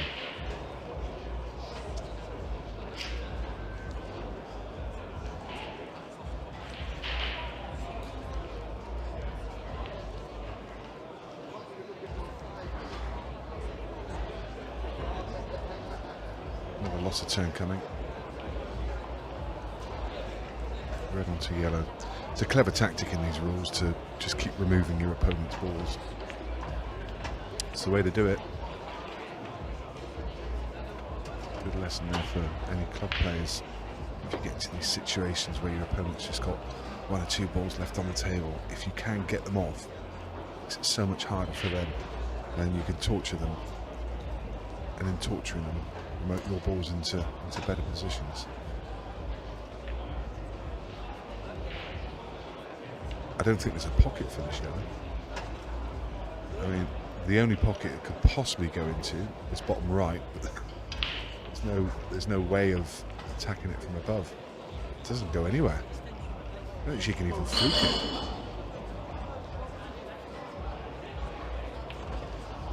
All you could possibly do is play into the top cushion with the rakes of right hand side, and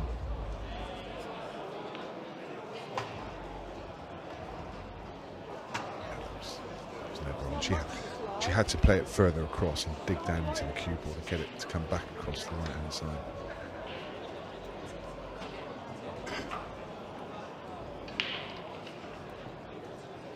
Yeah, I don't think you can see Marion get out from here. She's going to nudge this out and shove the cue ball behind that other red. And this is all because she took that other yellow off the table. And as I say, you can. I'd like to hit that softer and put that red in a way to stop Barbara going straight up the table. Yeah. Yeah, now Babs can attack from above. So if she judges this well, she gives herself a chance. So there's a risk in this. As you say, if you take away the one cushion escape, this is a really hard ball to hit.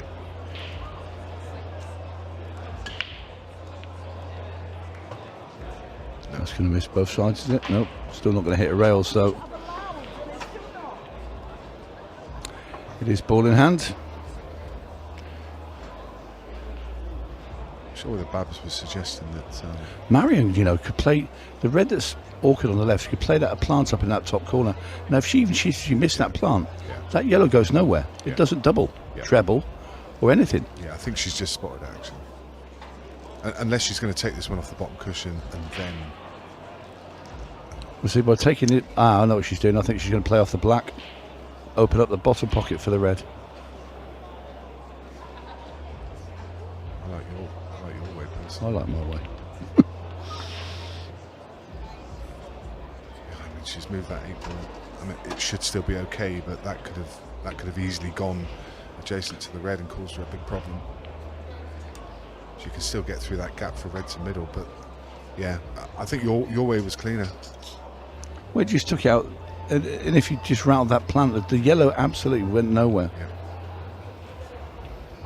When you've got ball in hand, you can place that red right behind the plant.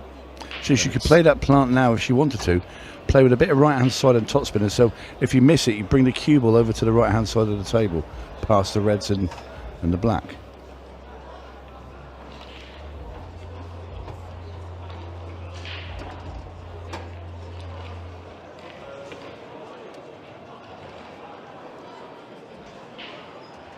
Marion might opt to play this red down into the bottom right. Screw the cue ball back a bit if you did miss it. Again, I'm thinking about if you miss it, put the cue ball behind the black ball.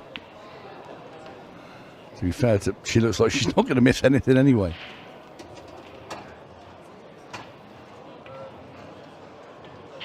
There was a little shake of the head and a grimace.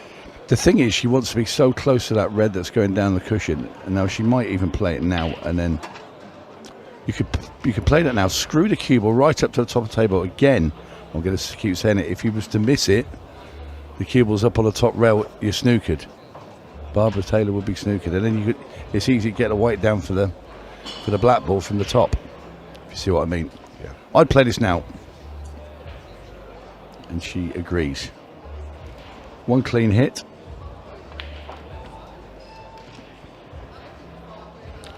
Straight screw back. Now these sort of shots you play to over screw it. Screw right into the bottom rail and come back up a bit, because you do not want to be short.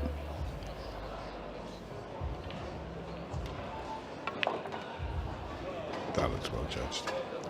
Yeah, don't stick to the rail though. But yeah, decent shot, but that's just making sure you give yourself the shot. And Marion did that very well indeed.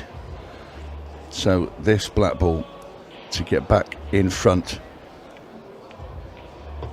And Marion just a little stare at that cue ball going towards the corner, but it's never going to get there. So Marion Jude of France now leads Barbara Taylor of England by 4 frames to 3.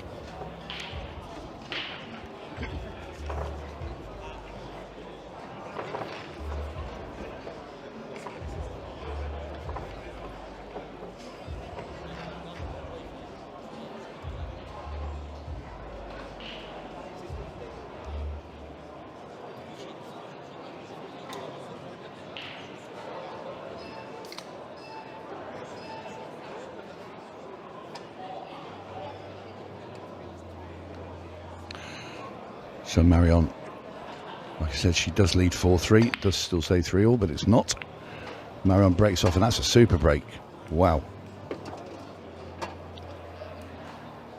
She had her hand up in the air there saying, don't roll any further, cue ball. She'd already made her mind up that she wants yellow, so you could see her eyes lighting up at the prospect of getting to the table.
Well, just look at that black ball. See how close it is to the red.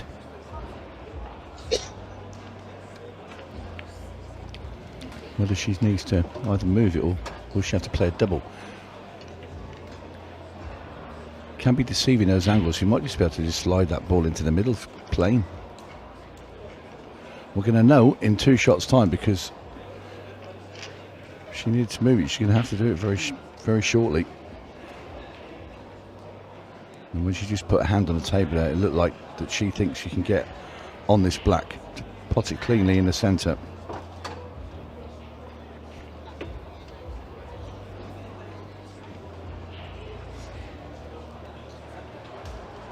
City Davis is through 7-2. Well, she's playing for the double. She's come too far. It is still makeable, but it's now very thin. Yeah, it's a lot tougher to judge from here.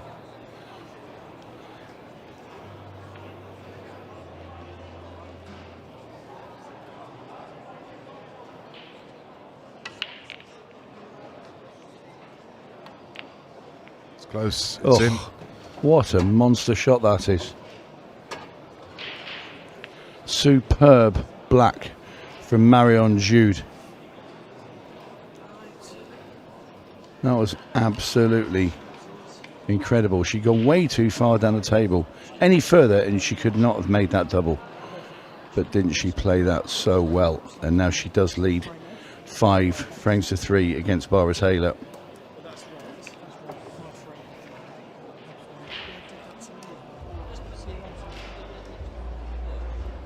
And that one will have hurt Barbara.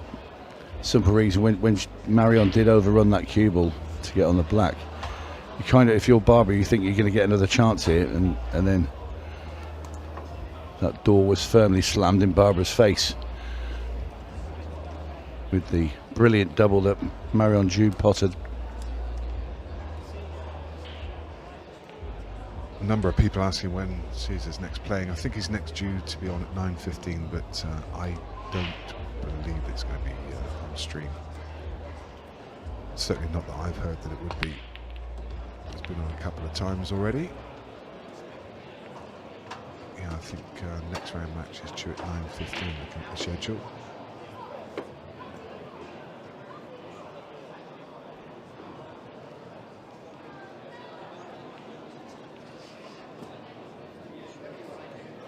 There's a lot to get onto this stream tonight. A lot of finals, semi-finals, all the challenger tiers for event 5 will be played to a conclusion this evening. So I'm sure we'll be seeing all the finals later on this evening.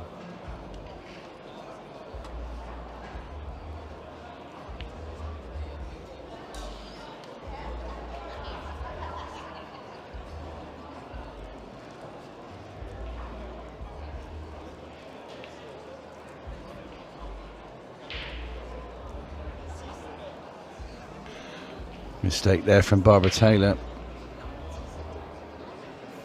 And just look where she's left Marion.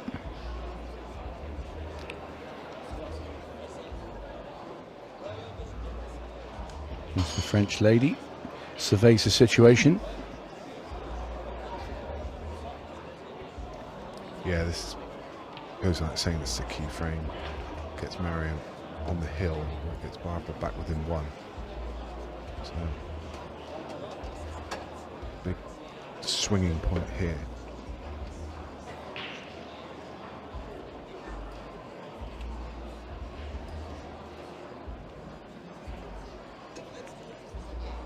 Very gently done again, and it's not going to get to the pocket. Too thin.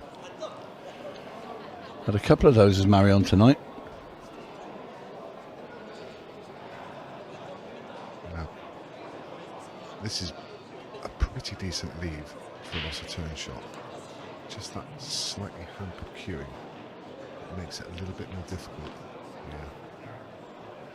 That was a Well, problem. she went full-blooded there to pot the red in behind that yellow.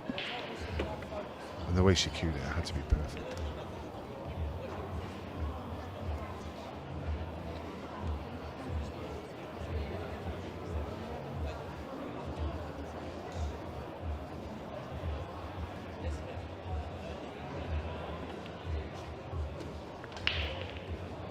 Well, I think Marion was expected to bump into one of those reds there. Well, it's going to be extremely tough to finish him here. I mean, there's no angle on the one to bottom right. Is she forced to take the one to bottom left? It's a big pocket. I think you've got to take it on.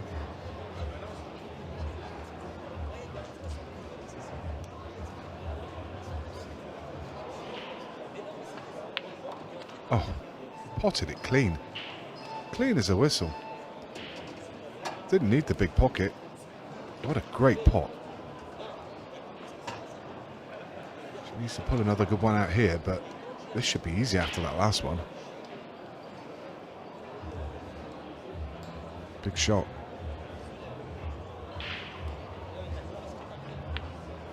Oh, nails it again. How well is she playing? Patchet's going to have her work cut out now. She needs to win all the 4 remaining frames. Marion Jude's on the march. She's looking really good. A nod of her head. She approves. That's really good.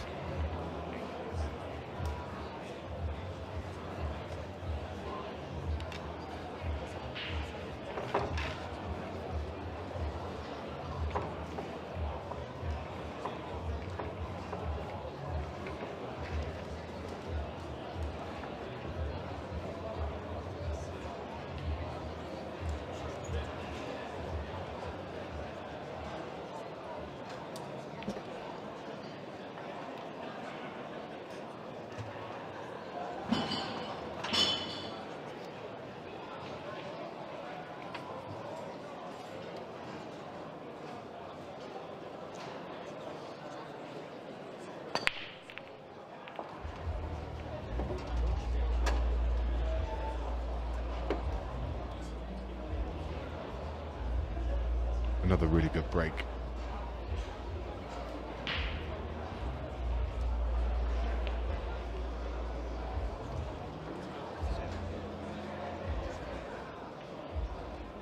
Just needs to work out the pattern. All the reds there. All the yellows there for that matter, but I'm sure she's going to go reds.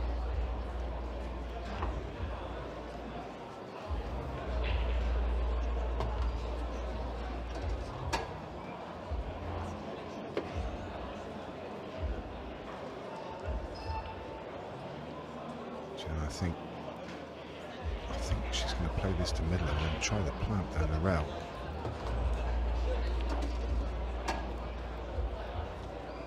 No, she's going to go to the top of the table. I don't like that plant anyway. It's the only way you can lose that red.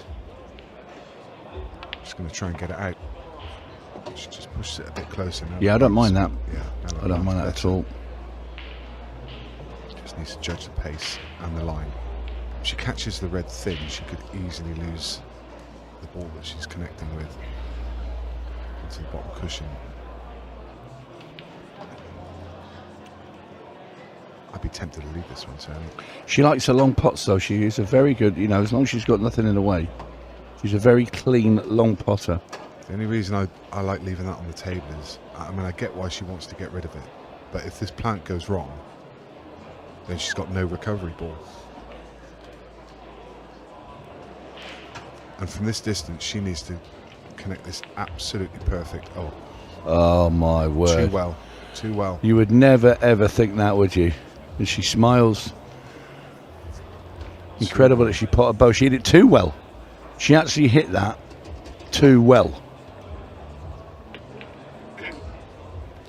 Not over yet though. She's still got to try and figure out one cushion escape. It could still happen for Marion, but it's going to be very difficult indeed.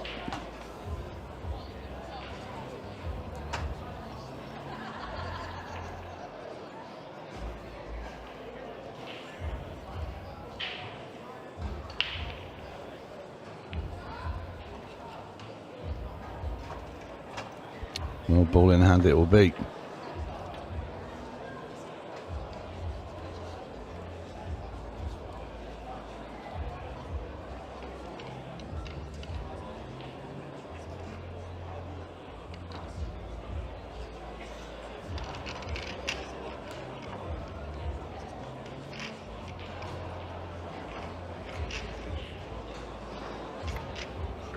So over on the main arena table, Amy Beecham 5-3 to the good against Colette Henriksen.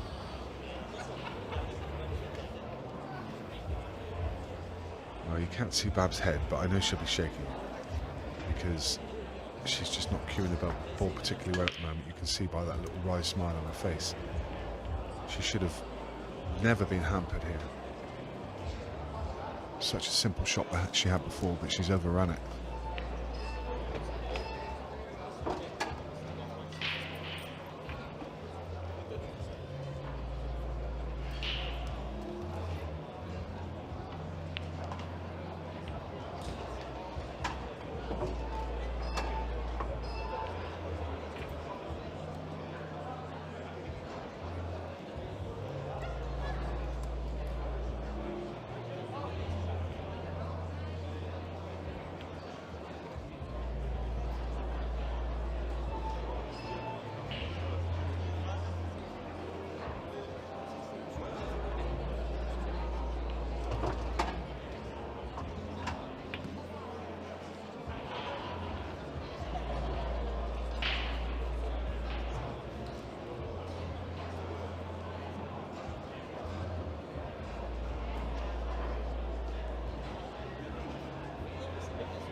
Again, a reroute. She's finished too high on the one to top left.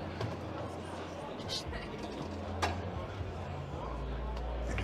encouraging the ball up the table again. I mean, she's absolutely fine. Yeah, she's not happy at all. She's It's a scoreline. It's a scoreline reaction. It is, but it's also the fact that she knows she's never had the cue ball on a string. It's one of those clearances you didn't need the cue ball on the string. It's absolutely fine, but yeah, you can see her just flexing her arm there. She just doesn't feel like she's getting through the ball properly. Well, she's going to pull one back.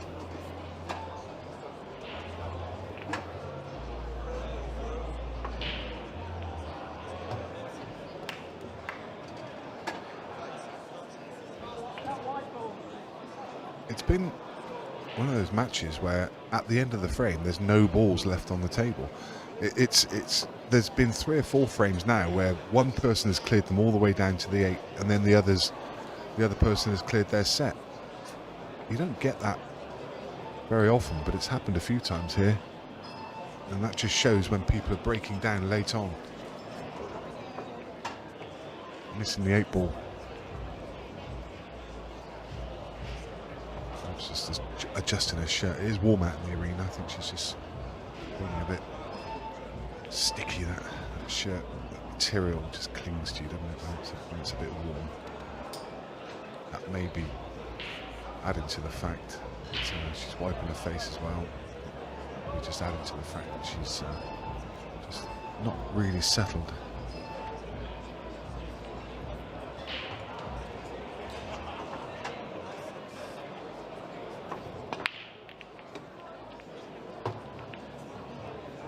That's a better break,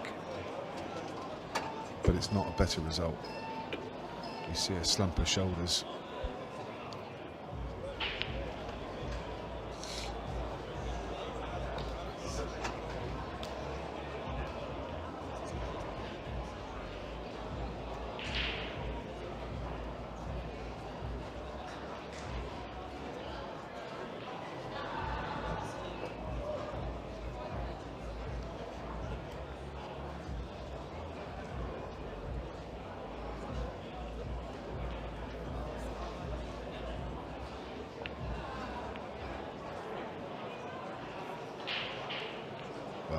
Is that the last shot she'll play? She can consider herself a bit unlucky there with that lead.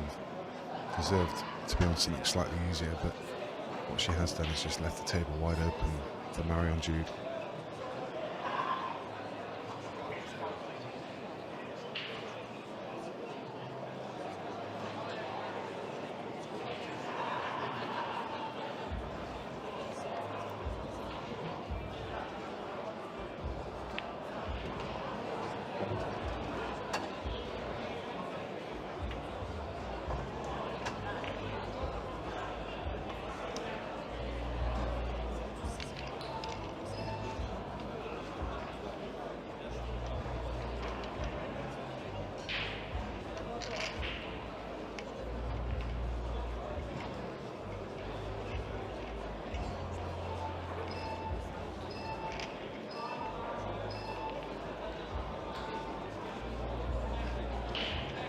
Well, this is chance number 2 now for Marion. Already failed with 1 match point. This is another good opportunity to get into the semi-final.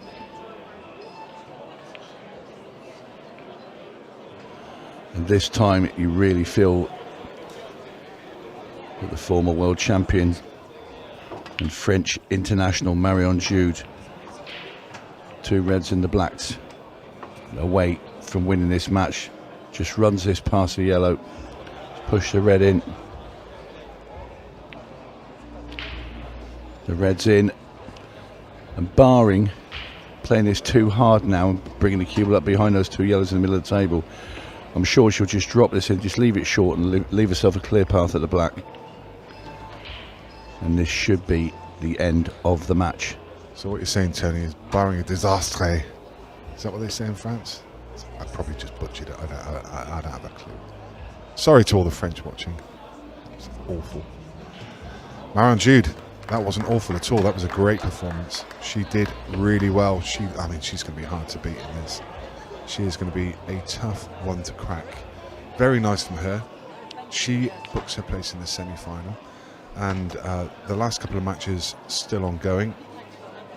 And we've got Champs and Colette Henriksen on the main arena table, which is currently 5 frames to 3. Becky Watkins and Megan Proctor 4 each.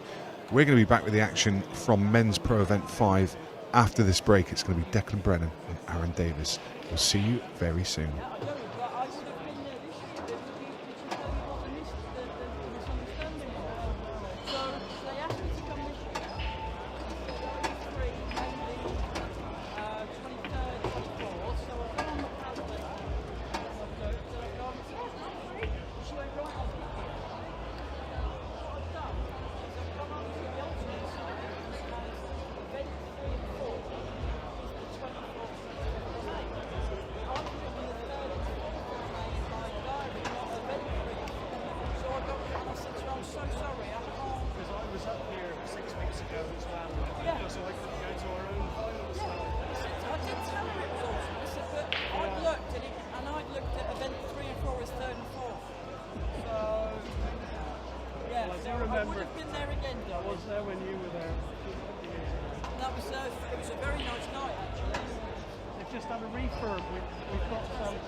I'd rather sit aside, so just share that. It's like it's innate, it's like. I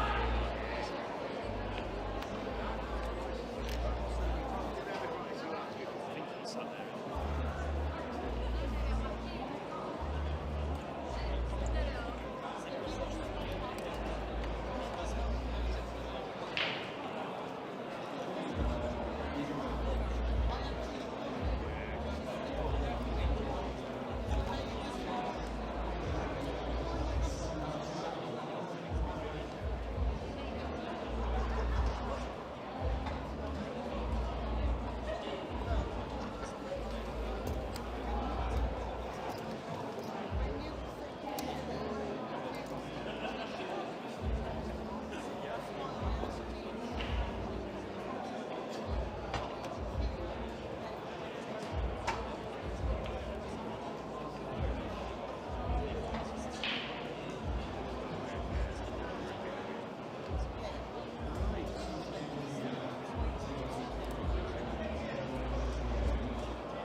And welcome back, straight back in amongst it. And now we turn our attention to the men's Pro 5. This is quarterfinal number 1.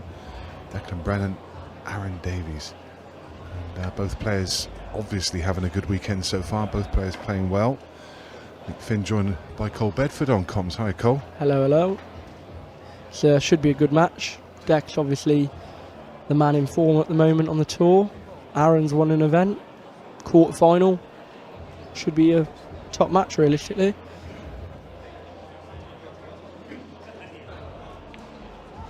Deck's broken first frame. Really good split on the yellows. Expect him to get out. Just got to mind his work. Make sure he leaves the ball over the middle for the black. And yeah, can't see any problems really.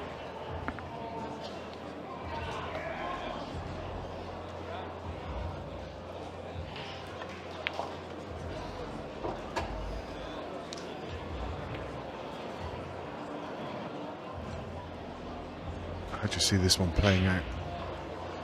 I always think quarter-final, you just want chances early to get into the match, and Deck's done that straight away here. It's hard to see past Deck. You look at the last 8 players in it, I'd say he's obviously the favourite on paper, but Aaron's obviously won an event, playing well. But yeah, if you made me choose, I'd say Deck.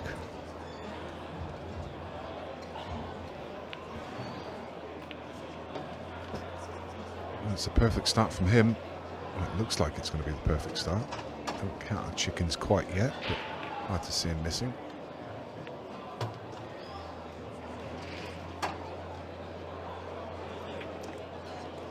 Where is Aaron sat? Just below the camera. Oh, okay, yeah, So yeah. the chair is just to the left of the camera. So Oh, okay, there yeah. you yeah. go. Oh, yeah. There we go.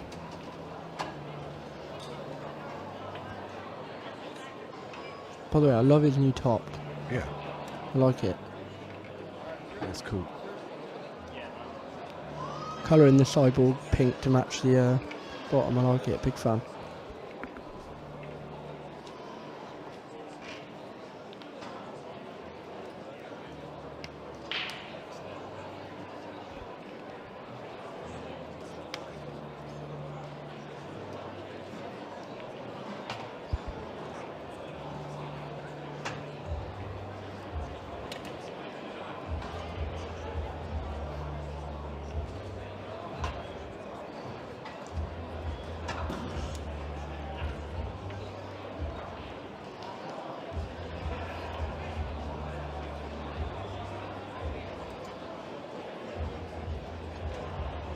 So that's 1-0 to Declan. Yeah.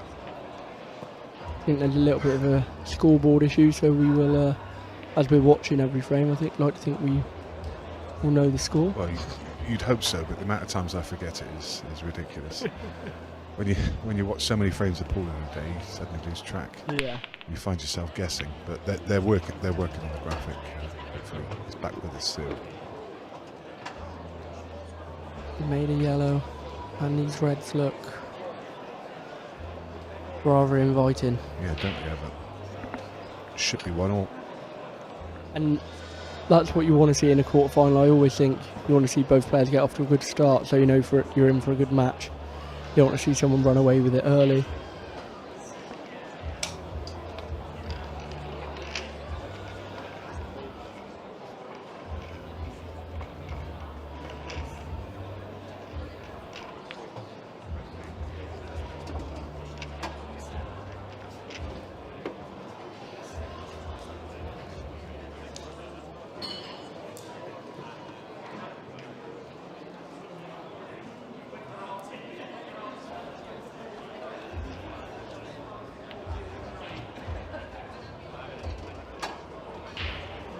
Just fell out of position on that last shot and had to navigate the top cushion, side He's cushion. slightly awkward now. Yeah. I think if he's not on the one over the hole, he's got a shot to play now.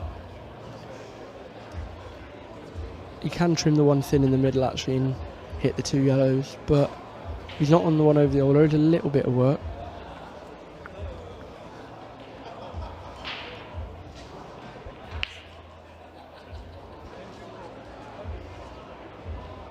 Adam Willard says, "Good evening. Have you had a beer yet?" I have not. Not today. Not today. Last night. He filled himself up yesterday. Yeah.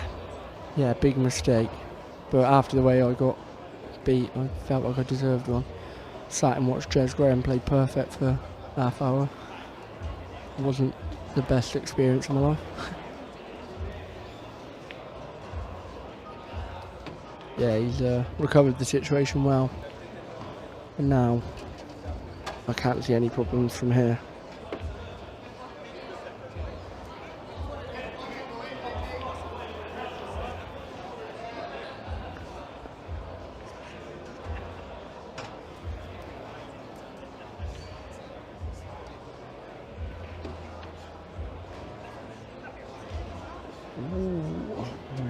Just okay. I thought he was going to land stuck on top of the red there, and that would have been awkward. He's not been in A1 position yet in the clearance, has he?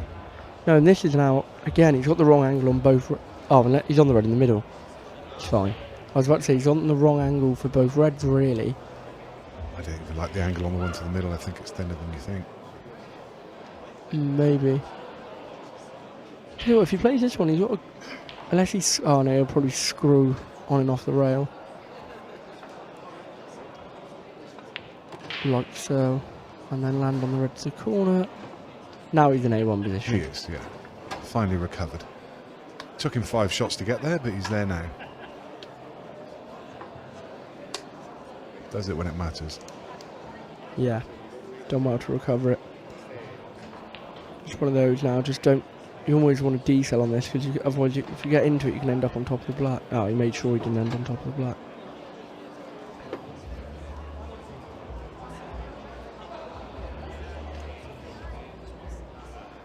I think he'll screw on and off again, like so, and yeah, job done. Straight long back to the corner for 1-all.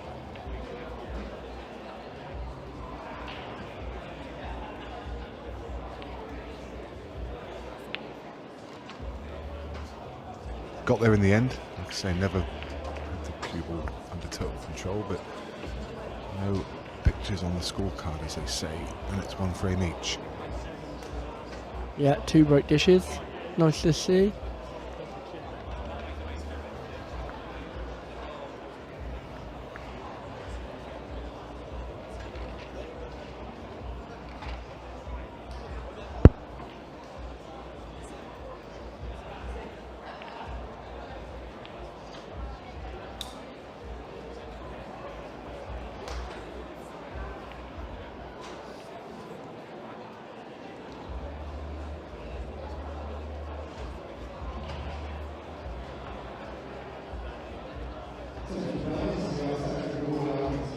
So all 4 of these games, somebody asking where they can watch Josh Jahaz, Joe Prince game, all 4 of these games are being streamed. The other 3 games, the other 3 quarterfinals are all on the Ultimate Pool app, ultimatepool.tv. You can watch Josh Jahaz v Joe Prince, John McAllister v Josh Kane, Rab McCulloch v Hitan Patel, or you can stick with us on the YouTube channel. This match, Aaron Davis versus Deck Brennan. Just a reminder, this is Pro Event 5 quarterfinals. Following this match will be a semi-final game.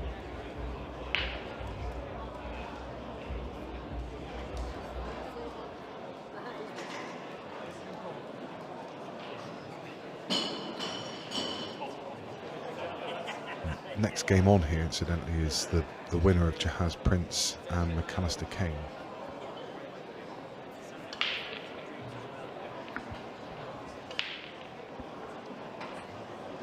Again, there is work, but I still feel like it's a decent opportunity because you can play the red off the yellow in the bottom left corner.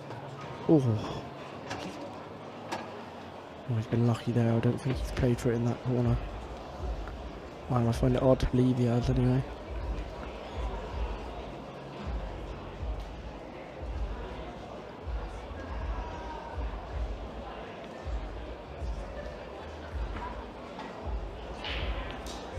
Or Ramsey asking who's commentating, says it sounds like Ian Botham or Bob Anderson. I'm not sure.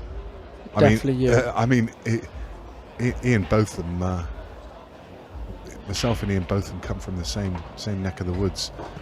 He also lived in and around Yeovil, or was certainly born in and around that area. And one of our famous exports from Somerset. It's Nick Finn and Cole Bedford. I don't think you sound like either, do you? No. No, I probably sound like Louis Spence.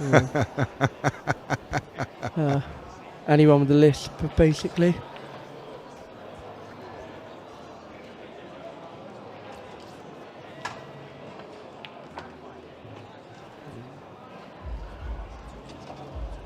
This is now awkward.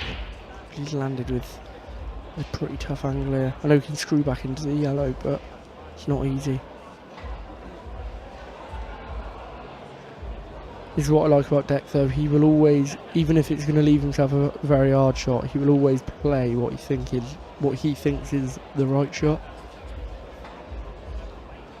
Stephen Radicic asking, is it normal for the pros to use a single cue to break and continue with? Well, yeah, I thought Deck had a break cue. Yeah, well, it's one of those, isn't it? So there's been a period of the game where everyone was using break cues, and the reason for it is they want to save their tip. If you're front ball breaking and putting all the power into it, you want to save your tip on your playing cue. And maybe you play with a slightly different weighted cue. A lot of the players now going to the cut break, their preference is you don't play it with so much power, and their preference is to use their own personal cue. So that's basically what you're seeing. Yeah, if I cut break, I use my playing cue. Well, I've been using my playing cue for about a year, but I've just got a break cue from a lad from your way, Nick. Sam Spratman made me a really nice cue to break with, and I've gone back to one just to try. Oh, great shot. That's a tidy clearance. Yeah. It was a messy table. 3 frames, 2 on deck, Brennan, 3 break dishes. Love to see it.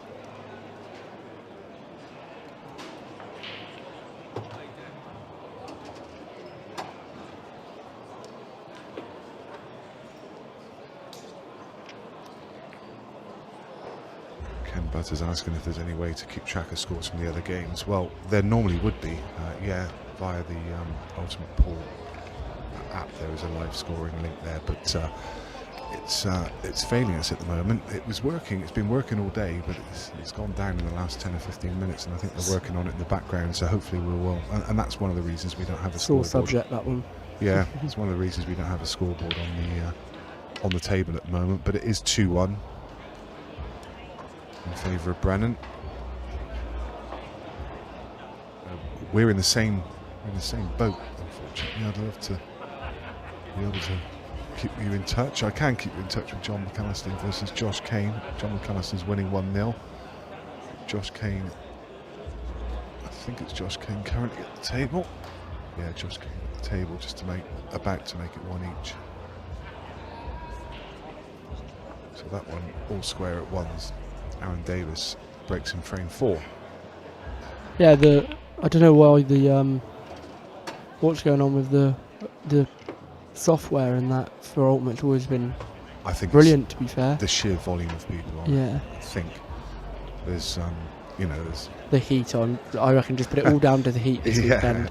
Yeah, there's been a few gremlins that were putting down the heat, but I think as Ultimate Pool's grown, there was a time when we had maybe 200 or 300 people trying to get on the app. Now we've got 900 people just in this room, and everyone viewing is also trying to get on there, and I think it's crazy. Just the sheer volume. Yeah. A couple of thousand people trying to access it. I know it's something that they will work on, and that will improve. Yeah, definitely.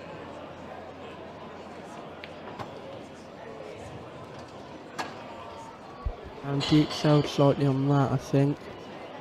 Didn't look happy when he hit it anyway. You can answer this one, Cole. Who's your pick for the event of the 8 players that are left? So it's got to be Deck, isn't it? Realistically, on current form, I think one that could be dangerous because he can play at such a high level is Joe Prince, and I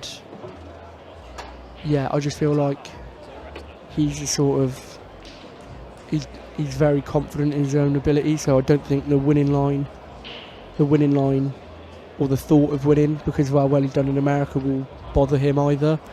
I'm gonna I'm going to say it's going to come from the top half of the draw. I'm going to say if John McAllister can keep doing what he was doing yesterday, or if he can recreate the form from yesterday, I think he wins.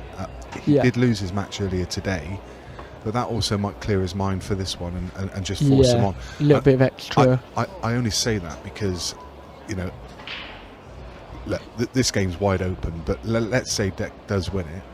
I think for me, Rab McCulloch is favourite versus Hitton Patel. If it's Rab versus Deck, that's a really because tough Rab game. beat him last time. Whereas John McAllister is going to face Joe Prince or Josh Jahaz. Neither one of those is going to be an easy game. But I think John goes in favourite. You know, just the way the draws lined up. But I mean, Rab McCulloch in there as well. I mean, he's just been growing into this. Semis of his first pro event, the British Open. He lost to me in the semi. Missed the ball at 5-4 up to beat me. And then I think he's made a quarters of a pro series, and now he's made another quarters of a pro series. He just loves ultimate pool. He seems to always do well in these events. Really, really good player. Yeah, and he's come through the ranks, hasn't he? He's come through the Challenger Series. He's had a couple of years. He was unbelievable last year in the Challenger. Brilliant, absolutely brilliant, untouchable. Him and Jaden were the two massive standouts, weren't they? And Jaden's been very, very good himself. So I'm a big Rab McCulloch fan, but wow, first error, and gives Deck a good chance to take a 2-frame lead. Yeah, big moment that as well. Such a big frame early doors. And the way Deck's breaking, Aaron will almost feel like he's probably going to be 4-1 down shortly, not just 3-1. So horrible feeling when you make a mistake like that and you think my next visit's probably going to be in 2 frames time. Deck Black. Ooh, that's a poor shot though, Deck. I don't think he thought he was hitting the yellow there. No.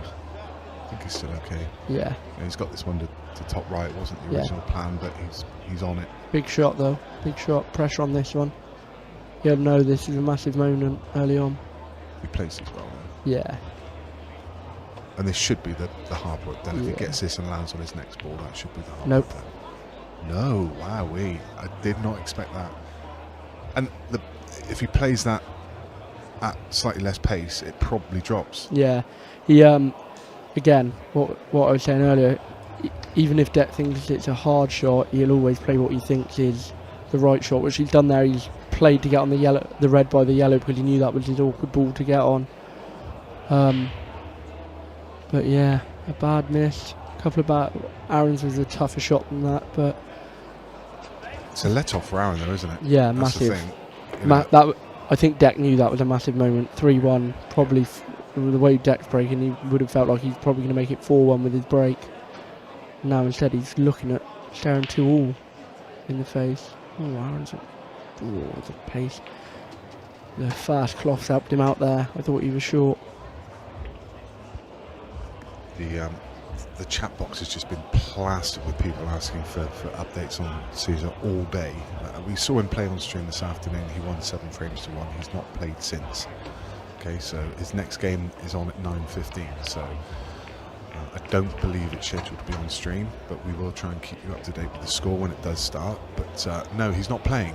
He's not. It's like you guys think he's just playing 24/7.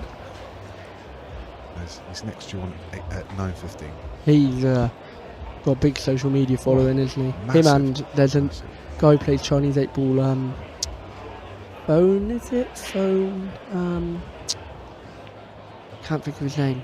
Phone something. He's a really well followed player. I always see whenever he's playing, he's really well followed. Oh, Deck's throwing the white down the pocket. Tom Cousins is not in this. Now I've read the quarterfinal lineup, but Tom went out in the first round. He is still in event 6 though. Luckily. Yeah, he is miles off it. Could have easily gone out in the first round of that one as well. So yeah, he's in event 6 in the last 32. Oh, he didn't hit that great. The white was flying in the top pocket. He came up off of it, didn't he? His whole body came up, which is very unusual for him. Yeah, dry. And let me tell you, these yellows, if the yellow goes in the middle by the red, are delightful. Sam H, no graphics. The Gremlins are letting us down at the moment with the scoreboard. There is an issue with it, with the whole scoring system, and all of the scoreboard is controlled by that scoring system. It's currently 2 each.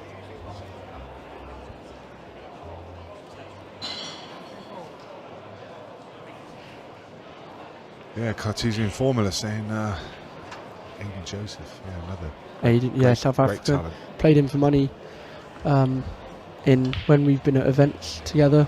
I've played him 3 times. I'm 2-1 up on him. He beat me 8-7 the once. I beat him a couple of times. He's very, very good though. He was one of the best under 23s when I played black ball. Very good. I'm not joking out. The first time I met him, there was a table, 2 practice tables.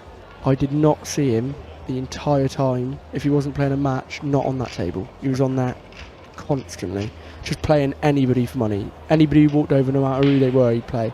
Loved it. Brilliant.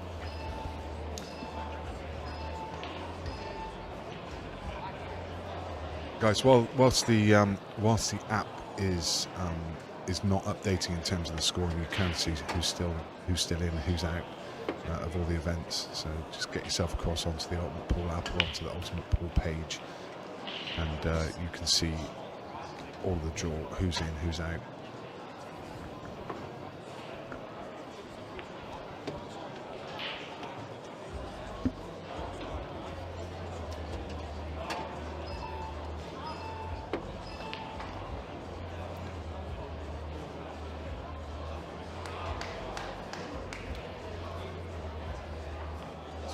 James Each and Aaron Davis with a decent chance now.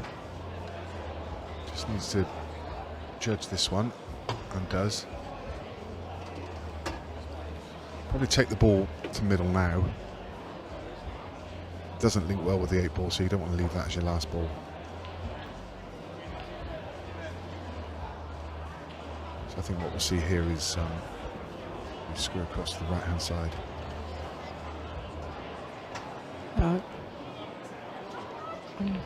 I know the middle's awkward to get on the black, but you've got to play a good shot here to make sure he gets the right angle.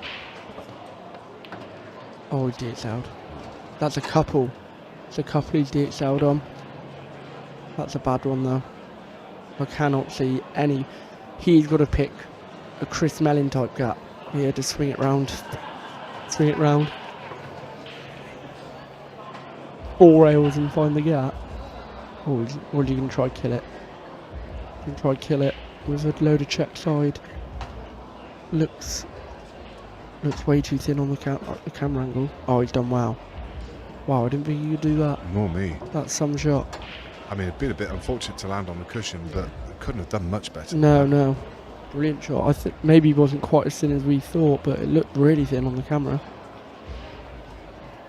Just drop this in, down near the brown spot, so to speak.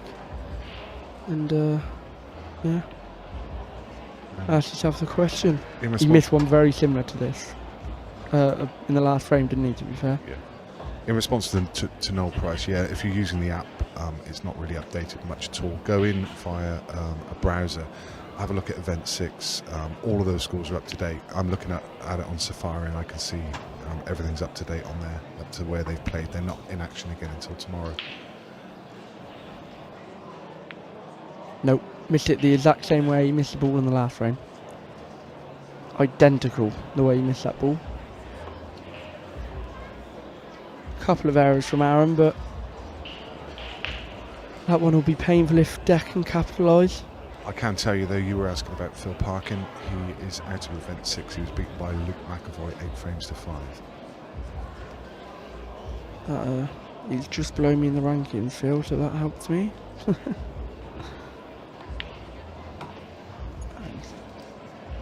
Hit that nice Deck. He will.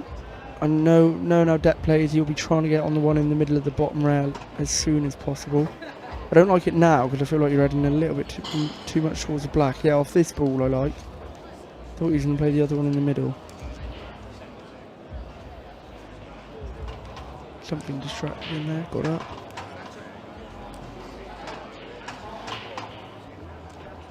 I think the ball he was looking at playing is the ball if you're going to get on it. I like that shot.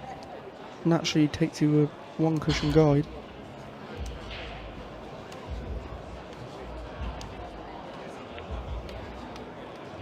There we are. And that's pretty much perfect, Nick. Stun it and leave the cut in the middle if needs be.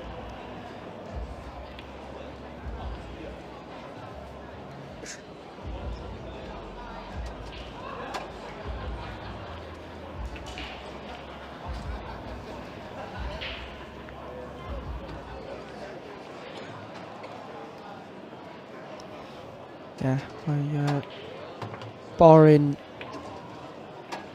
the craziest thing to ever happen in pool, it's about to be 3-2 to Declan Brennan.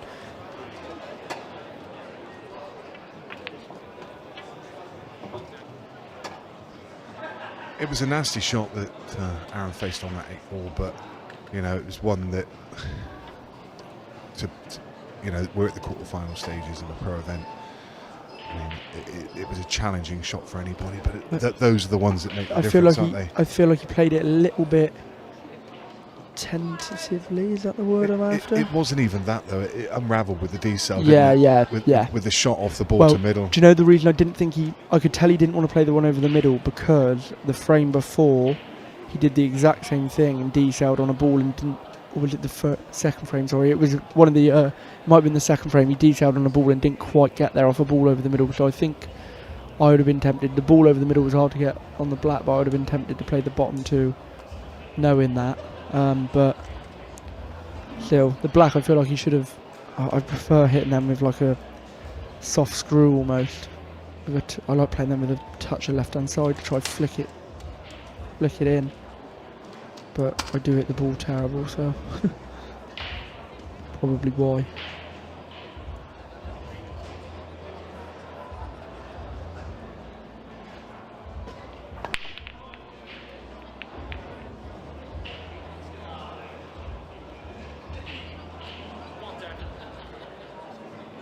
Carl O'Donoghue, what a man. Tentatively, there you go, Carl. Is that the word I was after? I don't even know. My English is dreadful.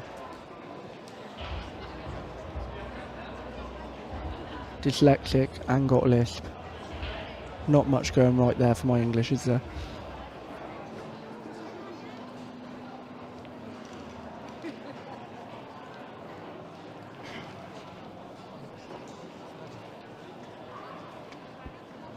BLR asking who won Pro Event 5. This is Pro Event 5, my friend. This is the quarter-final of Pro Event 5. So, if you get an answer to that question, please let me have it, because I'm getting on the bookies and I'm having a bet. Yeah, my money match, mate, is the 13th of September against Gio Edgar, 4 PM start, Novello's Hereford. Should be a good match. Gio obviously played the ultimate for a few years. Good player. Should be good fun. And then, do you know, I noticed last night, Terence Crawford vs Canelo Alvarez is the same night as my money match, so I would like, that is a right result. I'll be staying up to watch that, that's for sure. If I've lost, drown in my sorrows. I have no idea who they are, by the way. Boxers, like elite level boxers. I mean, I guess that, but two of the best. never heard of them. Canelo, one of the best ever. Had a few dodgy decisions in his time, but who hasn't in the boxing world?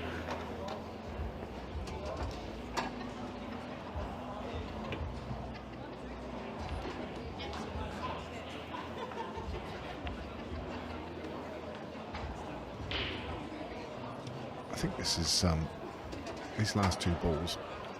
This is a mirror image of the first frame. Of the first frame. Yeah, I know. I was thinking that then. He's taken a good finish here, though. And that will be 4-2 with him to break. He's put that... well, Aaron made a mistake for him to be able to put the mistake out his head, but he's put the mistake out his head pretty quick and looks good. Hitting the ball good, Deck is at the moment.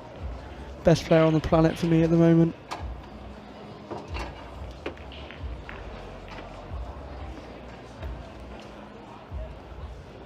For all you guys asking for updates on scores in other games, apologies, we are in the same situation you are. The scoring system is down at the moment.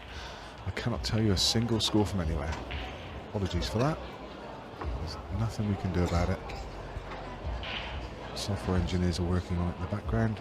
We had the same issue yesterday, it got resolved. There is some funny stuff going on. I know they'll be working hard before the next event to iron it out. Annoying for all of us, because I certainly enjoy keeping up with the scores. Oh, there's another Caesar fan on here. David Compton. Yeah, I know what you mean, mate. I do probably agree with you. I think the tables are the best I've ever played on, quite comfortably.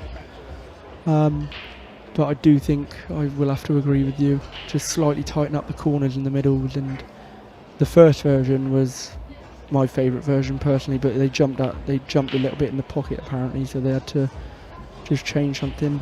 But yeah, I agree. Apart from the gaping middles. Yeah, the middles, yeah. The middles, yeah.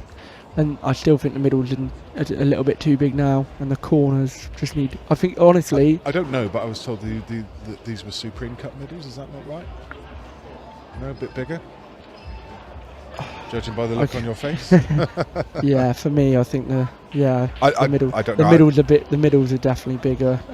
They might be cut the same, but sometimes the lip of the pocket I think seems to be a little bit further out. But the table is without doubt the best I've played on in terms of consistency off the rails, being able to cue at the ball better. What about the cloth? The cloth, brilliant, really, really good. It's like a precision sort of fast with a super fine sort of reaction. So and probably more hard wearing than precision. Because precision is notoriously yeah, not very hard wearing, isn't it? Yeah. I've got one on my table. That stuff. But then my mate had one on for 18 months and he used it 3-4 times a week, 20-30 frames, and it was like brand new.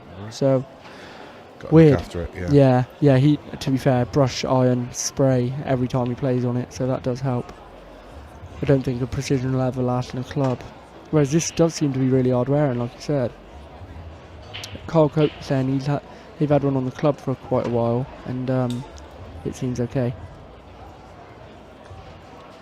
The only score update I can give you is Josh Kane 3, John McAllister 1, because that is being streamed just across away from me.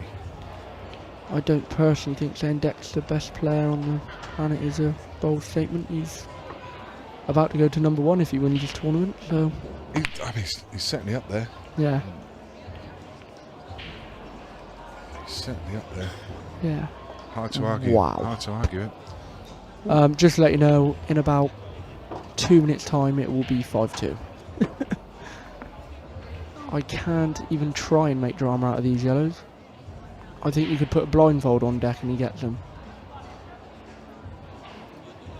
Roll through to the top rail, one to the bottom left corner, and you're out. This is where he goes red and makes me look really silly. Well, I think something may be happening with the scoring app, because I've got it open in front of me and I've just noticed that 3 of the games have now gone live. The scores still haven't updated, but I think they are just starting to unlock the problems that they've got there, so hopefully that should resolve itself soon. We'll have a scoreboard, but just a reminder, it is currently 4-2 to Declan Brennan.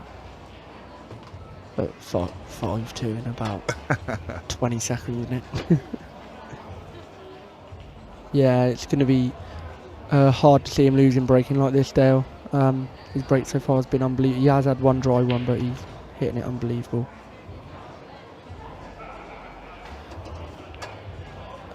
Yeah, David, it's Dave Compton. It's brilliant, mate, and it's in me being biased as a ultimate pool player. I just think I've never played on a table so good. Yeah, personally, like with the Supremes, the lip on the top around the tables, hard work. I think because of how the cushions are, they don't play very consistent at all either. Did I hear that Supreme are launching a new table to rival this one? I did hear a rumour. I don't know if it's true. Do you know, isn't it crazy how they had no competition for years and years? Yeah. And and they- just said we've got the best table, even and- though there were so many problems with And it. they never listen to the players. They Nope. never address the jump out. They never address the lip The, around the jump table. out the lip around the table, they never address how badly, like, if when you stall them, how easily they get damaged. Here's a question: have you seen a ball jump out of these? Not once. I haven't.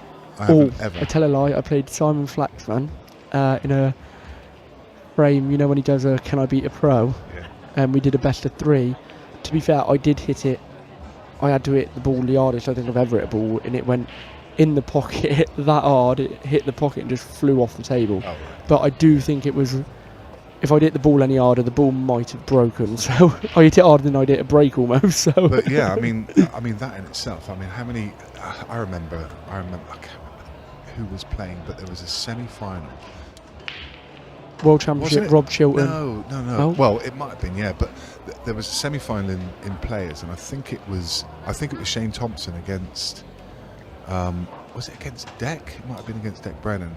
I think it can't was against Deck remember. Brennan, and Shane, and it was like 9 each race to 10, and Shane had a pop out. Or tell you what, Shane. But the thing is with Shane, you got to remember he doesn't.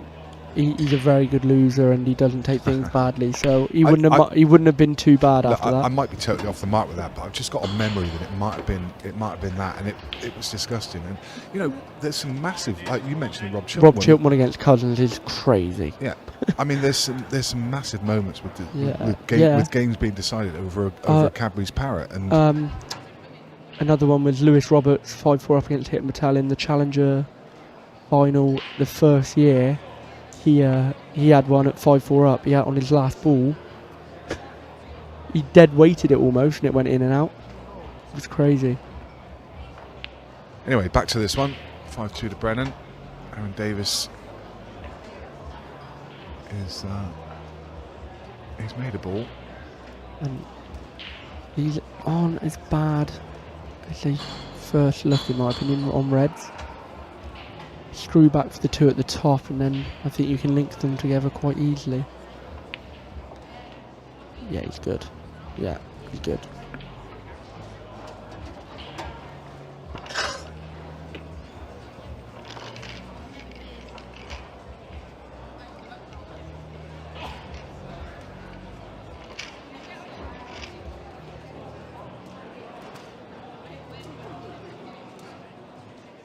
Oh yeah, I remember that. That was at Timmy Ripke. That was at the Sportsman in Boston.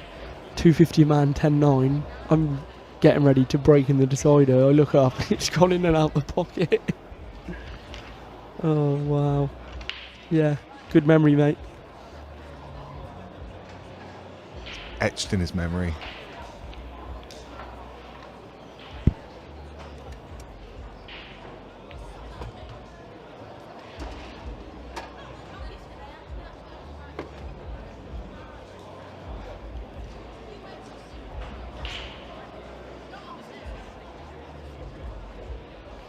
He's on this red through the gap, but just needs to kill it. Hold the cue ball. This end of the table needs that to hold up. He just hit it a little bit thin, which has just left him a bit thin on the one to middle. He should be fine. Yeah, just trace the left hand side to avoid going anywhere near the yellow in the middle of the bottom rail, and he'll be fine. I think plain baldy's close to the yellow, so I think he'll just swing it in with a touch of left.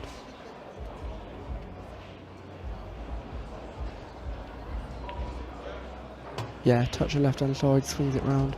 Still hit the yellow, but that actually helped him out there.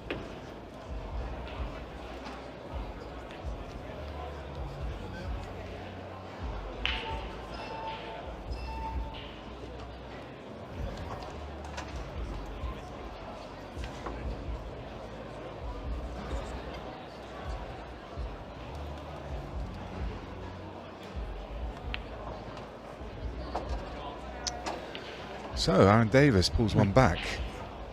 Makes it 5-3.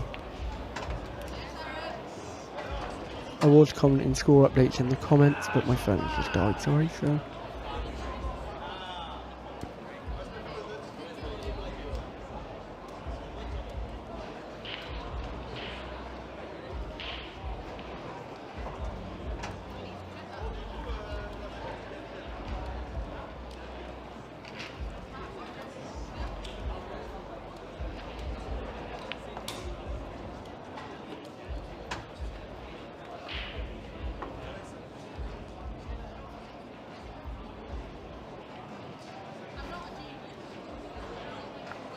So Cole's now on his backup phone. The only bloke I know to walk around with 2 phones. Yeah. It is my work phone. It's hard work being a... Well, I don't actually have to use it very often because I only work 2 days a week, but... Is that for OnlyFans? And Yeah, that's what my job is. No, I'm a mental health social worker, Nick. Viva Street. Viva take, Street. take all your phone calls from Viva Street. That's what it is. Yeah. Yeah, there's a lot. I get a lot of calls. I can imagine. God's sake, what are you like? It's a PG show, this, Nick.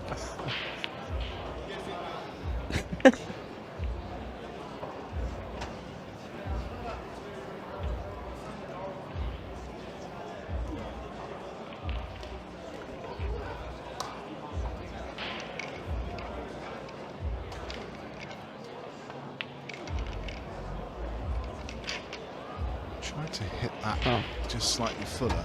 Oh, I like this. Somebody in the comments called Jordan Bishop has just put it's 5-3 Declan. Thank you for the update, mate. He's doing my job for me, apparently. Oh, well done.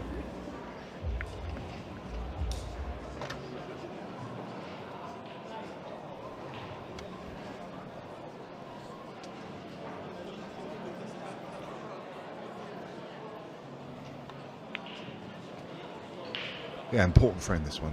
Yeah. Definitely. You know, there's... If he's on the yellow now, he has to play it, in my opinion. If you're on that yellow to the corner now, you have to play it. Just my opinion. Because I struggle to see how you get an angle to land better on it.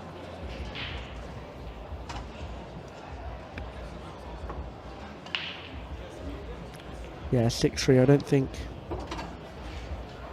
think Aaron can't win from there, but it's going to be difficult the way Deck's breaking. Surprised. I'm a little bit surprised he's not playing it now. Maybe he doesn't pass the 8. Ooh, and now C's no good. I don't see. It's too thin to hold it. He's going to have to try and screw off the side rail and hit one of the reds. I think he'll try and hit the one further down the table. This is thin though. I really think he had to, if he was on that yellow too, it definitely goes past the 8 because it's the only pocket it goes in. If it went, I think he had to play it then personally.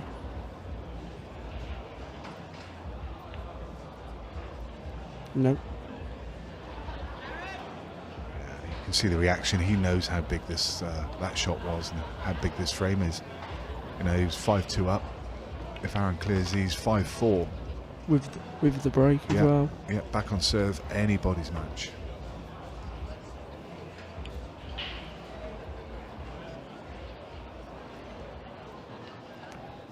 The score is the 2 comments above yours, Paul. It's 5-3 to Declan Brennan.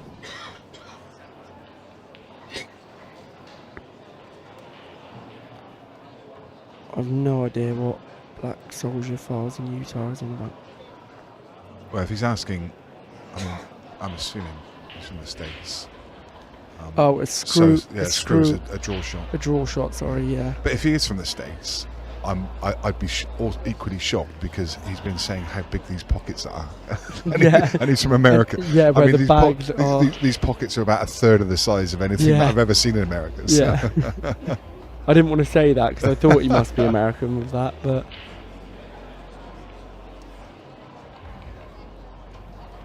This is the quarterfinal. I'm assuming that's Lewis Gresty. Nice lad.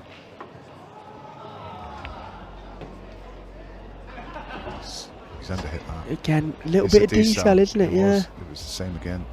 He was trying to come another 5-6 inches down the table to take the yellow, to take the red to left centre, to then take the one down to bottom left. I think he's underhit it that much. He may be on the one to bottom left now through the gap. Yeah, I think he'll play the one to bottom right. Yeah. Do you know? I'd be half tempted. I know he doesn't need to. I'd be half tempted to just screw onto the yellow. Don't know why. Could actually make it more awkward, but yeah, it's actually made it more awkward. But think it gives him a little bit of room for. There's no match clock on this, Trevor. No, there's a shot. There's a shot. 45-second shot clock, and Yeah. that's it. No, don't go, Black Soldier if I was in Utah. We're enjoying your comments. Just trying to explain a few things. All educational.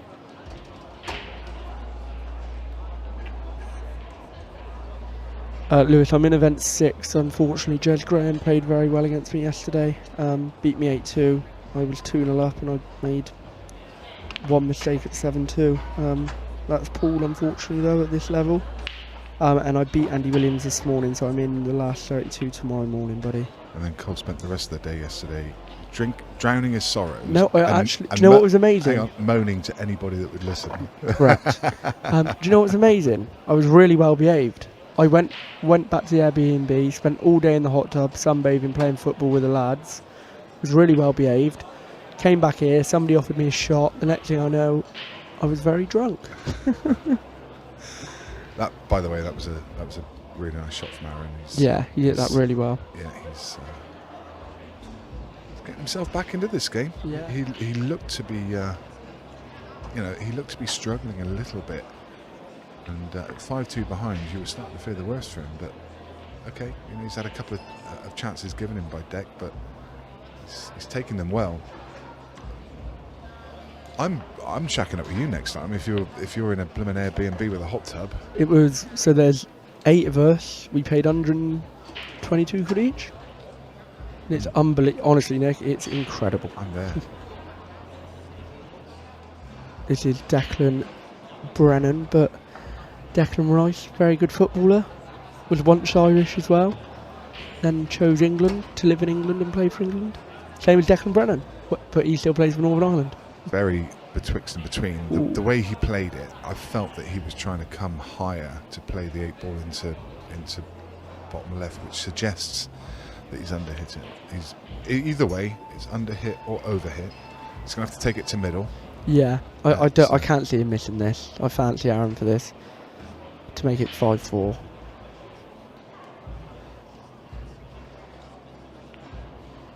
Oh, I've jinxed him. Oh no, it's in. Middle of the bag. It was the body language from him, wasn't it? It Yeah. looked like Yeah. It looked like he was frustrated for a second. Declan Brennan has hopped out of the arena to take a quick bathroom break. He's probably going to go wash his face because he was 5-2 up. It's now 5 frames to 4 and everything to play for. We're back on serve because it's Aaron Davis going to be breaking in the next. In the meantime, we'll take a quick break here as well, and we'll be back with the action in just a couple of minutes as soon as it resumes.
Aaron Davis breaks in frame number 10. He makes the ball. Unbelievable break as well, Aaron. Both of them breaking well. Yeah, they are. Dex made a few bad mistakes, hasn't he? In that last frame. Absolutely he has, yeah. A few uncharacteristic errors from him, really. And now this game right back in the mix. Aaron Davis with his clearance to draw things level at 5 each.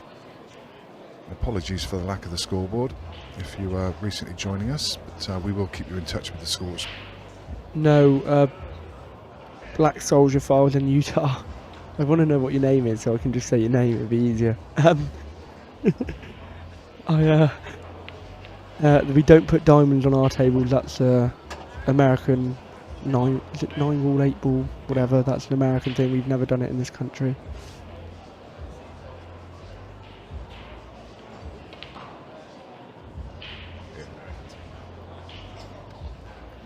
Yeah, so we don't have that over here, never have.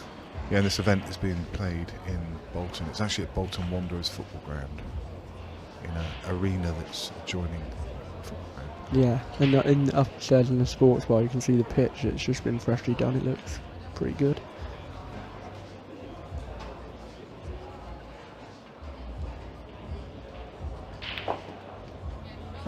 I can see Joe Potts sat there watching. He's on the left ear. I've been winding him up. He's a big Bolton fan. I've been winding him up with it. They're still in League One.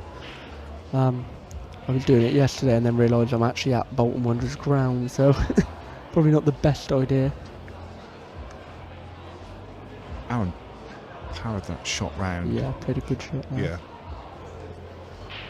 Got a couple of options here. He can just enough angle that it's stun past. Yeah, he was always going to connect with the yellow. It's whether he decided to play it with topspin and flick it on the way through, or he felt he could control it better with a little stun shot.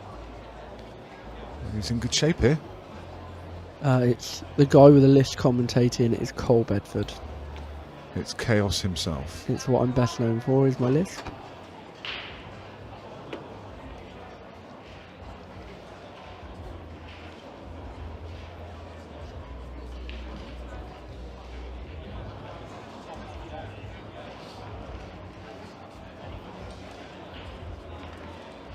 Good finish this from Aaron to make it 5-all. All of a sudden 5-2 becomes 5-all, Nick.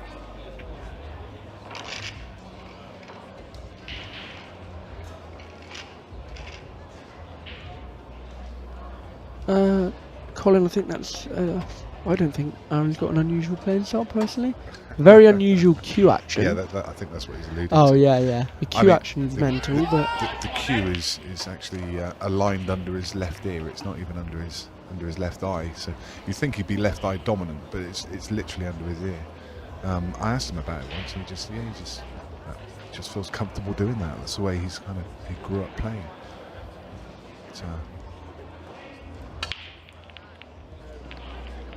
You didn't offend me, mate. I'm used to it, don't worry. And Ben. Oh, that's Carl Brown's good friend. What he's best known for being. Thank you very much, Ben. Oh, we got the scoreboard. Hey. Finally. The finals tonight, isn't it? Yeah, finals tonight. What would of event 5. Event 6 will be 9 PM tomorrow, 10 PM tomorrow. What would have been embarrassing there is us saying that it's been 5 each all the way through, and the scoreboard popped up and it was 6-3 or something. At least we got that bit right. Yeah, exactly. So I can tell you now the scores from the other games. Josh has currently leading Joe Prince 5 frames to 4. Josh Kane leading John McAllister, who was my pick for this, leading him 5 frames to 1. Hitan Patel 2-1 up over Rab McCulloch. Joe Prince has pulled back a frame. It's now 5-4.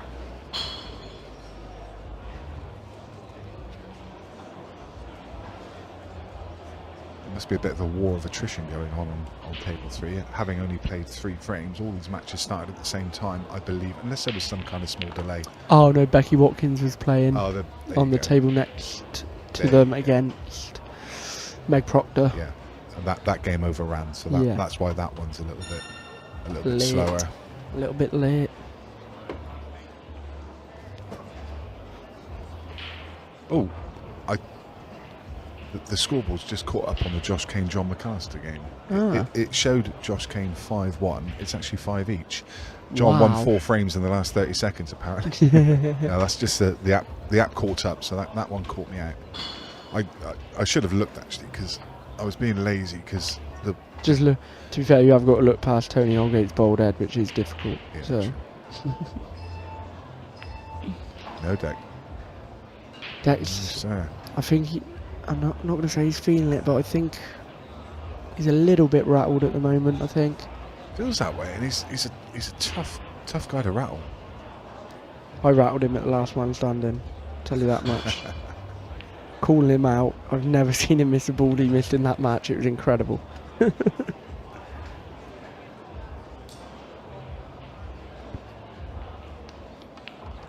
Yeah, so John McAllister's just gone ahead 6-5. So it looks like if that scoreboard was correct in what it was saying, it's gone from he's won 5 in a row. Oh, what a shot, Aaron. You can now look to try and find a safety. Because I think he was looking originally, but he didn't really have one. Whereas now I think you can try the yellow on the baulk line. I think if he tries to flick that as thin as he can, you could try hit the top rail, hit the yellow, the bottom yellow, and try get the white in behind. Oh no, he's just going to make sure he knocks him over the hole. I don't mind this. Just leave the white on the top rail. Oh no, he is playing my shot. Ignore me. Hit it thin, hit that, in behind. Oh, God, I should do this full time, Nick. Give up the pool and just do this. Brilliant shot from Aaron.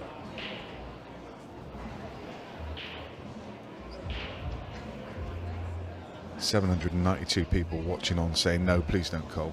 You keep playing, mate. Is that because I'm good entertainment when I play, or because I'm really bad on comms? I'll make my own mind up.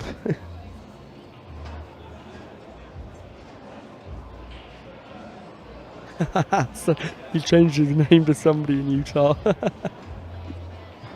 That's brilliant.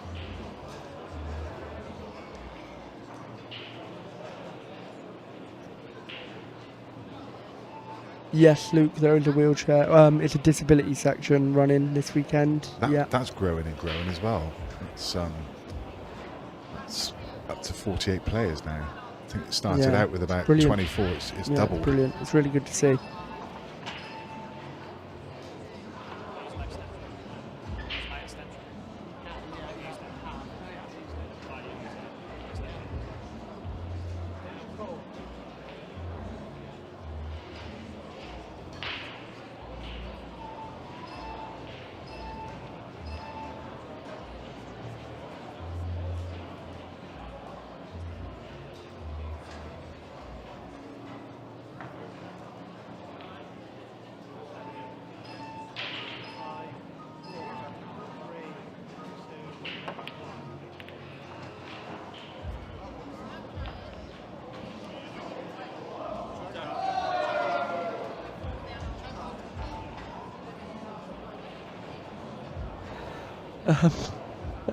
I'm just reading some of the comments. The prize money is £10,000 to the winner, £4,000 to the runner-up, £2,000 to the semis, £1,000 to the quarters.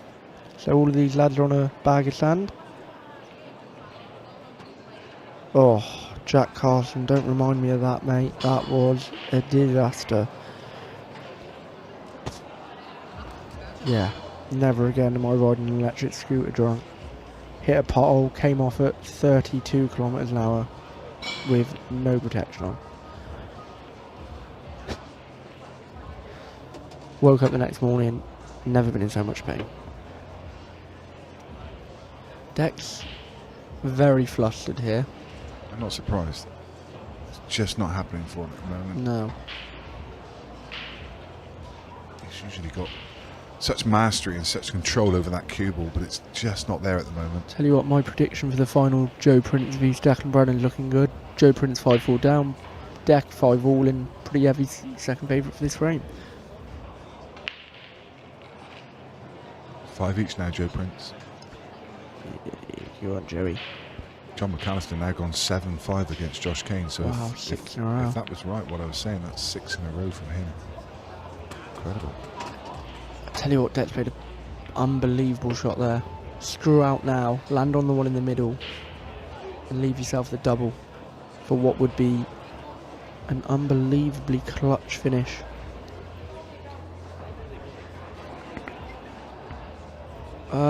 I think Nick might know about that. A good starting point, if you're interested in setting up in Ultimate Pool USA, is get a message across to Simon Webb, and if he's not the right man, he can definitely point you in the right direction. Simon, very involved in Ultimate Pool. Yeah. You can find Simon quite easily on social media. Yeah, he's big on TikTok. Drop him a message on Facebook, and I am absolutely sure that he can help you out. Oh, this is horrible. I'm surprised the way he's played that personally. Like, I know he's given himself a shot, but this is horrible.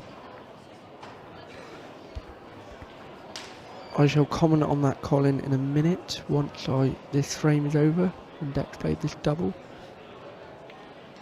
Nope. Not really close either.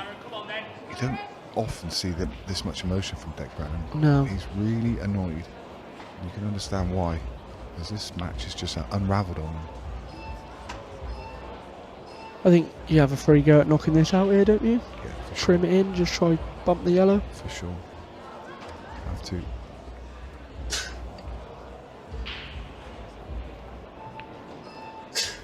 He's got it.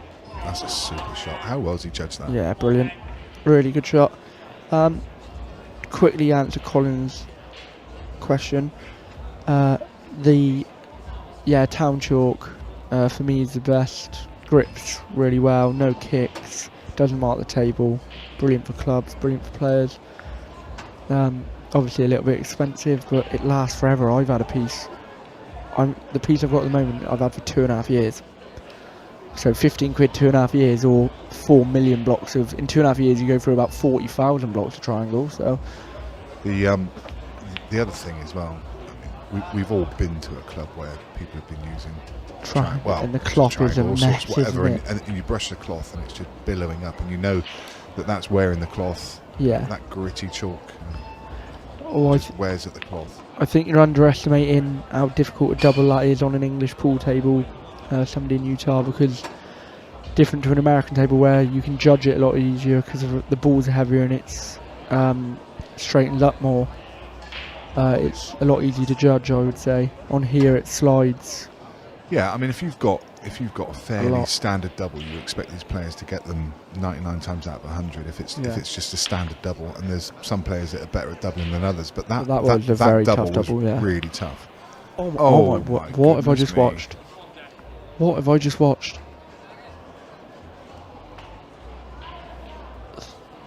What has happened there? Did somebody put him off or something? Yeah, these balls are a lot lighter, buddy, just so you know. That's ridiculous. I actually, genuinely, Nick, I don't know what just happened. I just had to watch it back. I mean, he's just caught the near knuckle and missed it. But he's not even got close to potting it. I don't understand what just happened. Is that pressure? Is that the pressure of the situation? Do you know what that is? Complacency. Is it though? Because he's not a player to be complacent. He normally gives everything 100%. It's not like he got down and he didn't just get down and stroke it in like a la Sean Chipperfield, just got down and nonchalantly dropped it in. Yeah. He actually stayed over the ball. He feathered it 4 or 5 times. He went through his normal routine. I don't think it was complacency. I think there was a bit of pressure in the back elbow. He suddenly saw, look, I've been behind the whole match. I've got a chance to go ahead, and I think his back elbow's just tweaked.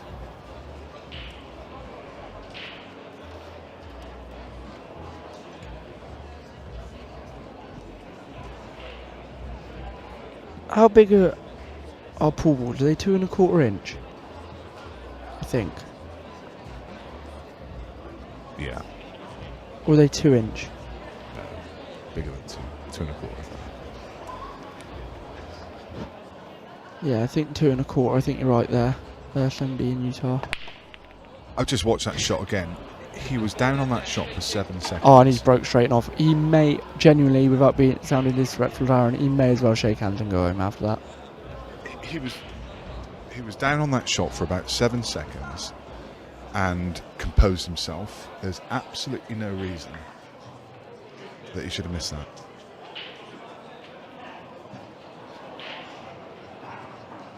Baffling.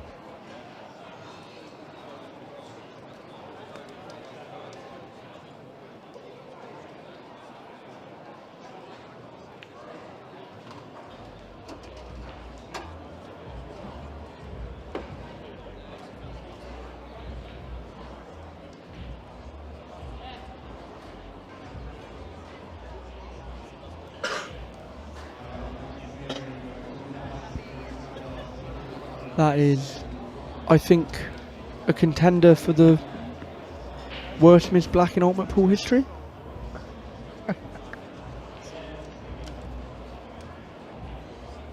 It's got to be up there. Sorry, Aaron. Lovely lad, great player, but that is crazy.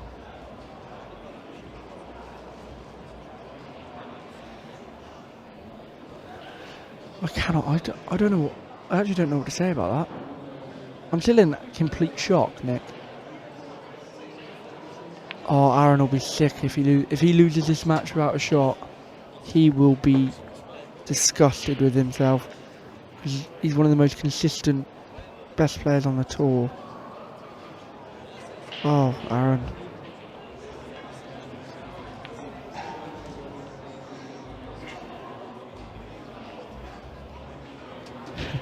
Benny's been watching you, Cole. Cheers, mate.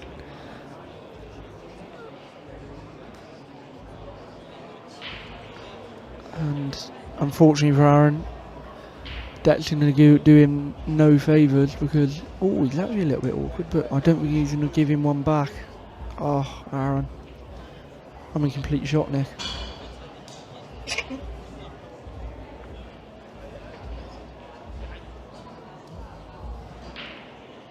Yes, somebody in Utah. So the reason that is in old pool, old pubs, you used to have 50p tables. So you put 50p in and the balls would come out, but the white would get stuck if it was the same size. So they made it slightly smaller. So when the white goes in, it goes in a different end of the table. So the balls come out where you look at the bottom of the table. That's where the balls come out for you to set them up. The white comes out at the top end of the table. For that reason. That's why the white in English pool is made slightly smaller for pubs. Because it is a pub game. Yep. Yeah, this is where it's the roots of the game. That's where it all started. Oh, as I said that, Hazel had just put the explanation as to why. Thank you, Hazel. He's a little bit awkward here, isn't he? Yeah, the thing is, he still looks flustered, doesn't he? Even though he's got away with that last one. He's never been in control of this cue ball right the way throughout the match. Maybe the first frame or two, but yeah. But he's just been struggling with this cue ball. He's bridging. Oh no, not quite. That would have made things interesting if he was on top of the yellow. He just never looks to have settled, and you know, both players have kind of thrown chances at the other, haven't they? I mean, yeah. Deck was 5-2 up and just gifted chances to Aaron to get back in the game. Aaron's gifted the last frame when he should have been going 6-5. I mean, that's just huge. Isn't it crazy when you know when you're at the top of your game, winning tournaments, flowing, people do that against you. Yeah. Like how many times did Cousins win matches where somebody'd go and do that against him? When you're the most feared player, that's what happens, and it's just been proven there. I mean, like I say, it's one of those that he's gifted the frame, and actually, if he doesn't gift that frame, chances are he probably doesn't go in off in the next on the next break. That's how weird. That's how weird the game is. That's how pool works, isn't it? The balls, I always say, it's unforgiving. The balls never forgive you. How often do you see someone miss a bad ball next break, hit them a dream but go dry, and leave absolute rollings? Oh, that's interesting. Somebody in Utah just said in US tables work the same, but they have a bigger ball, not a smaller one. Yeah, that must be annoying. So here the we go. Smaller ball works well with English ball. Oh, Yeah, what a break. I've played on a lot of US tables where the cue ball's been bigger. It's a different dynamic when you Yeah. got a bigger ball than the object. Yeah, I can't imagine trying to cut a ball with him. By the way, how Anyway. well is he at them? And Yeah, he's not really monster. left. He's not really left him that easy. He's got no red, and the reds are horrible, really, and the yellows are a little bit awkward. Yeah, but he's not going to mind this. It's 7-5 up. If he was 7-5 down, it's a The different most game. dishes I've had in a row was in a breaking dish challenge thing just after lockdown. It was 12 break dishes in a row, and then I reversed. I went dry in 2, and I then dish the next 2, so 12 break dishes in a row, and then I had 2 reverse on top of that, so 14 technically. Yeah, Some which is effort. that's the best I've ever done. I can't see me ever beating that because I can't put 3 in a row anymore. So he's going to play the plant here.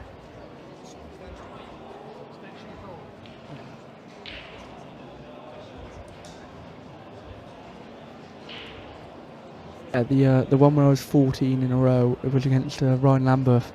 I ended up getting, I was on 19 out of 20, and I ended up getting 23 out of 30 breaks, which was some going. Okay, key to the match Yeah, coming up right here. If he here. gets this, it should be match over. He And does get it. Yeah, there's no drama here. Plum. These are gone. Aaron Davis has missed a black basically over the pocket for 6-5 up and not had another shot. Oh, Decky.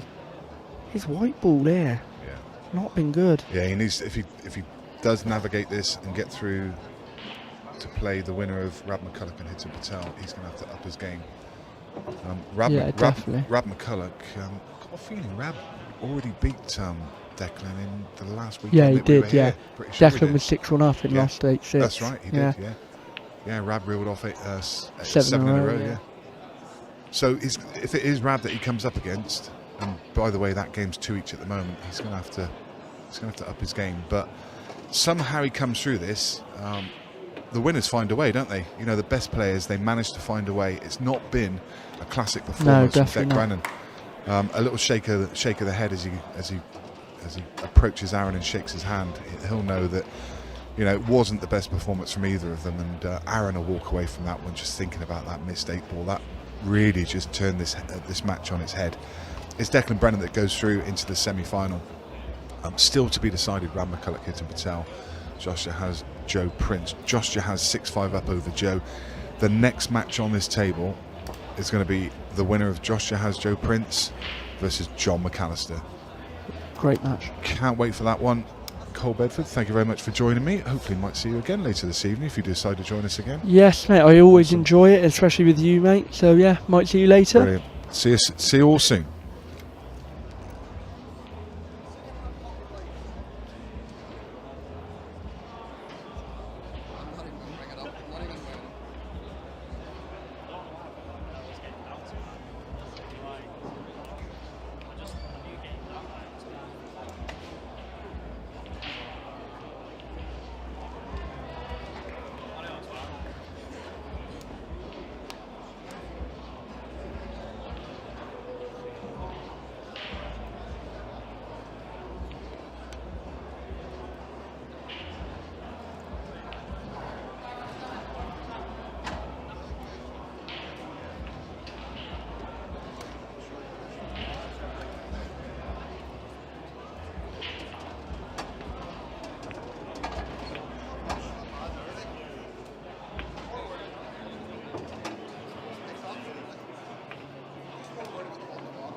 Good evening and welcome back to the YouTube channel, and this is semi-final time in the Ladies Pro Event 5. Apologies that we've been a bit relaxed on comms on this one. Just needed a quick break to go away and grab myself a drink. It's been a bit of an afternoon. It's been non-stop, so just needed to go and take a quick break. And when I came back, there was no scoreboard, so I wasn't sure what the score was. But here we are, and I'm joined by Flitcroft-Hurst. How are you? I'm good, thanks, Nick. How are you doing? Yeah, brilliant. Excellent, thank you. And this is a close one. Megan was ahead. I think she was 3-1 ahead.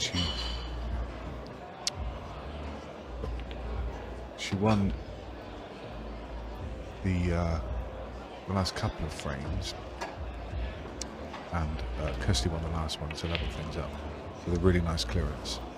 I don't think Kirsty's dropped many frames at all this weekend so far. Ooh, She's aggressive as always. yeah, she is a formidable player, that's for sure. I think she sees shots that most of the ladies don't see.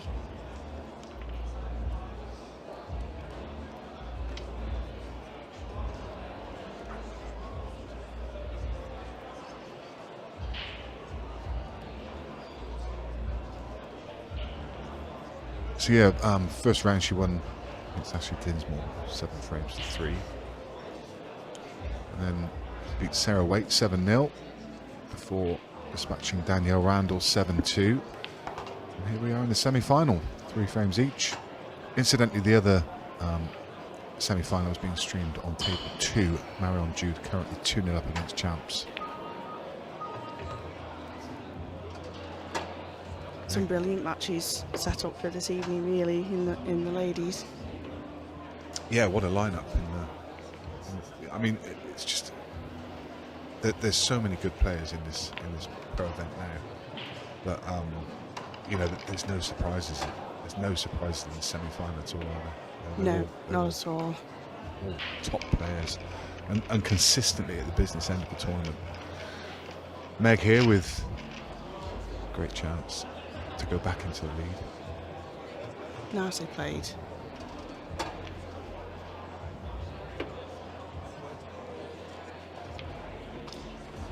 Yeah, and she'll be feeling good at 4-3 up against Kirsty. That's no mean feat. You've seen a kind of journey from Megan over the last couple of years. We always knew that she was a really good player, but she just seems to have ascended through the ranks over the last 2 years, especially this year. She's just consistent. Consistent Really latter end, isn't she? She had those couple of finals last year. Was it 2 or 3? Yeah. Finals last year, and then she won the last woman standing as well, didn't she? And now she's just a, you know, almost. There's a few names that are almost a permanent fixture in the latter stages, and she's becoming one of them, isn't she? Absolutely, yeah. She's turned herself into one of the top players in the ladies' game for sure. Great to see. She's against one of the best here, Kirsty Lee Davis. That's for sure. Have you had a chance to play on this new cloth yet, Nick? A few shots. I just spread the balls and had a bit of a knock around down in Stoke-on-Trent when we were there for the county shootout a couple of weeks ago. Oh yeah. So yeah, a bit of a knock, but not a proper, not a proper go at it yet. But feels nice. Oh, it's gorgeous. Yeah. Gorgeous, yeah. It's nice to be able to use it this weekend, and looking forward to all the tables. Very good cloth. 5, 4, 3. I think it's caught some people out bits over the weekend who've not played on it before, or because it does play different. But once you're used to it, it's gorgeous. Very attacking again there from Kirsty Lee. Yeah. As you expect, she's out and out aggressive player. And, gives a chance now. Another one to Megan. All these yellows bunched together, just all a bit on top of each other. But they all, and there's a tricky little two balls closest to the right side cushion together, but she can do something about them. Just Yeah. she's missed the plant, so it'll be Kirsty Lee that we see doing something about that situation. And actually, as much as Kirsty's very aggressive and attacking, and her single ball potting is up there sometimes with some of the top men. Yeah. The shots she finds, the shot making abilities and whatnot, but she has also got a good safety game as well. So it makes me wonder if she just feels like she's struggling a little bit and just try and force a bit of flow, get her arm going a little bit. With not having seen the early parts of the match, I can't say for certain, but it certainly feels like she's trying to make something happen. Well, that could have so easily gone wrong. I love the way she played it, just playing the plant and then coming up and playing the breakout shot. I think she's on the yellow that she's closest to, and she's got the natural angle then to punch up into the yellow above and release it. I think this has come out okay. Oh, actually, she was just a fraction straight on it. She had just the wrong angle, didn't she? Yeah. Pulled back, a clever shot, just leaving a few options. For me, Kirsty's the most natural cueist, most fluent. Obviously not comparing, but you know how people talk about Ronnie and how he's the most natural. I think Kirsty's the ladies' pool equivalent for me. Yeah. I don't know whether you agree or not, but that's certainly something I've. The key power she can generate and the knowledge with using side spin and implementing those into all sorts of shots. It's incredible, really. She's got a yellow into middle, but some with that yellow buried in the. That's good. It's a beautiful shot, but the pockets on these tables do take those shots. Some work to do to get that last yellow out there. She's trying to generate some spin just to get the cue ball across and try and bump the yellow out, but she doesn't quite get enough into the ball, and she's lost the cue ball to the top of the table. And she's in a spot bubble. There's actually, going for all the yellows that she has. At the same time, she's now opened up all the reds. Of course. She can't get through the side cushion here, so she's going to try knuckle. On. No, I don't think so either.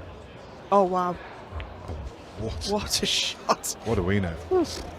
I agree with you, because when you go knuckle on this table, they tend to come wider. But she's played that so blimey, well. O'Reilly. Yeah, that's why I went Nando's earlier to have some tea, and she's still playing.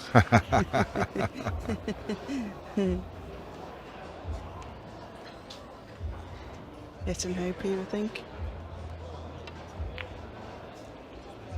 Yeah, hard to get the yellow moving there. It's guarded by the two reds below it, but a good cue ball though. So pressure on this first one from Meg, whether she'll go for the finish or she'll lay up somewhere.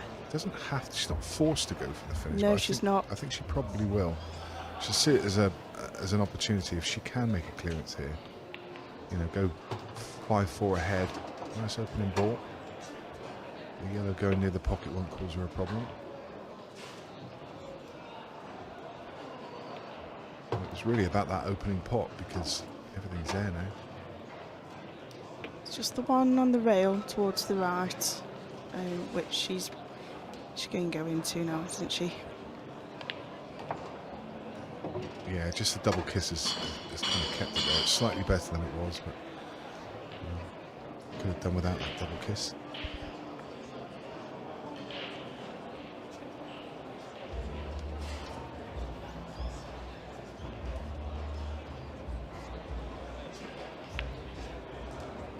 That's a super recovery pot. Yeah, good shot.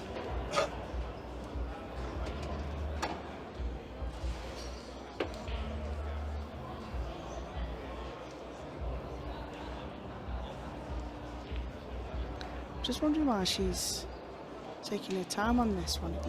I'm wondering if she's got less pocket than what we can tell. Yeah, I think it was probably more about the angle. She had a bigger angle than she wanted, and she didn't want to use the bottom cushion because the cue ball was just tracking towards that corner pocket. So again, a wide angle. Now she's going to have to use the top cushion, but she's done it well. Played it nicely, yeah. Great weight, good pace. The one into the middle, I wondered whether she'd have used the yellow to help her to hold the cue ball, but she's got there. That's the main thing.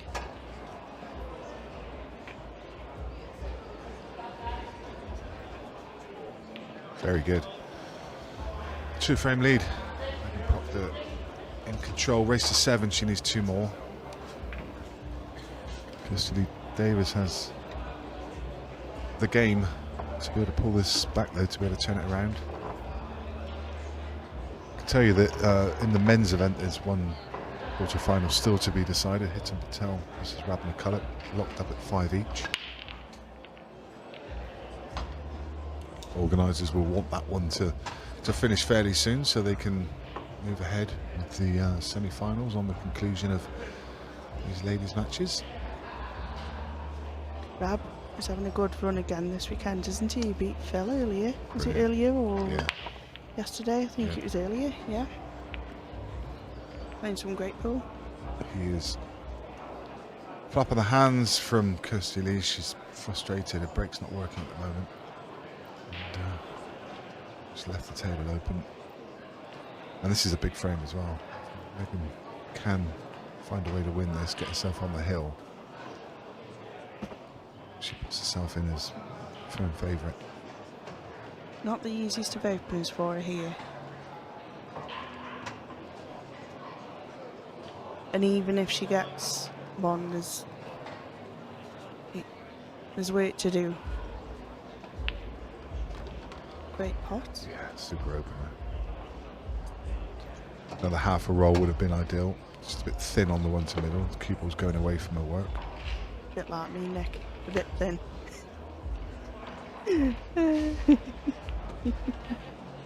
She says tongue in cheek.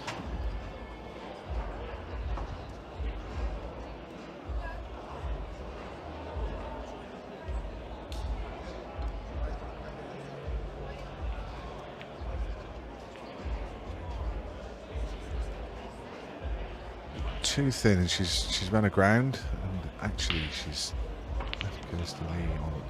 The yellows are nice now, aren't they? They are. Just the one above the red on the right hand side. But we saw Kirsty pop one from there into the centre pocket not long ago. They do play generous, so I think she'll really fancy this clearance.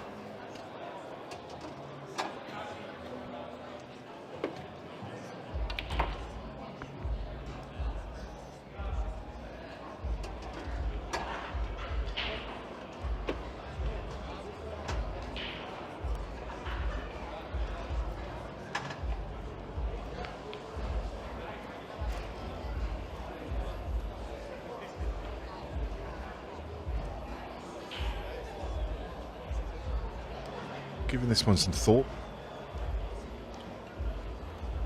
They are on a shot clock, 45 seconds. Neither of these players will be troubled by that, though. They're both really quick. You can see why she's giving it some thought. She's trying to work out how she unlocks that yellow over on the right hand side cushion. Yeah. She's going to try and screw back into it here.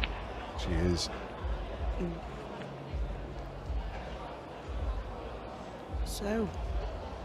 Yeah, she's left Megan here with a. I think she's left her with the Perfect angle. angle. Yeah, Yeah, perfect angle to come across and dislodge the yellow. Leave the red where it is. And even if she's not on the red on the rail, she's got the one that's just below the 8 ball to the right hand side. So. Good opportunity here for Megan.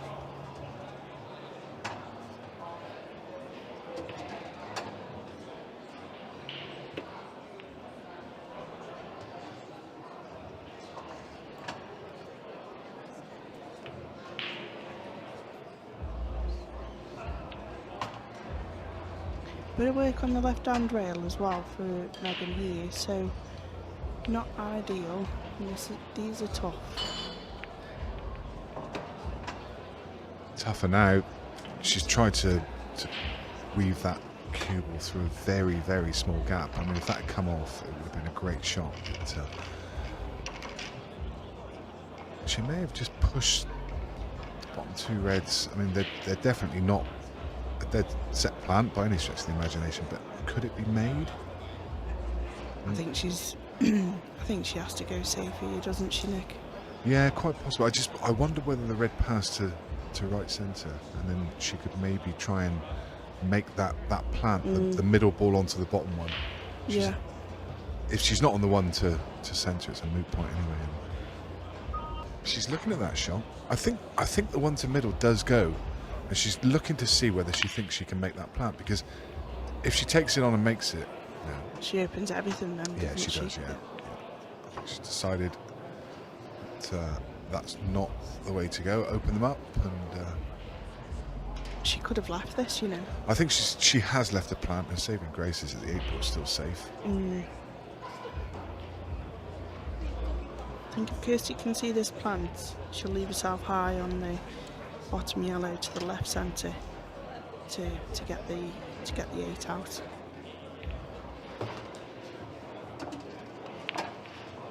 Maybe in this next shot. Yeah, for me, take the ball to bottom right. Yeah. And just screw back a couple of inches to come down. If you kind of hit the gap between the kind of cushion and 8 ball, the 8 ball can't fail to glance off the red and come across the right hand side of the table. So it's all about the next shot.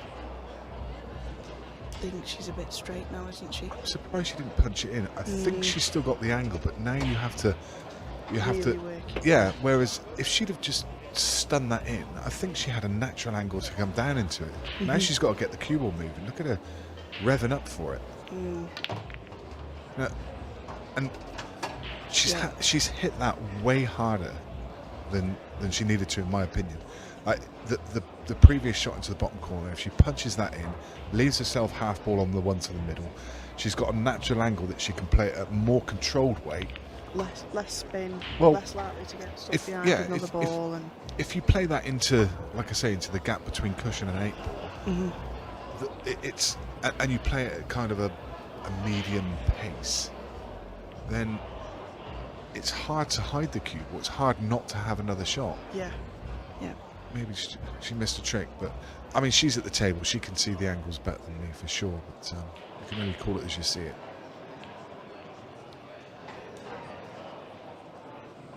I don't know how much table time Kirsty's had on the new class, so whether it's still, whether she plays on it at her local club, I'm not sure.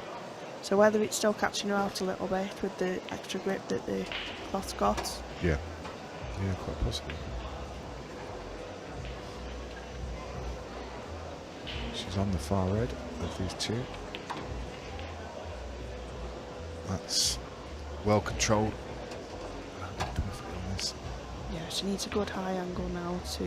Yeah, I think again, if you come off the bottom rail, probably roll through 1 inch, and then you just leave yourself a natural angle just to run up to get onto the 8 ball cue ball where it is about now. There you go, perfect. So you can play this with just a hint of right side, right side, just to knock that cue ball across. It's good. Perfect.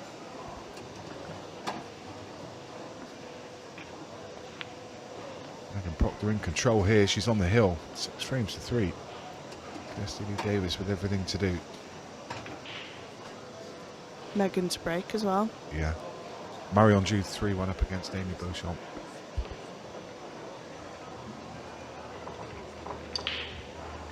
Marion Jude through off the back of a really good win against Babs Taylor. Amy beat Colette Henriksen in her quarter-final.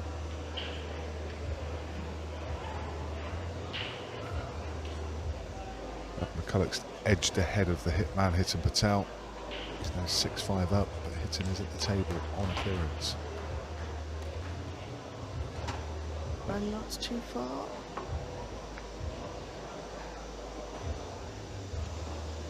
Okay. Megan breaking what could be the last frame.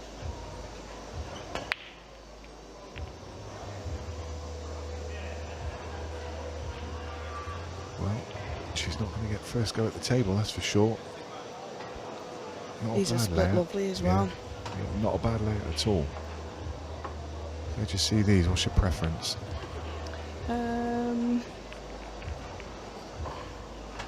You can go either, really, can't you? Probably edge yellows, but Yeah, there's not much in it, is there? No, I was not looking at at my all. first instinct was reds, just because the problem, the only real problem on reds is, for me, the one that's just above the cue ball now. It's Yeah. a difficult ball to get on, but you could take this one to bottom right now and then just come up into the gap and play it into middle. yeah. And then you've got bottom left, and then you can work your way up the table. Yellows just a bit more kind of on top of each other, and I think they probably just need a bit more care and attention. I felt my instinct was yellow because the yellows are guarding the 8 ball a little bit Yeah, as well. So, Yeah. Yeah. so There is a gap between the yellows. If she can save the ball that's in the middle of the table yeah, as a last ball, then she'd really, if she was straight on that, she'd just have to drop it in. She'd be on the gap. this is a key shot. She's played it nice. She's got options. Ideally, she'll want the cue ball where she is now, roughly, for the 8 ball. I think she was trying to flick the other yellow, the one to the left of the one she flicked, the one just above the 8 ball. I think she was targeting flicking that because then it opens up the line for the Yeah. 8. She didn't want to move the ball that she's just moved, but she hit the yellow and then went up and moved the red. So it's now she doesn't have that natural ball to get on the 8. So a little bit of work to do. Those yellows, they're causing quite a traffic jam, really, aren't they? They As are, they are they are. in a line. And the problem is here, the pressure's on the clearance because the yellows are, now you've taken the traffic away, the yellows are pretty much gimmies. And with Megan on the hill as well. Yeah. It's, And the do way or she's die. playing. Absolutely. She's going to have to find a shot to get on that 8 ball. I would have wanted to be a touch straighter on this one. She's got quite a lot of angle. I think she's okay. She can screw down and hold the left-hand side of the table while she's going forward. Okay. I think she's drifting across, is she? Yeah, she's going to drop this in and then just try and come across the gap between the 2 yellows, land on the left-hand side cushion, I think, and play position. She may be looking to cannon a yellow. It might be the cannon on the yellow to leave the 8. In fact, I think it is the cannon. Oh, she got the cannon. She was on the 8. It was a thin snick, but she's missed the pot. Well, do you take on... I think you have to take on the combo if you don't get it. So combo the yellow onto the 8 and get the cue ball up the table. Yeah. If you don't get it, you've got the snooker. If you do get it, you've got the game. Yeah. For me, that's a shot.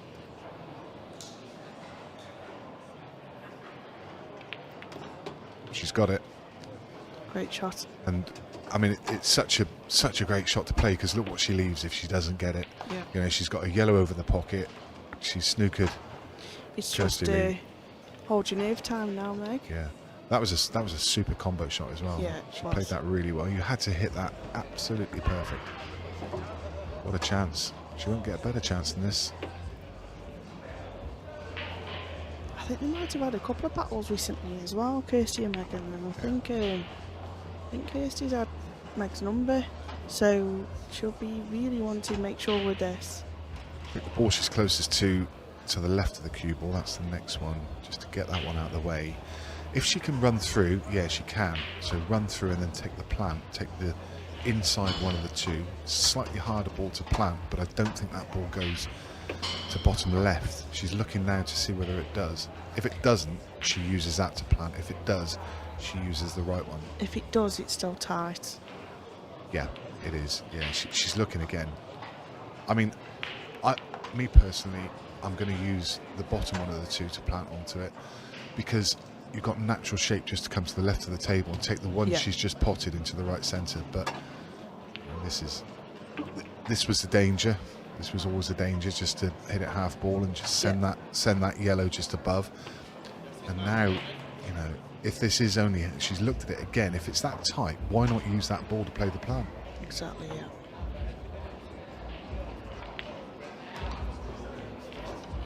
Right, ball to middle. And she wants to finish right behind this yellow. It must be so tight, she's looking again. She could just be doing a Phil Harrison on us, you know. It flies in. It flies. I mean, she's got the option to drop this in, and she could take it to bottom right. She could have just held the cue ball and taken it to bottom right. So she must feel comfortable that it goes. Well, we'll soon find out.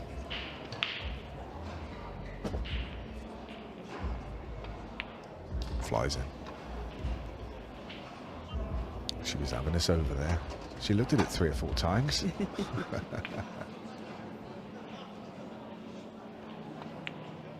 And in it goes. Classy performance. That's really good from Megan Proctor.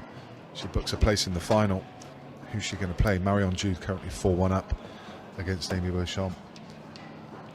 We're just in the final throws of Hitton Patel, Rab McCulloch. Hitton Patel 7-6 up. Rab McCulloch breaking in the penultimate frame. And so next up on here is going to be men's semi-final. And it's going to be John McAllister. Who is it? I started that spiel thinking I knew who it was and suddenly realised I don't. I'm pretty sure it's on this table. It's going to be John McAllister versus Josh Juhaz. Indeed it is. John McAllister, Josh Juhaz, semi-final of Pro Event 5 coming up next. See you then. Thanks very much, Aid. Thanks for joining me. And thanks, Nick. We'll see you again. Cheers.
Hey? Set the back to charge up against Georgie's again. Well, set the charge up to. Yeah, I'm about the same. They all should be the same sort. So I'll put a message in. Whoever comes back and bring them back. Know when they come back, when they come off their break. I think it's easy to do the last. They might be. Yes. Unless they're doing the other tiers. Could be. Just tell them bring the patch when they're coming down. Or else.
This one now.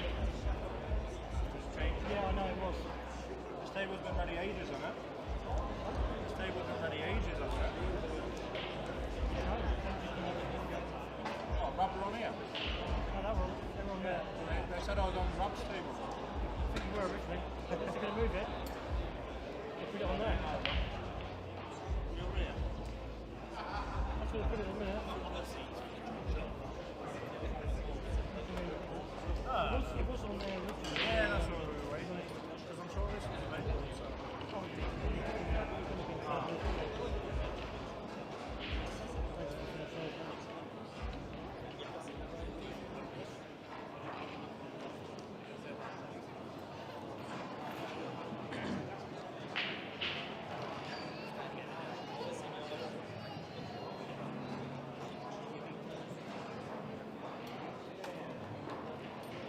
Same 45. 45 extension, no match balls.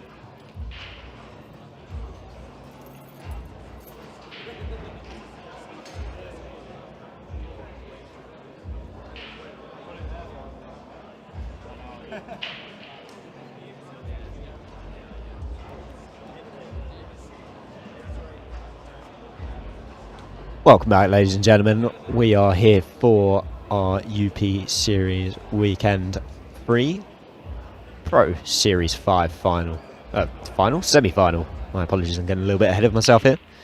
John McAllister taking on Josh Duhaj. And what a weekend Josh is having.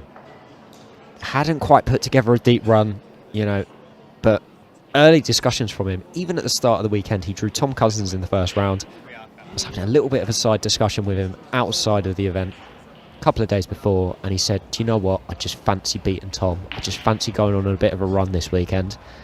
And it's amazing how much, if you kind of envisage yourself doing it, that you end up doing it. And Josh is here in the semi-finals after a brilliant run so far this weekend. Obviously, draws don't get any easier. John McAllister is one of the form players of the last 2 years in Ultimate Pool, has picked up a couple of titles himself. And John, obviously former world champion, will have all of the know-how and the nous to potentially get past this game if it goes a bit scrappy, or if Josh struggles to find his feet. So really important for Josh to make a quick start, and winning the break might be just that. If he can get this first frame on the board and get a bit of a lead, Josh is the kind of player that can just go on and run. And it's going to be him first to break, and he potted the 8-ball. Sadly for Josh, he has not made anything else. That's counted as a dry break. John McAllister will put that 8-ball back on its spot, and he will proceed.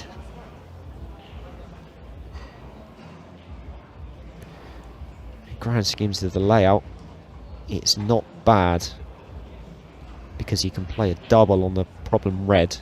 He can potentially play it after the first shot.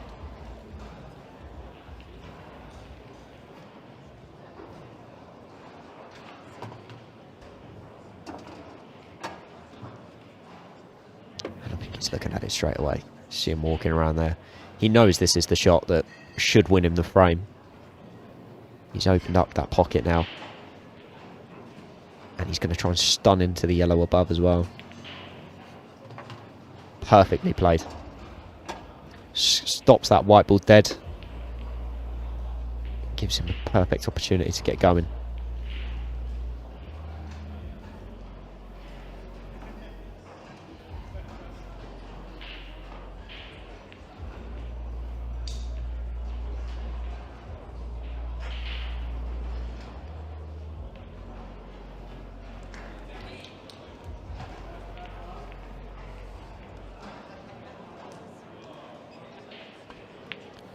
Obviously, this is one of the semi-finals that's happening as well. If you did want to go and watch the other semi-final between Declan Brennan and Rad McCulloch, you can on the Ultimate Pool app.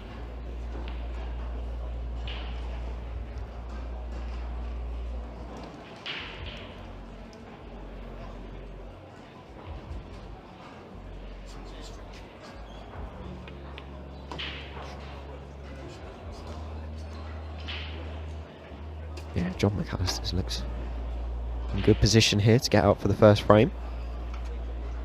And this is what Josh will be up against.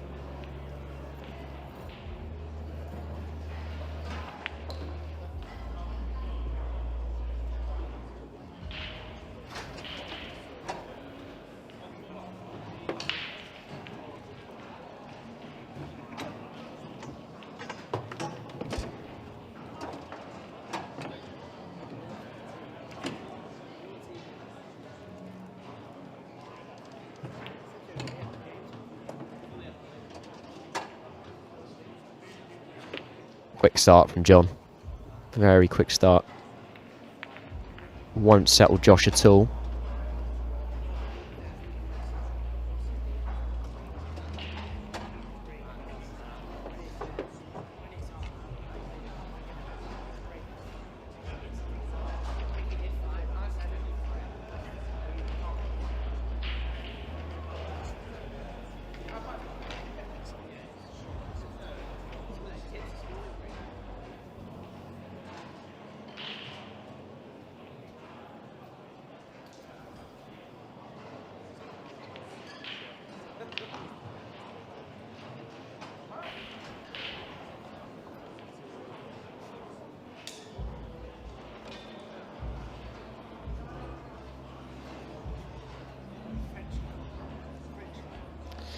Here we go, John to break in frame 2. Obviously, this is a race to 8 for those that are watching along.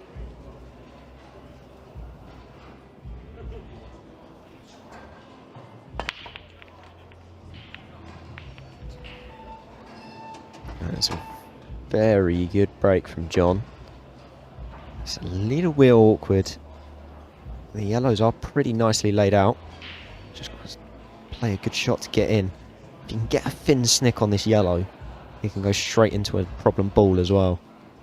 But I think it might just be a tad too thin. He's looking at it again. So maybe he can.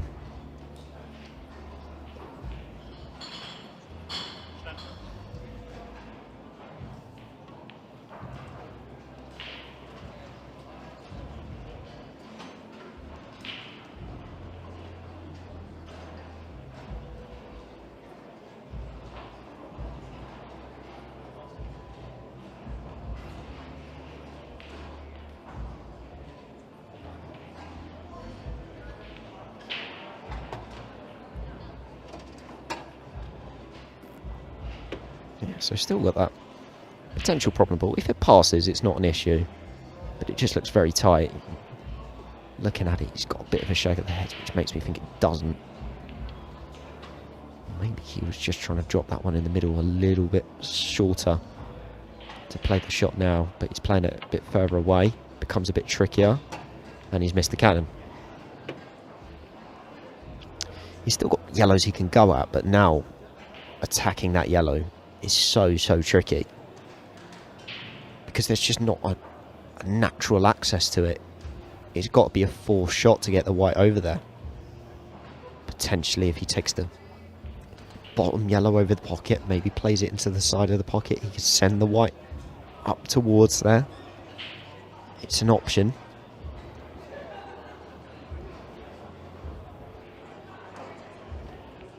John's tried to leave himself an angle this time, and he's got it wrong again. Yeah, you can see he's not happy with himself with that.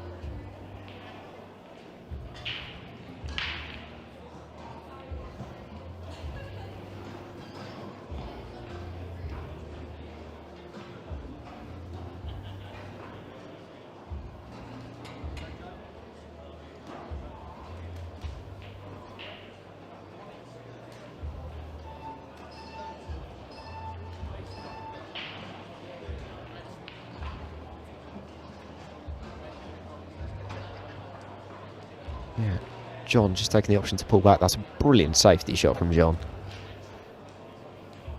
I'm sure Josh wouldn't have wanted his first visit to the table to be tied up the way that he is, but he's got to find a way out.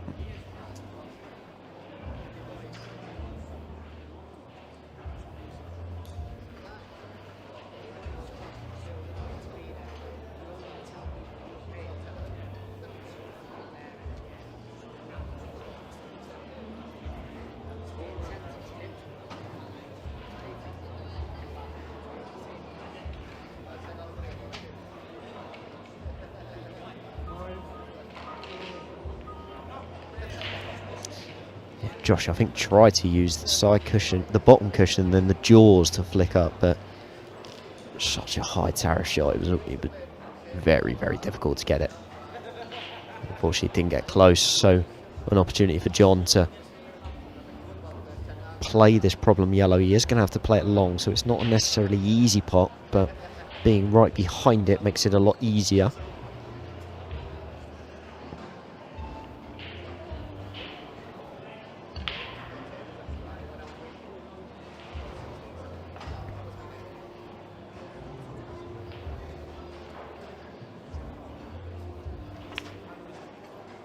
Oh, there you go. It wasn't easy, and he tried to get all the way down, which really surprised me with John. Surprised he didn't try and leave himself maybe a little bit further away. Would have backed him to pot that yellow down the rail, slightly down the rail. But in the end, he's tried to go all out, and he's rattled the yellow. So an opportunity for Josh to find his feet and pot a couple of balls and get going.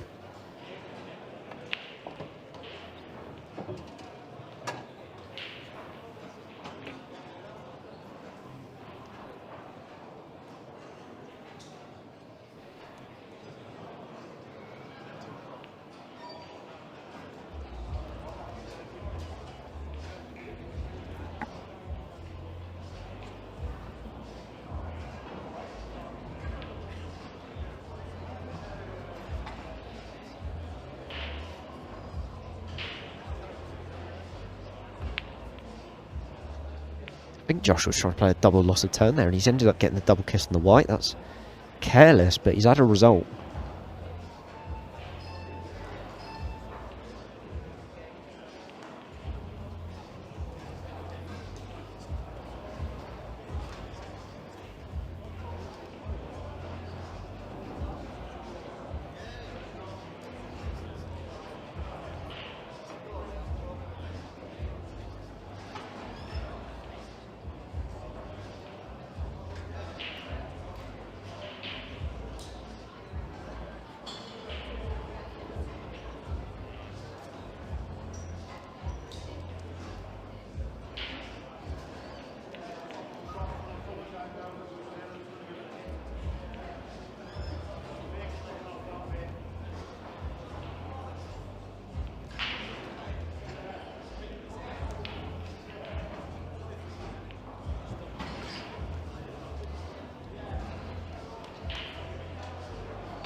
Yeah, Josh playing a loss of turn, so this one has gone scrappy, so this has got a bit of time left in this frame you have to fill.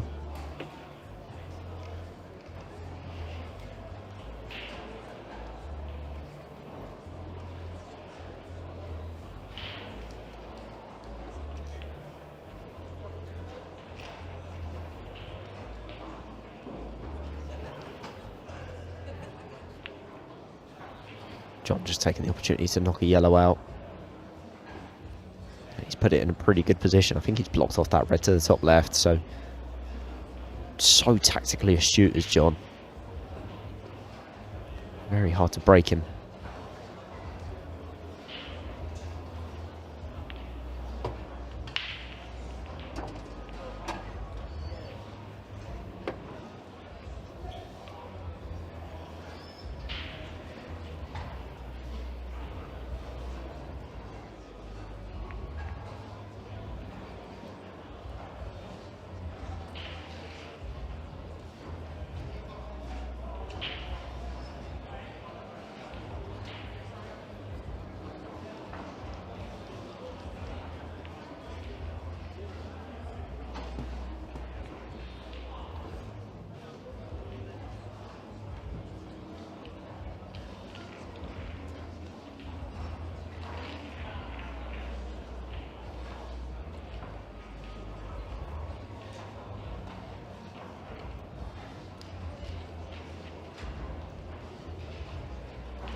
Yeah, another attempted loss of turn from Josh. Didn't quite happen. That was a tricky one.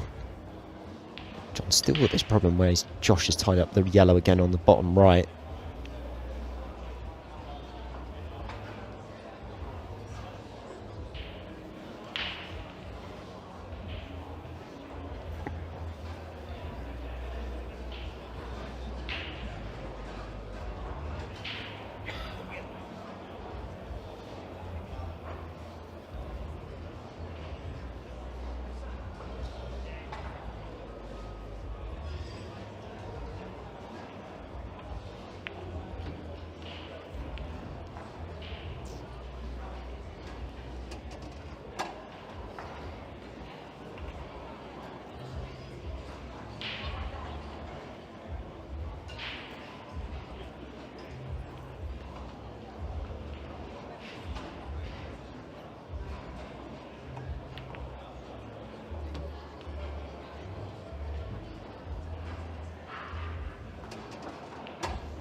Little bit short from John. It's been good to this point. I don't know if he's got the full pocket on this black. Ideally would have liked to have been right behind it, but it is going to be this shot that can take him 2-0 ahead. And he's rattled it. And Josh Juhaj is going to have a small chance salvaging something from this frame. It is by no means easy. And there's not really any hiding places for him either.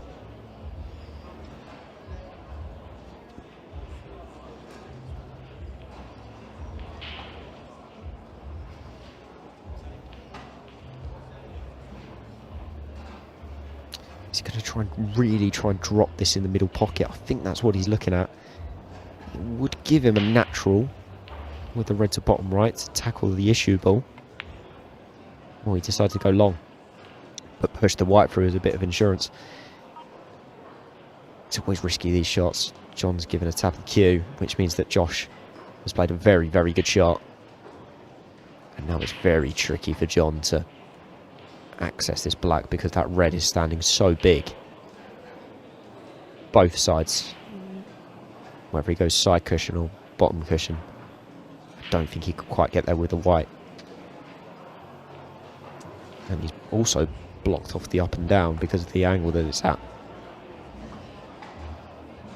If John does go up and down, he's got a very small margin of error. But he is going to go up and down, and he sent it wide. And now this is a good opportunity for Josh Jihaz to get his first frame on the board.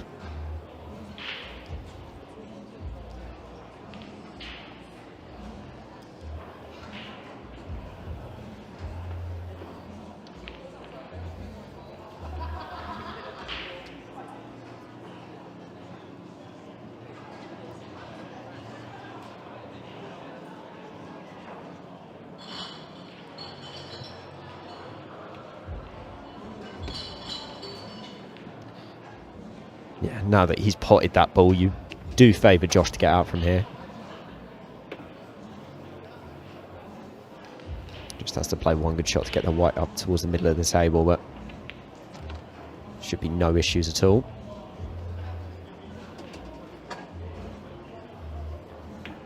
This has been very, very good tactical play from Josh. That's got him to here. Not every frame in a semi-final stage will get done in one visit. Obviously nerves will start to fly a little bit for both players as they go deeper in the tournament. But the main thing is to keep tactically astute and stop your opponent from clearing up.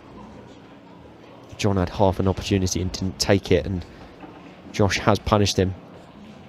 It's now one each.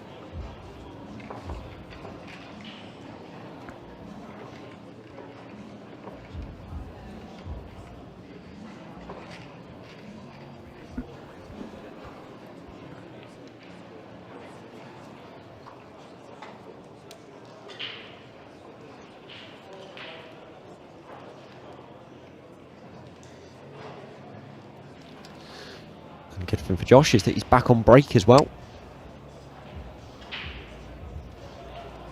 And obviously because he won the leg, he's got an opportunity to go 2-1 ahead with this break.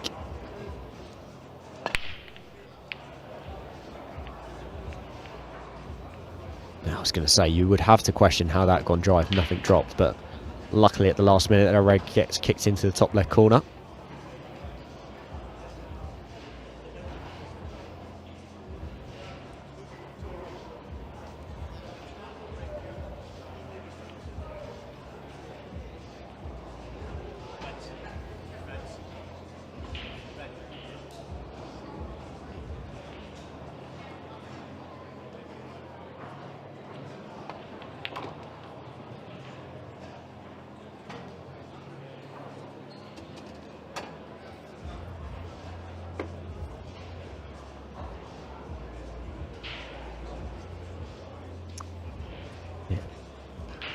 Josh with a good opportunity in this frame.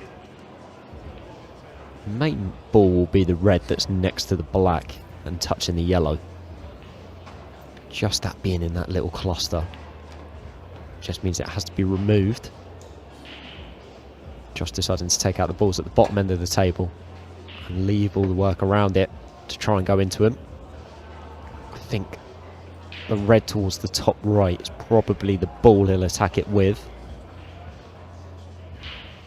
because it's the most natural one to go into it.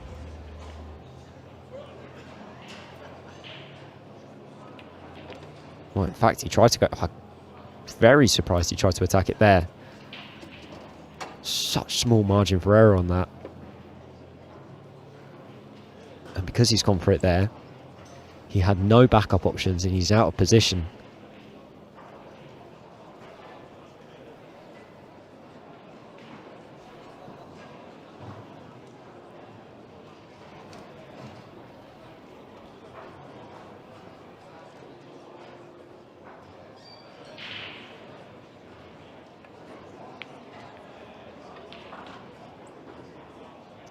It's a clever shot from Josh.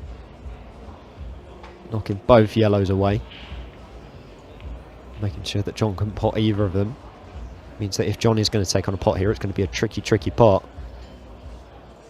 That red just going down towards the right middle as well. Means that John can't play into the bottom end of the table either. So not a lot of hiding places. He may be looking at playing yellow off yellow into the right middle.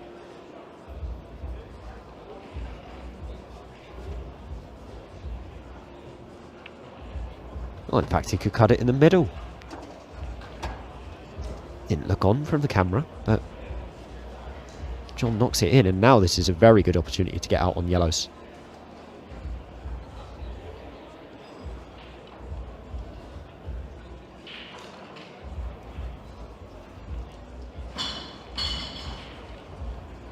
Hi there, guys. As far as I'm aware, I don't think that the Caesar game is on tonight, unfortunately.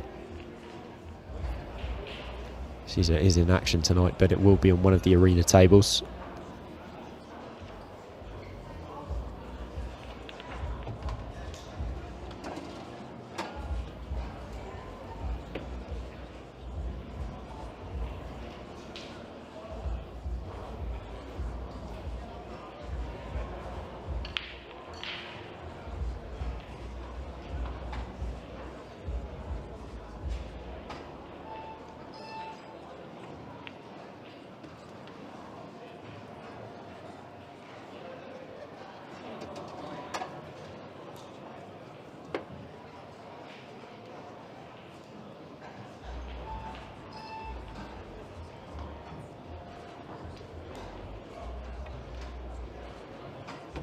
That's a beautiful shot from John. Just floats the yellow in. Plumb onto the yellow in the middle pocket. And this should be 2-1.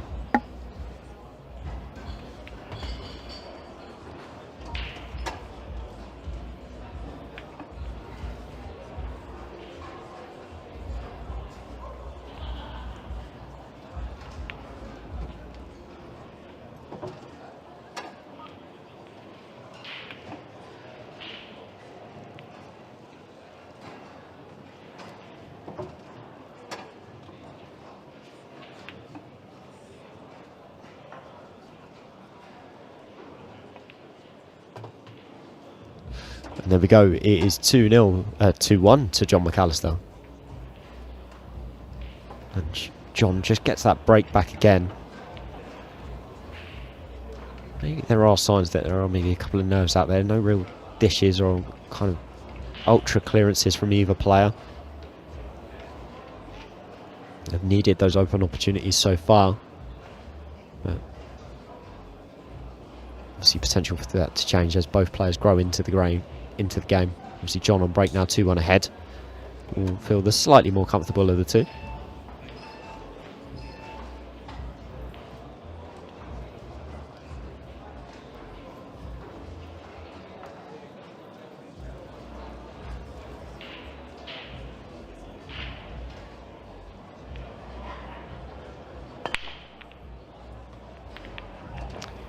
Yeah, that's a bit more like a classic John McAllister break, that.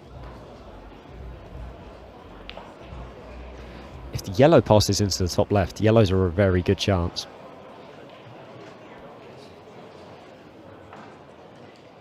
The reds maybe just need a slight bit more work, but once again, they are open.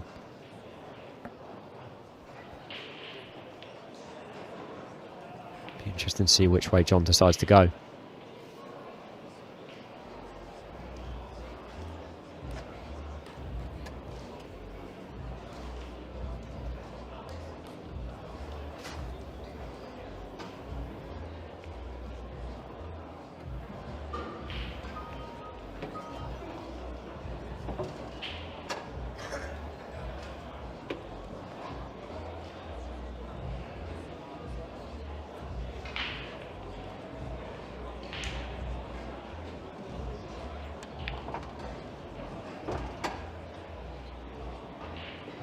Yeah, he's in prime position now with the reds.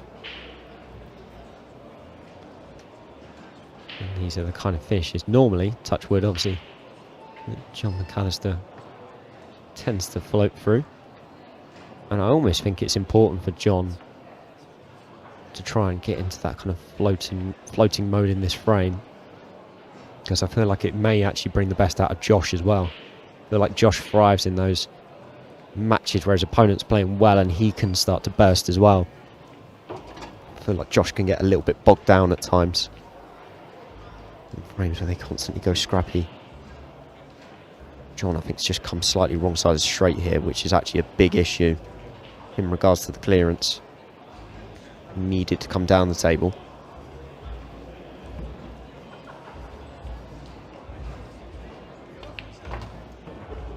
He's tried to sneak around the back of it. He's not done too badly. He's got the red into the bottom left. I think if it sneaks past the black, then his body language tells me it may not go.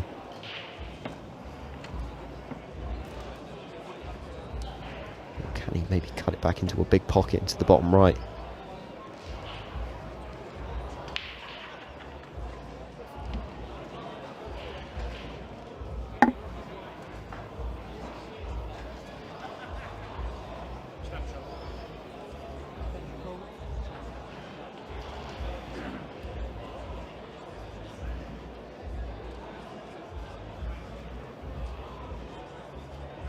Right, he's looking at going cushion first to pot the red. Big shot. Oh, John. Is he on the red? He's on the one in the middle. It still isn't easy for John McAllister. What a brilliant shot to pot the red, though.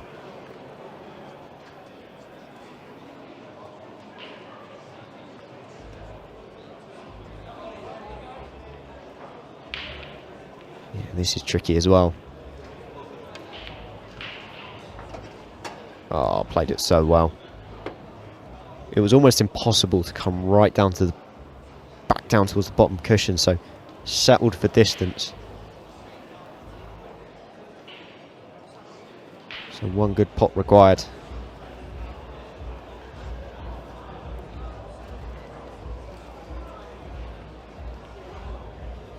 And one very good pot delivered.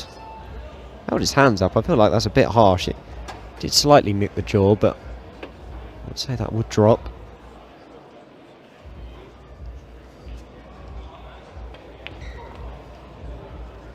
Very good finish from John McAllister. He's put his hand up again. I don't quite understand why. I feel like that's a bit harsh on himself, but 3-1 ahead.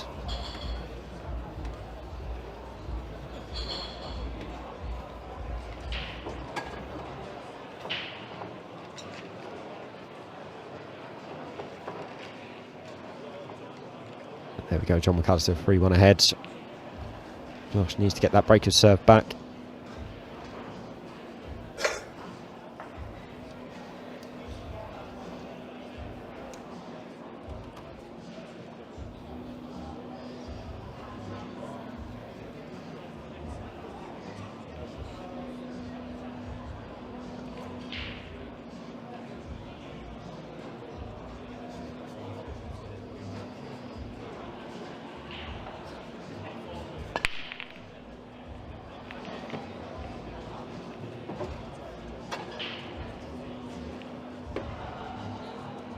Josh gets a nice open opportunity this time round.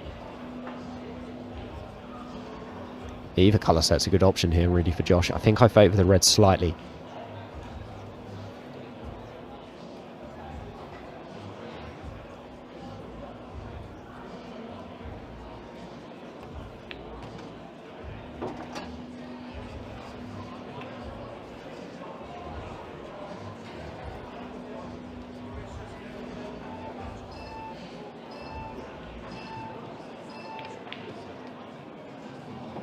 Has he come far enough with the white?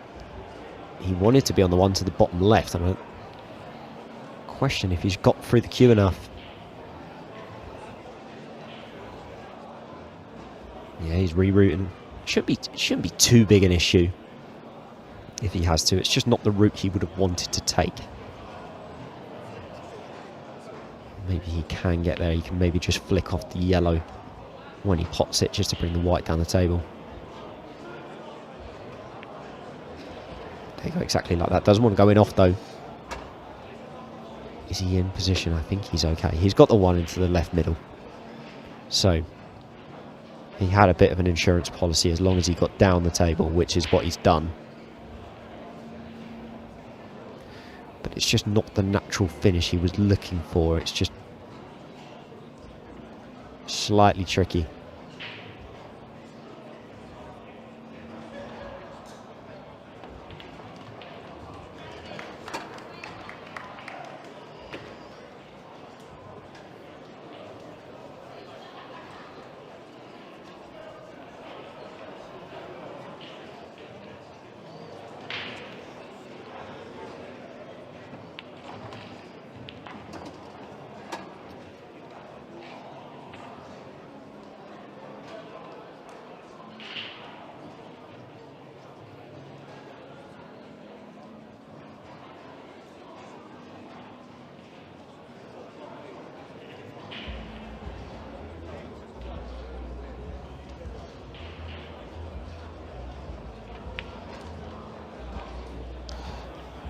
He's not quite played some of these positional shots as he intended, but Josh Jude has, by hook or by crook, is going to get this finish out of the way. And he's going to get back within one at 3-2.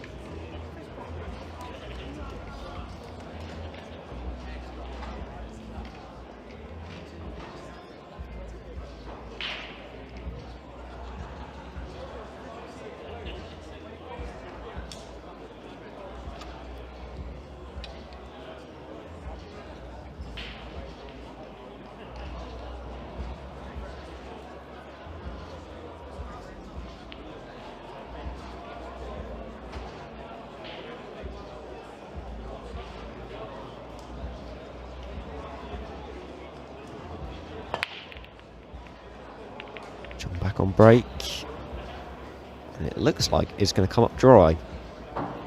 Hit him very, very well, and a couple of yellows were taunting with the top right corner, and it just didn't quite happen.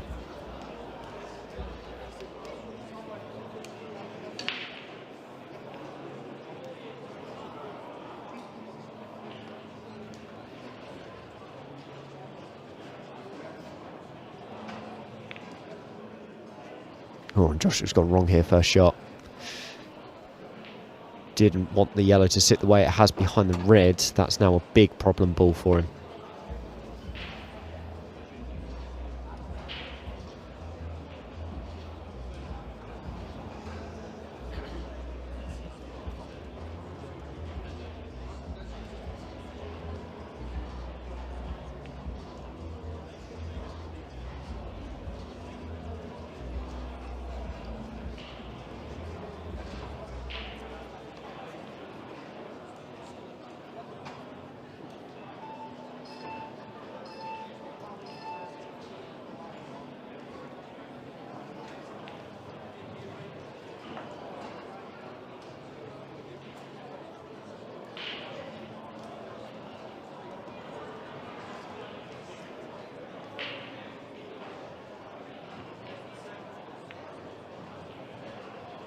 That's a great shot from John.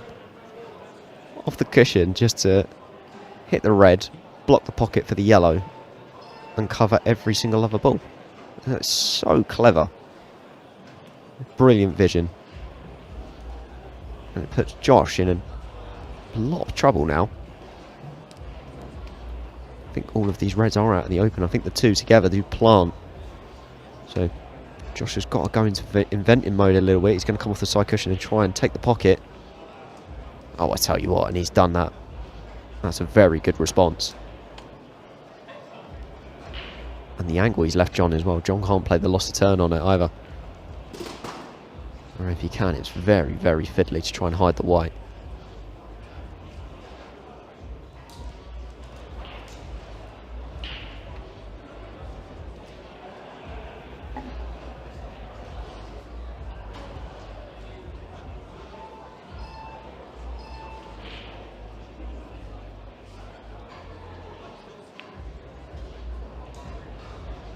Oh, what an opening pot that is.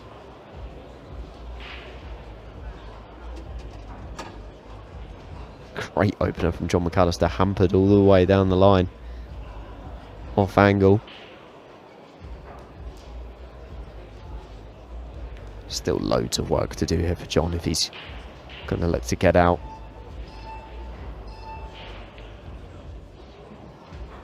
You need a roadmap to get out from here, you feel.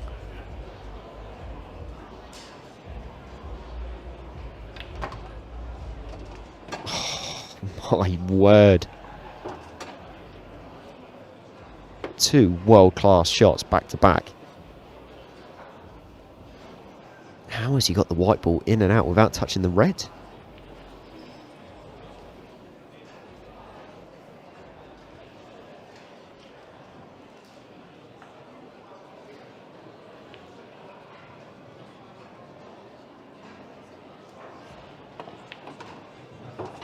And John's going to play down for the plant now as well.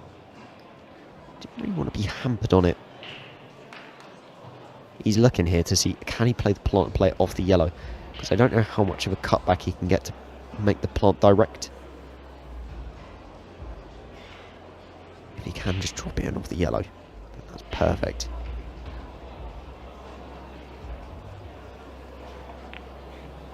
Oh, John, this is something so special. Can he dot the I's and cross the T's?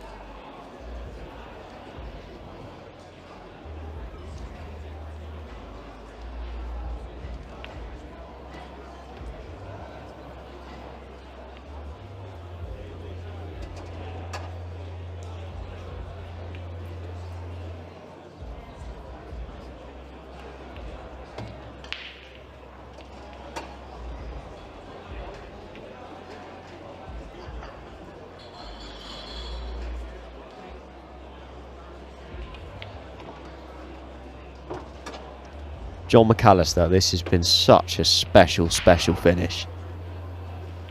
I mean, from where he was when he came to the table to get out from there,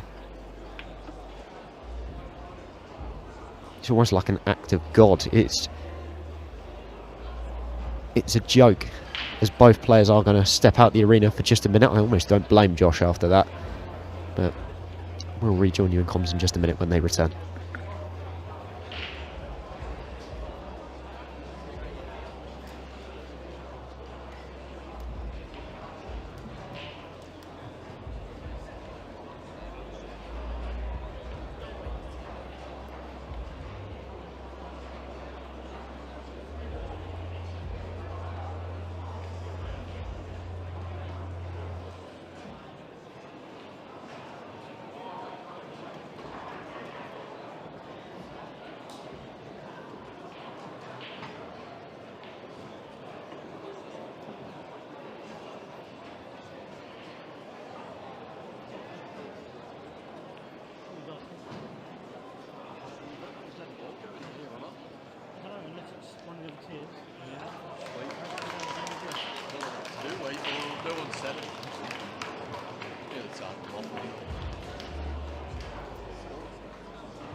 As we return to the action, Josh Jahaj had a great split and a good opportunity on yellows to reduce the gap.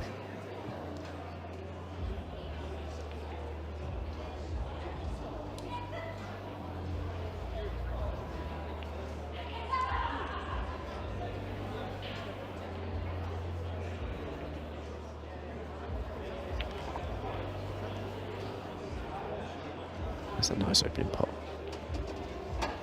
Just to land yourself in that perfect position just to get the ball rolling.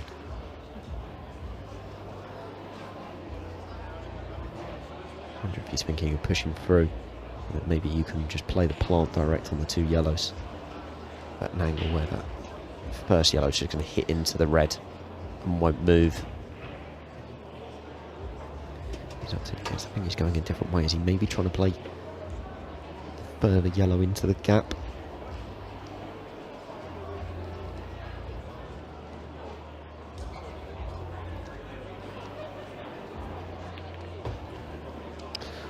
I am so surprised at the way that Josh played that, because if he comes the other side of the 8 ball and uses the other yellow to go into the one over the pocket, he cannot go out of position, and in the end he put both of them safe. And he's just, I think he's almost ended his visit.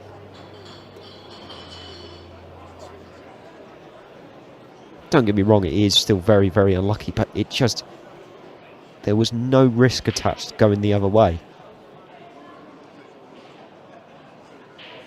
It's a big mistake as well, because potential difference between 5-2 6-3, I mean, that's a brilliant cut, but he's still not in position.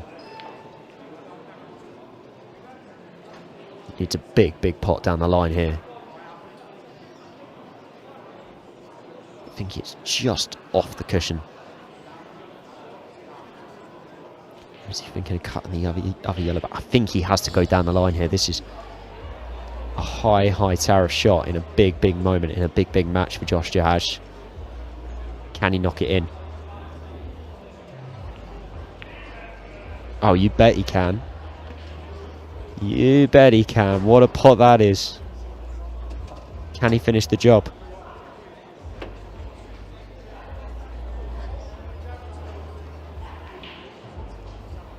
Can he manoeuvre the white past the red?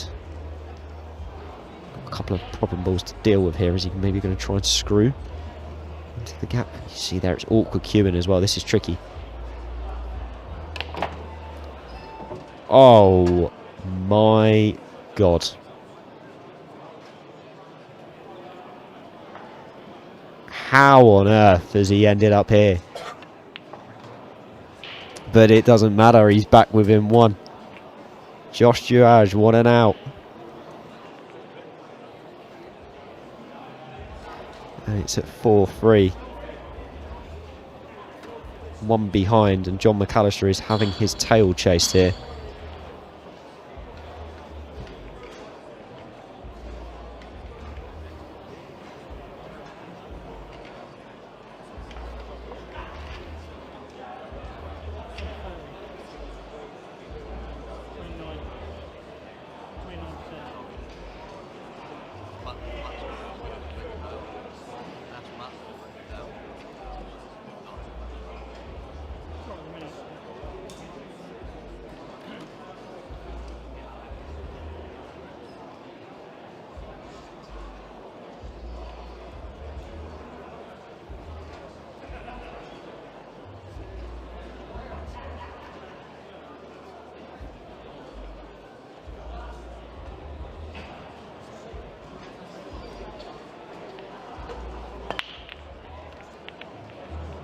And John McAllister being John McAllister, he sees a monster finish, he just responds with a monster break.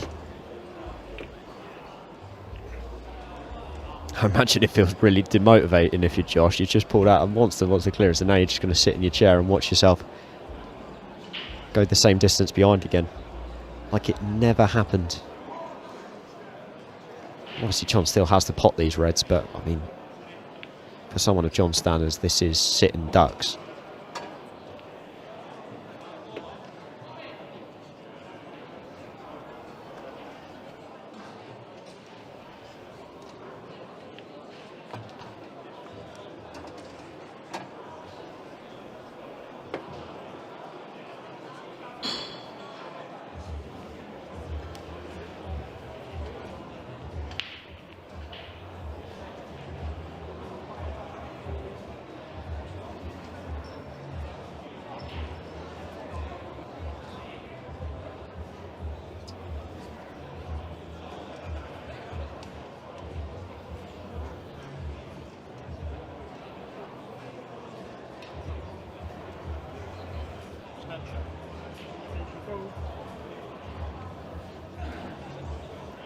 John can just get this transitional shot right, he'll be out. Must just be too straight. Can't see any other reason, and he's missed the red.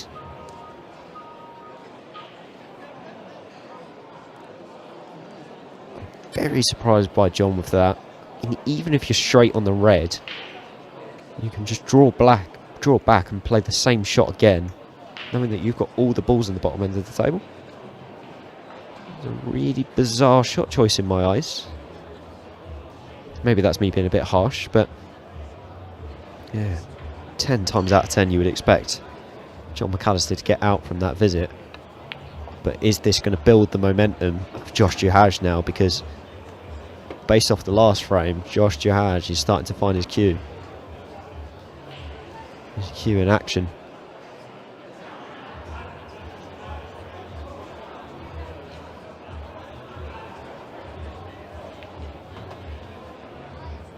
Yeah, he's in a good spot here.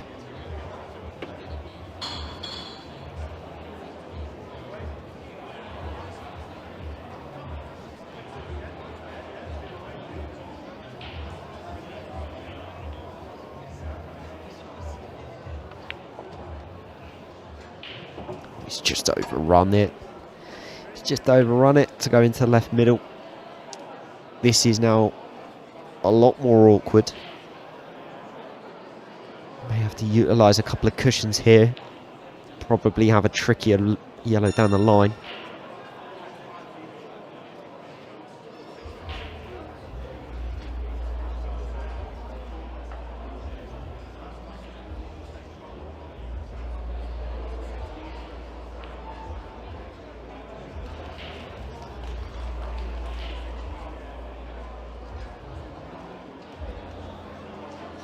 Yeah, this is awkward. He's on the cushion as well, so he's not really got any kind of spins or anything like that in play. Is he just going to settle? I think he is. This is now a horrible, horrible pot for Josh Juhaj. But if he makes it, got a great, great chance of landing on that 8 ball because he's got a good angle. But how do you like him in your first ultimate pool semi-final in a really important frame? He's shown his character once. Can he show it twice? Oh, he came right across it. You can see his response there. That was a bad one at a bad time.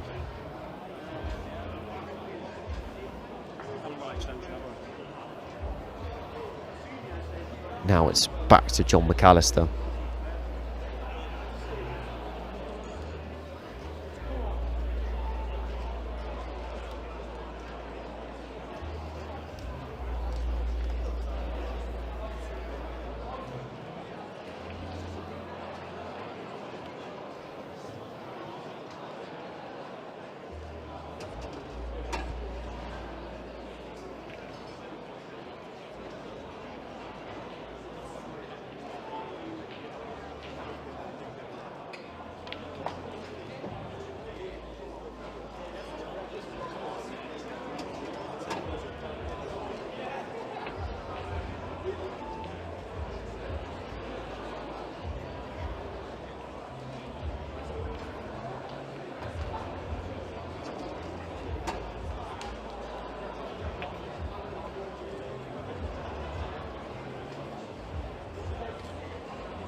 Just got to make sure he doesn't do anything silly here, John.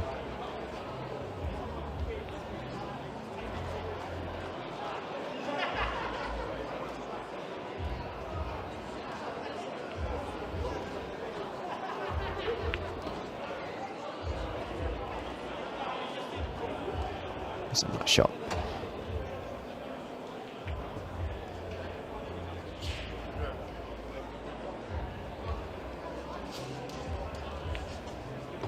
Yeah, it's been a great visit from John. It's a good response.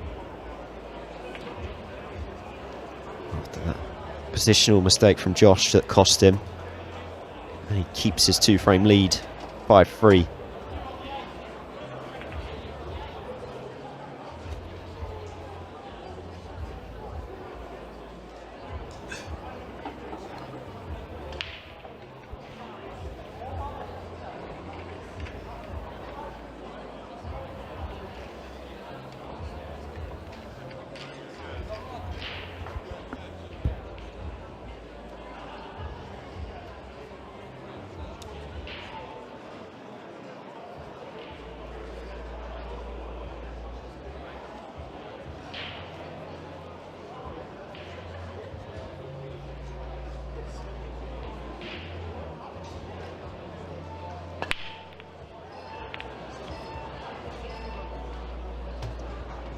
Josh makes another ball. It's not bad split, there's work, but he will have taken it.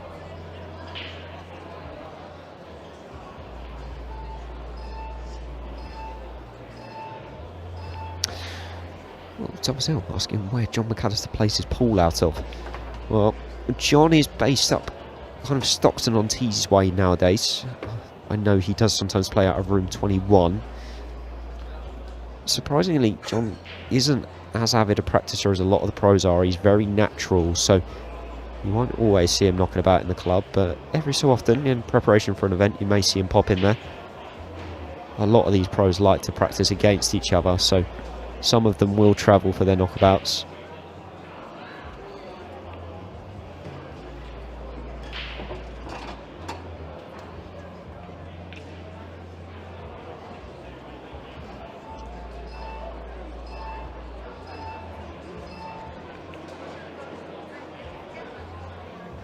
Josh is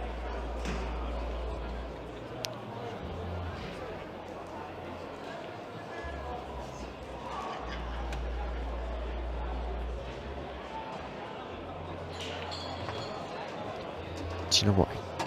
If he can just find a way to bridge that one frame gap when he keeps getting back within one. Josh Duhaj has looked really good value for money the last 5 or 6 frames. Couple of little positional errors, but queuing really, really well. And the main thing is that as it gets down towards the bitter end, is just to keep yourself in the mix. Even if you're a frame or two behind when your opponent gets on the hill, you know you're in a position as a professional where you can get out from there. But he does need John McAllister to do him a favour or two as well.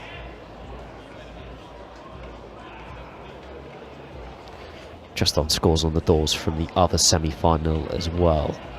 Declan Brennan is currently 6-4 up on Rab McCulloch, but with under 10 minutes left, Rab has been staging a bit of a comeback, and it looks like Rab could potentially get to 6-5 here.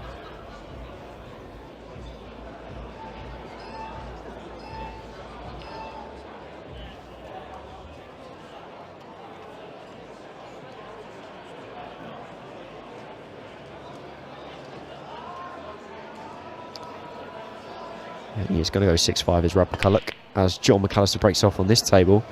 And how on earth is the white not gone in off? It's hit the top right jaw, it's come back, hit the left middle jaw, and then got kicked back and hit the left middle jaw once again. Somehow it's on the table, and he's actually given John a really presentable opportunity.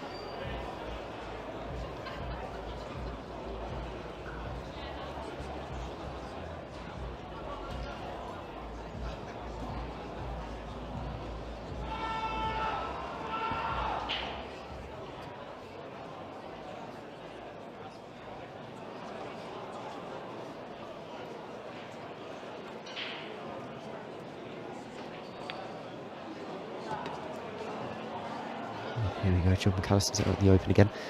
Shot's going to be the positional shot for the black ball here. All of the yellows out in the open should be fairly straightforward for John. I've cursed him once already saying that today, but if he can just land on a nice position on his last yellow, he should be getting out from here.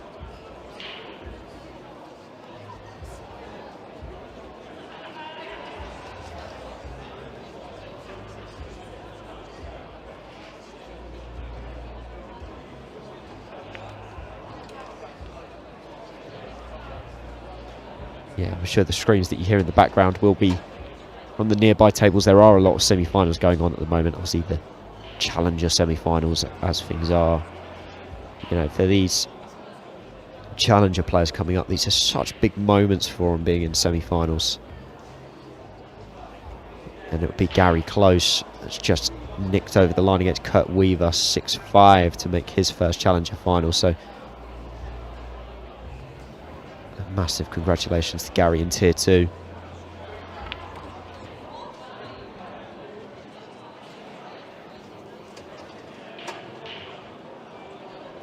Back over here though, John is still in very good position.